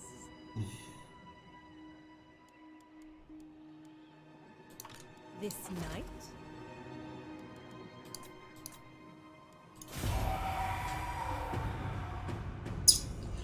Who's going to have a crack at us? Who's going to try and warn us? We got everyone in. Hey, we got everyone in. Should I sort of resolve it? I don't know, it'd be kind of good to heal up my guys, I guess.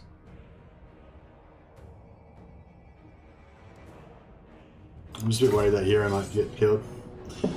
Sisters will apparently have Sisters of Avalon style units in Warhammer 3 that are going to be newly added to the Old World TT update. What? Kizzo will apparently have Sisters of Avalon style units in Warhammer 3 that are going to be newly added to the Old World TT update or something. Okay. I don't know what you mean. I don't know what that means, but what do you mean by apparently? And what is... Yeah, I don't know what the whole comment mean. I don't know what any of that meant. Not sure what that meant. Sorry, Andrew.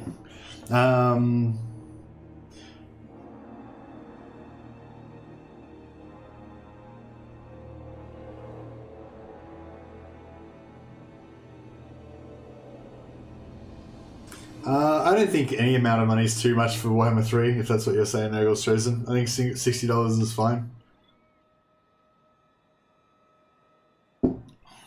But, you know, obviously I'm a rabid fan. And so yeah, you can't really do anything wrong in my eyes. Well, not really, but, you know. It's just, I don't know, it's just with the money thing, like I really just don't give a shit, you know? Like, I don't care how much it costs, really. Like, if Warhammer 3 costs as much as a new car, then it would still be worth it to me, you know? The only crime I can't forgive is if they do it shit, you know? Like, which I don't think they will. Like, I think, you know, that's why they've got my loyalty, because they've done it right, you know? They've done a fantastic job. Like, I mean, maybe not every single thing's exactly how I would have done it or whatever. Yeah.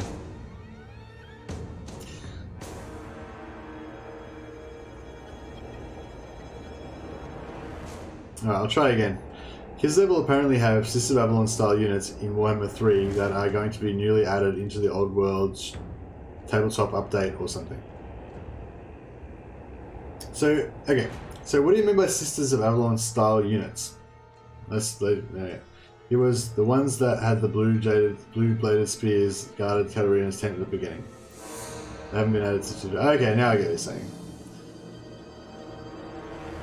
But CA and Games Workshop are collaborating with the new units that they're adding. That's one thing I hate about this game. That, you know, like Sisters of Avalon, which I don't really know much about them in the lore, but presumably the High Elves don't have armies of them, you know? Like, they don't, like, have every single, like, army be full of Sisters of Avalon. That's not how it is in the lore, I imagine. So, you know, like, yeah, are they just gonna have, like, presumably, like, the ones that were guarding her tents were, like, her sort of, like, elite units. Now I get what you're saying by Sisters of Avalon, like, her, like, elite female bodyguard or whatever. Isabella von Carstein. And,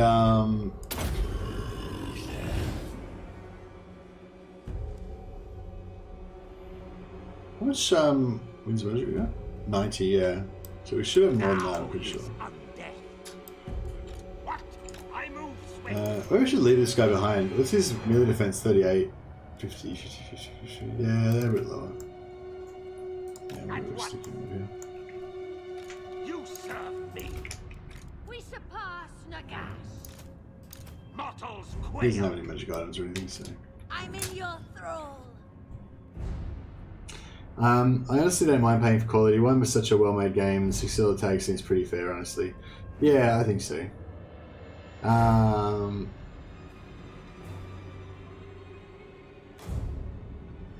Yeah, they're adding them into the reboot of Warhammer Fantasy Ice Witch Royal Guards. Bit of a retcon though. Yeah, see, I don't really have a problem with having Ice Witch Royal Guards. Like, I mean, because I don't know much about the lore, so it doesn't clash with anything that I know about them.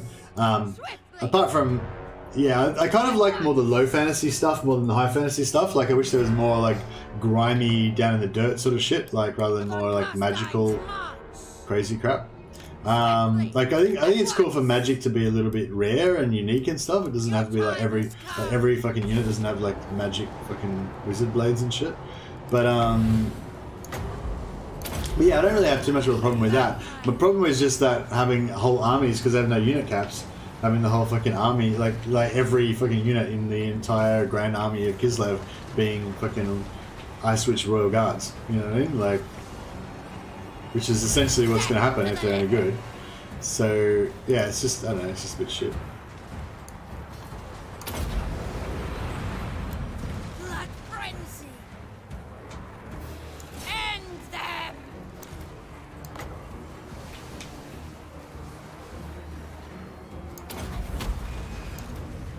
For Sylvania.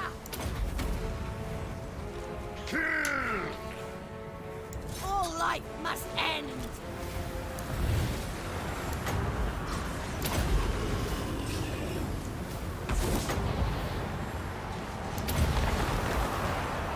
I ascend How are we doing? Are we taking this guy out? Oh, he's over there. He's a bit fucked up. to war. He's trying to run away. He's had enough.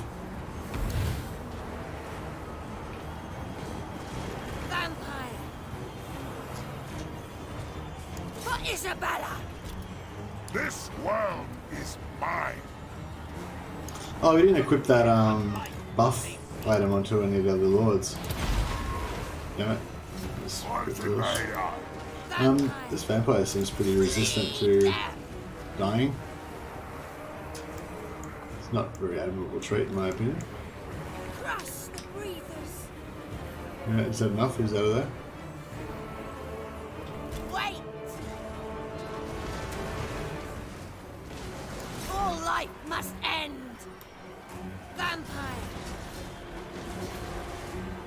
End them. Death comes. Lord of the dead. Darkness reigns. Vampire. To war.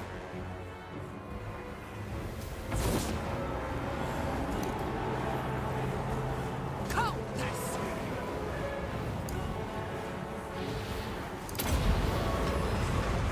So be it. Bleed them. Blood von Carstein. We could, I hope to beat the shit out of this lord. That'd be really good. The von Carstein's march. I thirst. Blood von Carstein.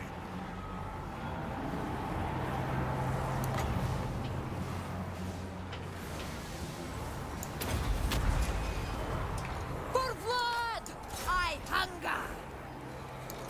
Isabella. Living will join us.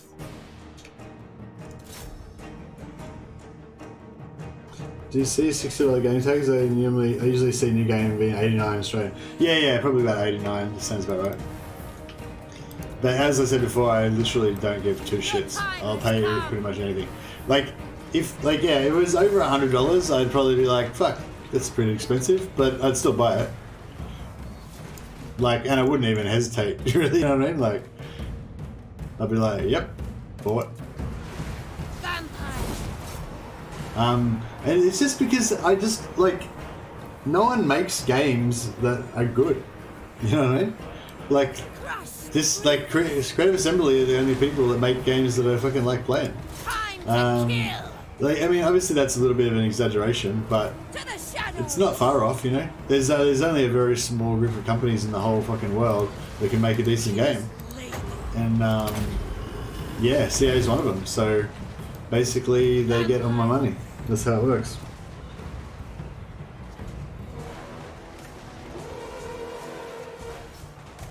Like, I don't, you know what I mean? Like, people, like, complain about them being greedy and all that stuff. It's like, okay, you don't want them to have more money? Like, you think it's unfair, the world's out of balance if they get more money than they deserve to have? Like, I don't know, like, why, who cares? Like, you can, you know what I mean? Like, it's, yeah, to me it's not, it doesn't matter, you know? Like, I mean, I don't know, I mean, maybe there's probably some people that really can't afford it, and that's fair enough, like, but, I mean, the amount of time, like, these type of games are designed to be played for, like, hundreds and hundreds of hours, so, you know, like, I don't know what you normally spend, like, on entertainment, but it's pretty fucking good value, it doesn't matter how expensive it is.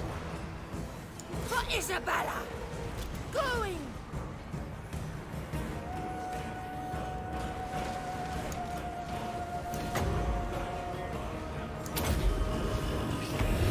Thing is, you need to pay extra for blood in a wargame. Lols.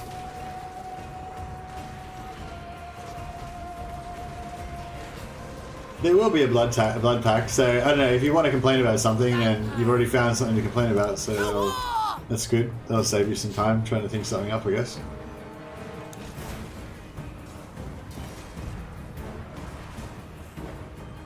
I do resent having to pay top dollar for all of the DLC. Yeah, yeah, I do get that, and it is like you have to buy it too. Like if you're like me anyway, like there's no, you know, option to not buy it or anything. Like you're buying all the DLC. Like that's just a given. You know, so it's sort of like, yeah, it's sort of like it got you over a barrel there. Like you don't have any choice really. These dudes are taking a long time to die, especially since all of their lords are dead. Oh, quick, get another heal in if I'm fast. Quick. Another one.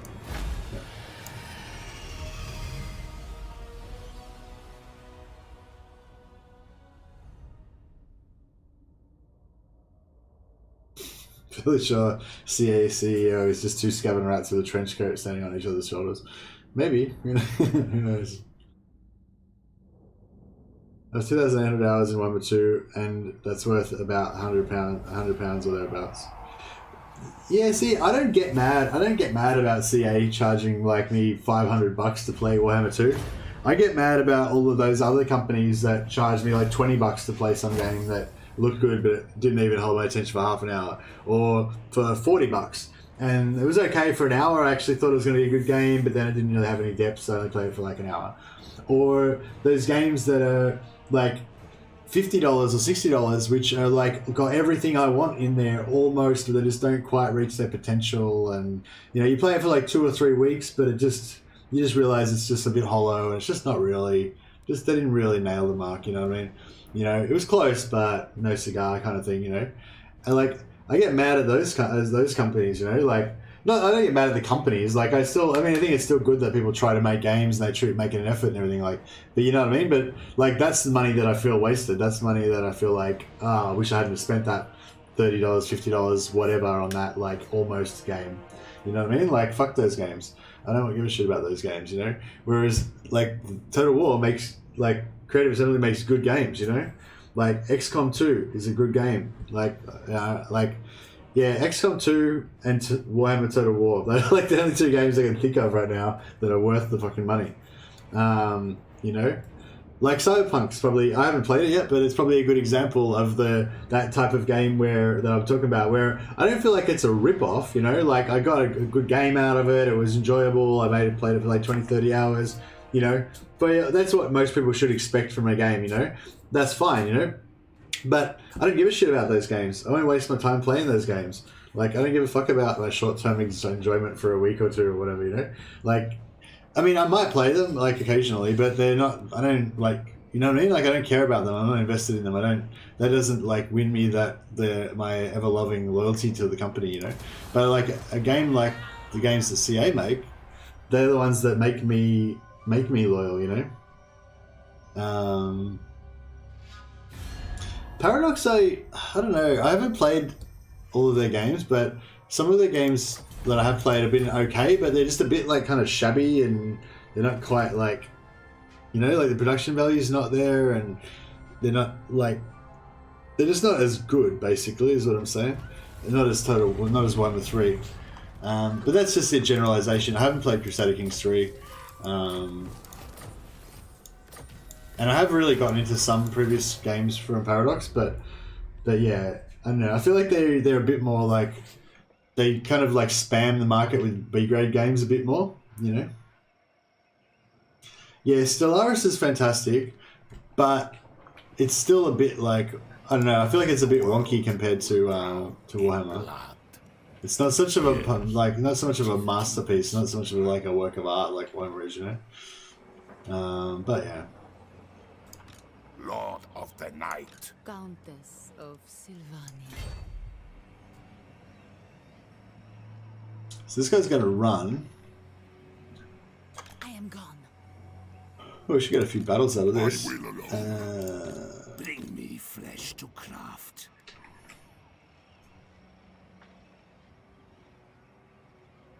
I know my path. Soon I'll be all-powerful. The scent of death is strong. Then go. Destroy them. I didn't run. Okay. That's fine then.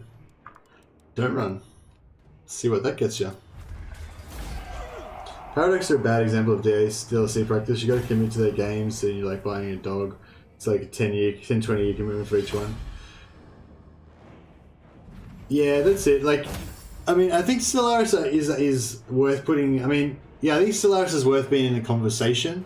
And I'd probably almost put Stellaris in there. I just don't like it as much as I do XCOM 2. Because I feel like the roleplay aspect isn't there quite as much. But it's still a really good game though, I think. And it's got yeah, it's good. Move. Isabella and Carstein.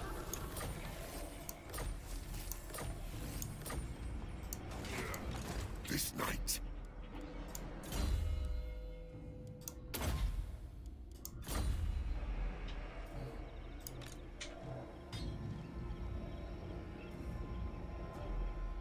Follow me. Isabella.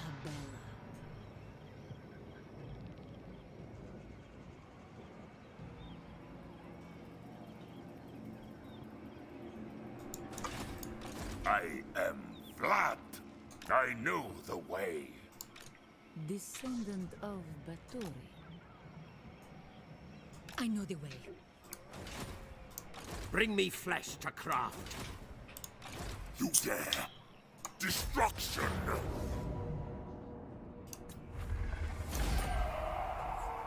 XCOM's just a great series in general, no bad entries. Yeah, XCOM's really good. But yeah, I thought XCOM 2 especially is just a really, like, one of those almost perfect games.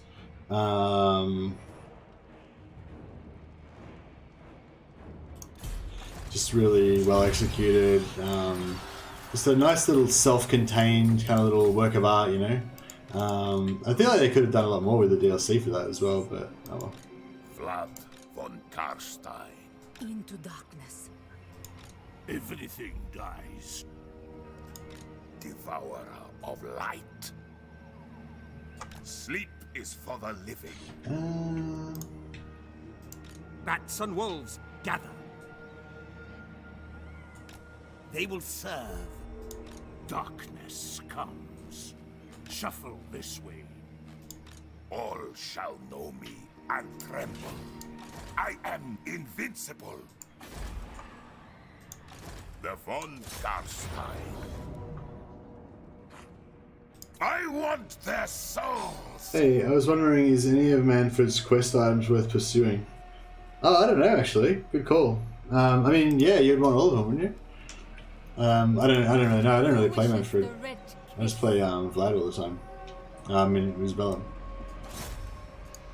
Maybe if somebody can remind me like what he's got, maybe we could talk about it. Yeah. By all means.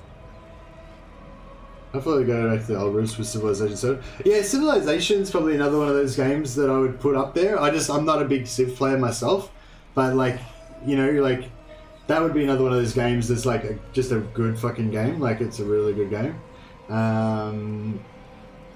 And yeah, I don't know, just like for those type of games where you're going to put hundreds of hours in it, where you can think deeply about it, you can fantasize about different strategies and stuff like that. The value of the game is so much bigger than even the sum of all of its parts, because there's this whole other like mental world that you create around it, you know, of like ideas and yeah, like I don't know, just like that's what a good game is, you know.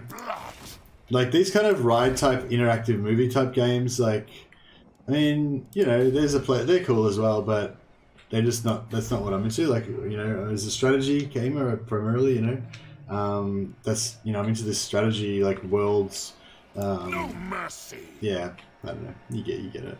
You know what I'm saying.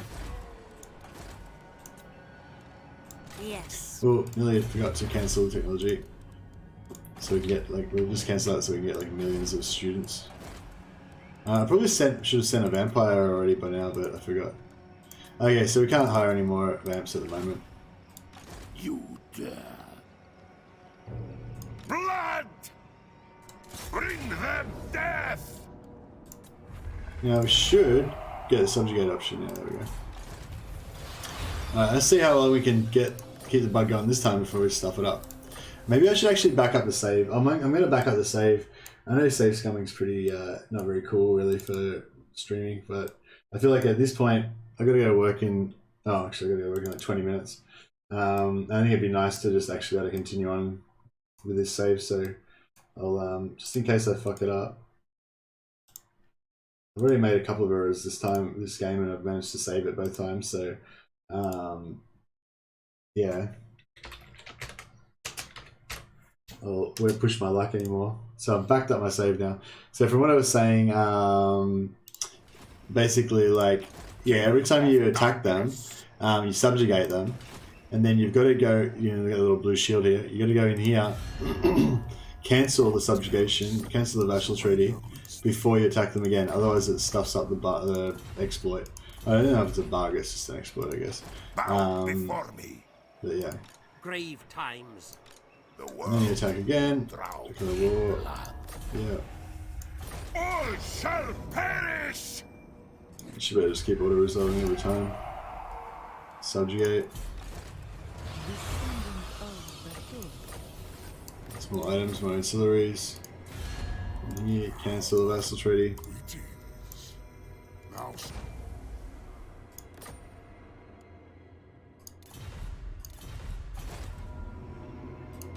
Vlad von Carstein. This thing, once you accept that your reliability is going to tank and that everyone's going to hate you,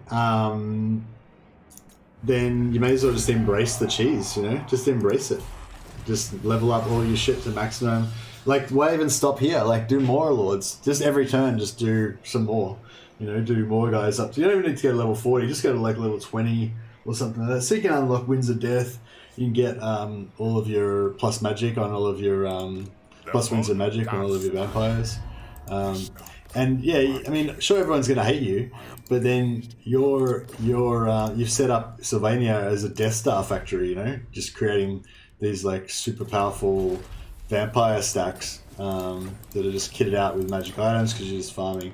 You know, you farm like 100 items per turn if you want to just sit here for long enough. You know, you don't need to like wait for wait for ages for your items to get farmed. Every time one of these guys hits level 4. You go in, bang bang, put level 2 on Children of the Night, get rid of all of his items because he'll have a few. And then you switch him out for the next Lord. It doesn't matter because you're going to hire every single Lord in this list. You're going to go through all of them in one turn. So it doesn't even matter which ones you choose, just get another one. Because every time you attack, you got to make sure they're not a vassal. Not a vassal. But yeah, the good thing about doing it now as well is all the wars that we're with, he's on board with all of them. So he's got this plus 60, no, I don't know what it is, plus 70 or something from all these wars. But he's going to end up with like minus 3,000 from all of the broken treaties and stuff. The strategy is actually genius and it makes sense. If they're going to hate you just for being a player, why not abuse the AI back? Surprised it took long to find though. Apparently it's been around for a while actually. It's actually not a new cheese at all. It's just, yeah, it was a guy had already used it to like do to conquer the whole world in 31 turns or something, or 36 turns or something like that. Yeah, it's pretty cool. I put a link to it in the description down below actually if you want to see. It's just, it doesn't show, it's like not a long video, it's just a time lapse of him like taking like, you know, 2 settlements in the first turn and then going from there, whatever. Just like expanding out and doing it.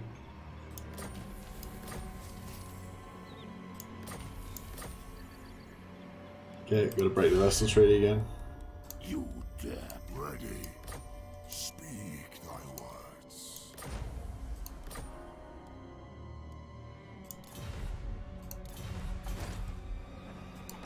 I thirst.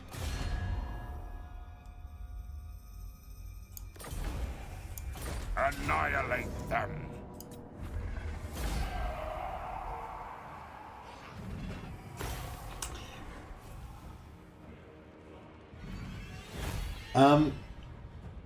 Yeah, like I think for my personal playtime, I'd probably recommend just doing a certain amount, you know, like because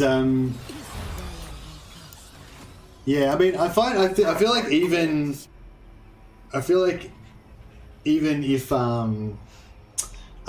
if you do this like a fair bit, like the campaign is still dangerous, you know, like you still have to worry about stuff. It's not like you're completely immortal. But it's obviously a fucking shitload easier though, obviously. But yeah, I think if you want to do it, you should sort of set about to do it in like a certain way. So like the way I reckon, like the way I did it in the save, like the save that I've got attached to the description, I think that's like a nice way to do it. So basically you got level 40 Vlad, because Vlad's the dad. He's the most powerful vampire in the whole world, maybe apart from, you know, a couple of rare exceptions or whatever. And then you got Isabella that he sort of made as his first vampiress, and she's level 23, I think. So you got Vlad's level 40, Isabella's 23. They can both do Winds of Death. They got a heap of like powerful vampire heroes that buff their magic as well. And then you've got like a bunch of other level 4 vampires that are all in your stable or whatever that give you the extra vampire cap. And they yeah, they're level 4, so you can they're not like very strong, but whatever. And they kind of feel like role playing wise, it kind of, you know, it feels about right. And it just gives you a little bit of a kickstart to your campaign, but doesn't make you like, it doesn't make the game like irrelevant, you know, kind of thing. Like that's what you want. You want to have some little advantage, but you don't want the game to not feel scary anymore. So if you play on from the save that I've put in the description, and I've linked it actually. It's pinned at the top of this chat. You'll still be, you know, it'll still be dangerous. It'll just be a little bit of an advantage at the start. But if you do it like what I'm doing now, where you just fucking just go, you just cheese the living shit out of it as much as you can, then yeah, then you may well break the game for yourself. Because that's the problem with these exploits. Like, it's not about cheating or being unfair to any other player. It's just about cheating yourself. You know, you want the game to be fun, and sometimes these exploits can ruin it a bit. But yeah, that's what I'd recommend anyway.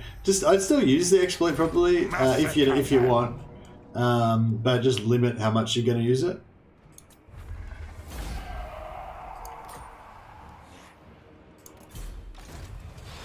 I mean, if you want to confederate Manfred, then you sort of have to stop using it, you know, after about turn 10 or so. If you want to confederate both Manfred and Gorse, so you're going to go from about turn 30 or whatever, turn 31, then yeah, you want to stop doing this around turn 10, I guess, so that you can start getting your relations up with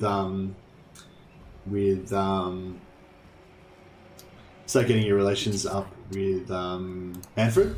You won't ever get your reliability back, we don't think. That's like gone, wave goodbye. But your relations you can get back up, and then you can confederate them, even though they don't seem to care that you've got shitty reliability. No one trusts them either because they're vampires too, I guess. Yeah, you get lots of knowledgeable lords and keep them in your stable as well. Sorry for posting again. The sword gives magic recharge and reserves while in combat, and the armor gives 10/10 physical ward and some other things. Oh, that armor sounds fucking awesome. And the recharge, yeah, I think I've heard that Manny's like particularly good with his recharge. He's also got that Master of Black Arts thing that gives you back extra winds of magic as well, which I think you can use in addition to your like Arcane Conduit and all that stuff. Yeah, I'd go out of my way to get those items. They sound like fucking awesome items.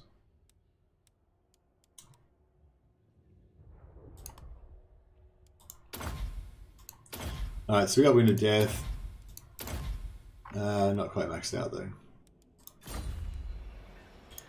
What do you want?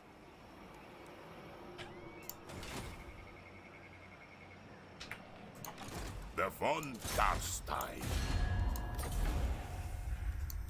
Shed their blood! Gonna be exciting to see new Legends coming up with new strategies for Game 3. Yeah, Game 3 is gonna be awesome. It's gonna be so awesome.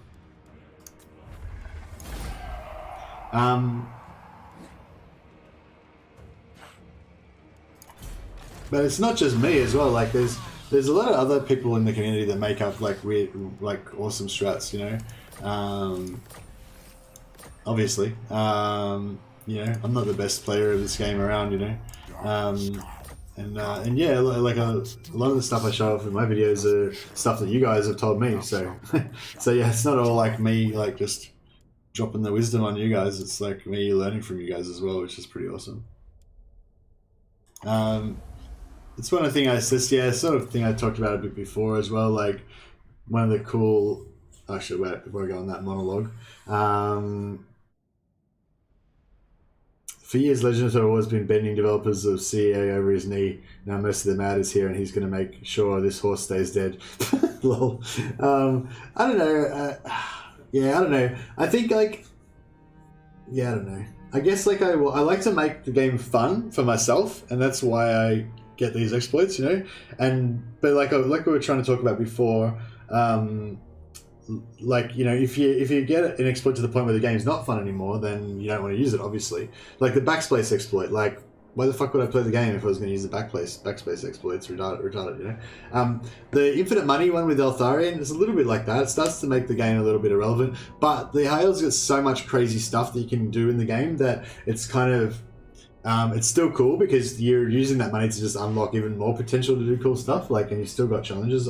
I feel like anyway, but I don't know. We'll see how it goes. I might get bored with it after a while. And this one's a bit like that as well. Like, even though you got these really powerful heroes, you got a really good advantage. Like, it's not like it doesn't necessarily mean the game's just over for you. There's still challenges, and you can kind of limit it to how much you want to do it, you know. And once you finish doing it, you can cut it off. Like if I want to just level up a 2, let's say I want to have like Vlad and Isabella level 40, and that's it, you know. Then what I can do is just, you know, kill all the vampire factions, and then there's no one left for me to do it to, you know. So I've kind of got that, you know, of like keep myself honest, you know what I mean. So they're quite good in that way. But anyway, all I was saying is like, you know, although I do try and find a lot of exploits and stuff and be able to play the game as good as I can, like the end goal of it is not to win the game. The end goal of it is to make fun campaigns for myself. Like, you know, like I like the idea of having Vlad and Isabella be super powerful and go around like fucking shit up, and having like just really powerful vampires and not even bothering about the armies, like just as an afterthought, you know, just summon a few thousand skeletons. But you know, like that's kind of like how the vampire counts are in my head canon, you know. So do you know what I mean? Like anyway, so what I'm getting at is for me anyway, personally, the reason why I look for exploits is to give me opportunities to play the game a different way, or to play out some different kind of story, or even just to be able to survive in a campaign that I otherwise can't survive in because I'm too shit or whatever. You know, like it's not like really about just breaking the game and winning the game and stuff like that. It's more about the sort of roleplay aspect, which is I don't know. It's kind of weird, like. Yeah, like you normally would think like power gamers and exploiters are on one side, and like role players and like story people are on the other side. But yeah, for me, it's like I kind of play the game because I feel like these like the dynamic narratives like develop from the story and stuff, even though it's not really a story game. And yeah, the exploits are used for that. Anyway, fucking whatever. I don't know if any of that made any sense. Old Legend is not the new Legend that you see today. He also single-handedly killed the sails of Britannia. Lols. Yeah, that's pretty funny. Well, I mean, not funny. Sorry. I feel bad now. It wasn't funny, but it was you know, it was a thing, and it probably. I mean, I'm not sure if it's accurate that he single-handedly killed it. I think it was a risky move, you know, and it didn't pay off. But yeah, certainly his bad review didn't help. I don't know if you can give him that much credit to say that he killed it himself, but yeah, maybe he did. What was he like in the old day? Very edgy, yeah, very outspoken. Yeah, he used to talk a lot about his opinions about stuff, which I actually like. There's a video up, you can see like Legend's most like brutal moments or something like that, and it's just got him like saying heaps of like, you know, kind of like borderline racist jokes and shit like that. And it's all stuff that he's like put behind him now. You know, he's grown up a lot now, and he's sort of realized that he's a professional and he acts like a professional now. You know, and all that kind of stuff. But at the same time, like, I kind of miss the old Legend, you know, as well. Like, because because he could talk a bit more freely about himself. Legend was basically Major Kill, lots of off-color jokes. Yeah, kind of. Yeah, a bit like Major Kill, I guess. But yeah. But he was just a lot younger, like more unstable, like less mature, you know. Yeah, it was just like younger Legend, you know what I mean, as well. But anyway, I watched this video with just all this like random shit from the like his old videos, and it was actually pretty cool. It made me a bit nostalgic for the old Legend times. But oh, that's my alarm saying I gotta go to work soon. But no, I think he's done what he needed to do, and yeah, he wasn't. I don't think he was happy either a lot of the time, you know. I feel like he's a lot more happy now, and yeah, I love it when you see a stream where he's actually just having heaps of fun, you know, and you can tell he's excited, like about some new cheese that he's found or some new exploit or something, you know, and yeah, I know a lot of people seem to like giving him shit and like like when he gets into fights with people in the chat and stuff like that, you know. But I don't really like that. I feel like I don't like it when he's upset, you know. I like it when he's happy and stuff, joking, and yeah, I think that's better. I reckon it makes the stream more fun. I'm happy for him now as well. Yeah, he doesn't really bend over for them. He just doesn't he just treats it as his actual business, and he respects his business, and he doesn't risk it by saying stupid shit. But he's still he doesn't go out of his way to shill for them and shit, you know. He just he's still basically he's still honest, you know. He's just not he doesn't go out of his way to you know, I mean, you don't need to tell everyone your fucking opinion about everything, you know. You can just mind your own business to a certain degree, you know what I mean? I think that's seems happy. If the guy I'm watching is hype and I'm happy, I love that. Yeah, me too. 3K subs now. It must be hard fighting off all the women walking down the street. Bro, yeah, it's pretty crazy. Nah, it's not crazy at all. That's what I was going to say. One more monologue before I go.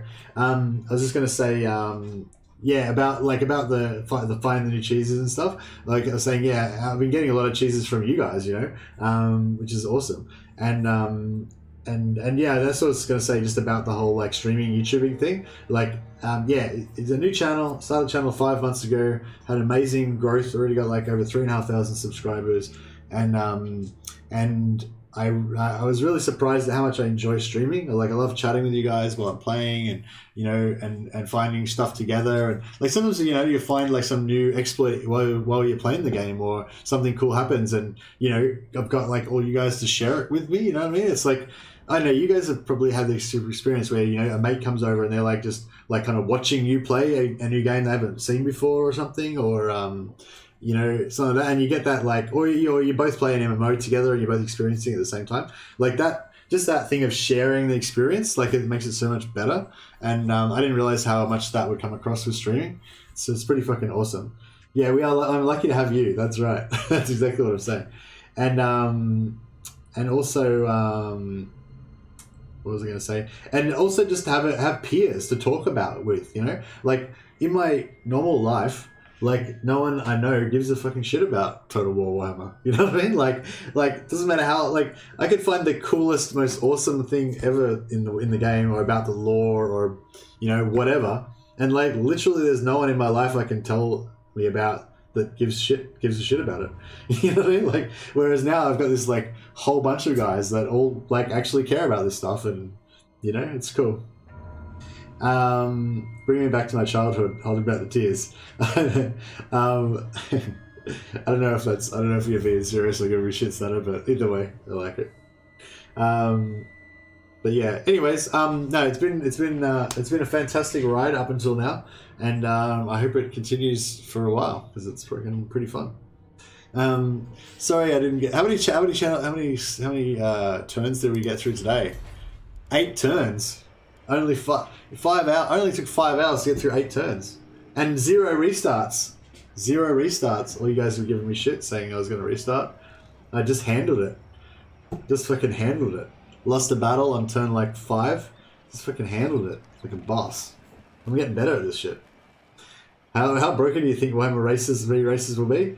They're going to be super broken, I reckon, Lawmaster. I reckon they'll be super broken. Maybe. Or maybe all of the Chaos races will be like Wood Elves. And they'll just all have some like unique cool mechanics that just make them really shit. But who knows? A new record, 8 turns in 5 hours. Amazing. Snatter, right, you got a sub, mate. See ya. No worries, Snatter. Thank you very much. Appreciate the subscribing. That. Sub. It has been quality. Yeah, I've enjoyed this strat. I really enjoyed watching the video with you guys as well and just enjoying the hype. And yeah, it's awesome. Oh shit, I really gotta go to work soon. Oh yeah, we should see if there's anyone else who's doing doing some fucking Warhammer 2 streams that we could chuck over a host to.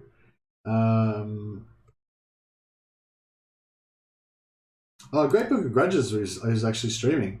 We haven't done a host for Great Book of Grudges for ages. I've been wanting to do one for him because he had a rough time ages ago, and I wanted to like show support, you know. But then I don't know, I never had the opportunity, and he's probably having a great time now. But anyway, this is Great Book of Grudges. He's streaming modded Warriors of Chaos and talking about Warhammer 3. So if you guys are hyped about Warhammer 3, fucking let's go over there. I'm gonna go over there actually and say hi as well. So we've got like 58 people right now, so it's a pretty big stream for me. I don't normally have this many people watching it. So yeah, let's go talk to Nathan. So click on that link that I just put in the chat, and then we'll go over there and we'll fucking raid him and shit. And he's already got like 400 people watching him, but fuck it, we'll have some more people watching him. All right, I'll see you over there. All right, thanks a lot, guys. Catch you later.